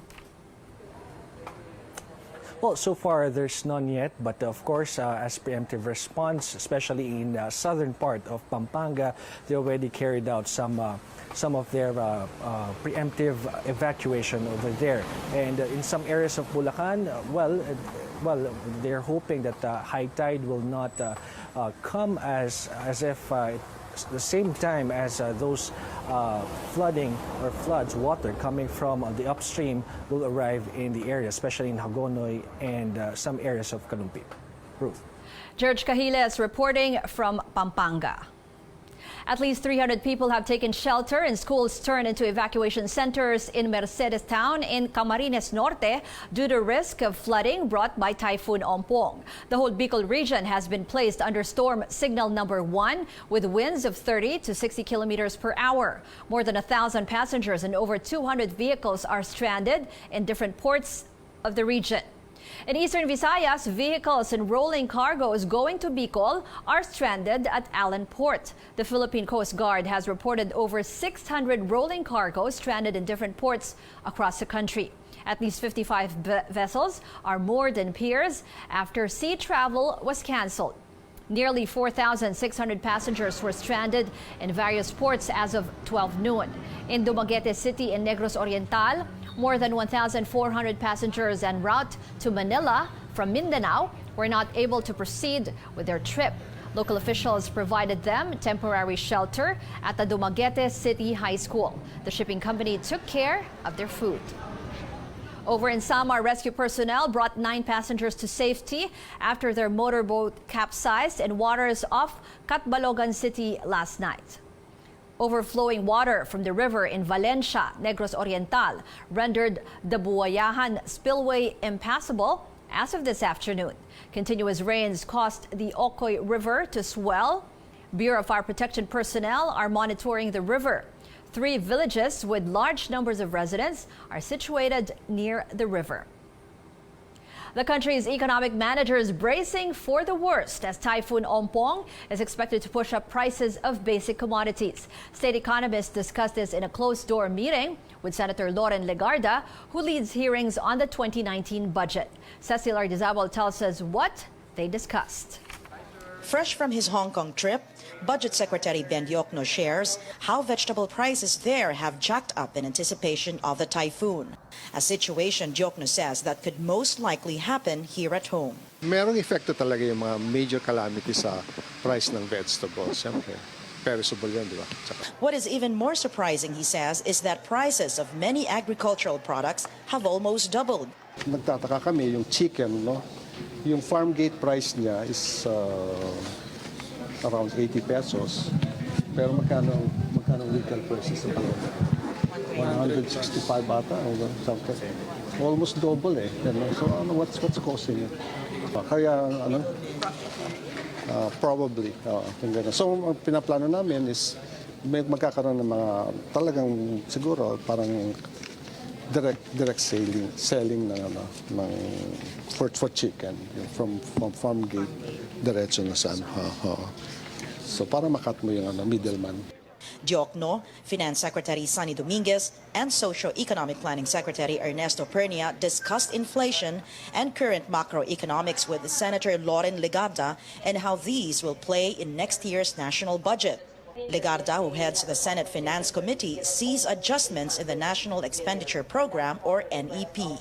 So yes, there will be changes. Now, all of these causes of inflation, especially food inflation, will be addressed, and that's the reason why I have this briefing, and we will see whether the solutions to food inflation are being addressed in the current NEP. Diokno says the country is now experiencing what he calls as lightly elevated inflation.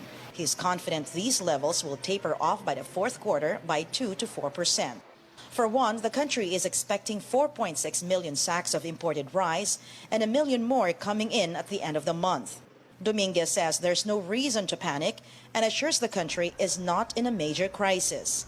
We're not in a major crisis.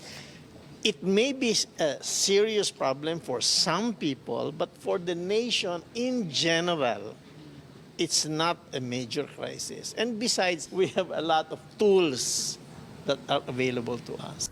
While prices are seen to stabilize soon, Legarda takes note of the importance of prepositioning goods simultaneous with a pag-asa warning and the prepositioning of health needs and hygiene kits during times like these. Cecil Ardizabal, CNN Philippines.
Thanks for staying with us here in the newsroom. In as little as 4 hours, Typhoon Ompong may make landfall in northern Luzon. The Weather Bureau is closely monitoring the situation and giving regular updates. Trisha Terada is at the Pag-asa headquarters. Trisha, can you tell us what's the latest forecast from there? Well, Ruth, signal number 4 is now up in 2 more provinces. That's in Abra and Apayao, joining Cagayan and northern Isabela. As the eye of Typhoon Ompong moves in closer to the eastern coast of northern Luzon, we have about 4 to 6 hours before it finally reaches land mass. The Weather Bureau estimates that it would possibly make landfall in Bagao, Cagayan province if it doesn't go out of its current track. That's at around 1 a.m. to 3 tomorrow morning. So the threat of a storm surge is a clear danger. It may reach up to 6 meters or a stall as a building in areas under storm signal number 4 right now. That's in Cagayan, Babuyan Islands, and northern Isabela. All this means is that people in affected areas should brace for even stronger winds and heavier rains as Ompong approaches landfall. Now, by this time, residents, especially in coastal areas, should have left their homes. So authorities say this could really be life-threatening. It's zero visibility for motorists. Ompong could uproot trees and topple electric posts. Houses made of light materials and the roofs of sturdier homes may be blown away. It would be hard to walk and even stand during these conditions. Now, falling debris and flying steel sheets could also cause serious danger to people on the roads. For now, the Weather Bureau projects that Typhoon Ompong will leave the PAR by tomorrow evening or Sunday morning. Ruth? Trisha Tirader there, reporting from Pag-asa. We are mere hours away from Typhoon Ompong's landfall in northern Luzon. Over 5 million people are in the path of Typhoon Ompong. Storm signal numbers now up in most areas of Luzon. The highest signal number is up in Abra, Apayao, Isabela, and Cagayan, where Ompong is expected to hit land. Now, the tourism department says it has activated crisis teams across northern and central Luzon. It adds airport teams are stationed at the Ninoy Aquino International Airport as well as in Cebu. They will man help desks and work with authorities on a 24-hour duty. CNN Philippines will closely monitor this storm over the next few days, so stay tuned for updates. That's the newsroom tonight. Thanks for watching. I'm Ruth Cabal. Good evening.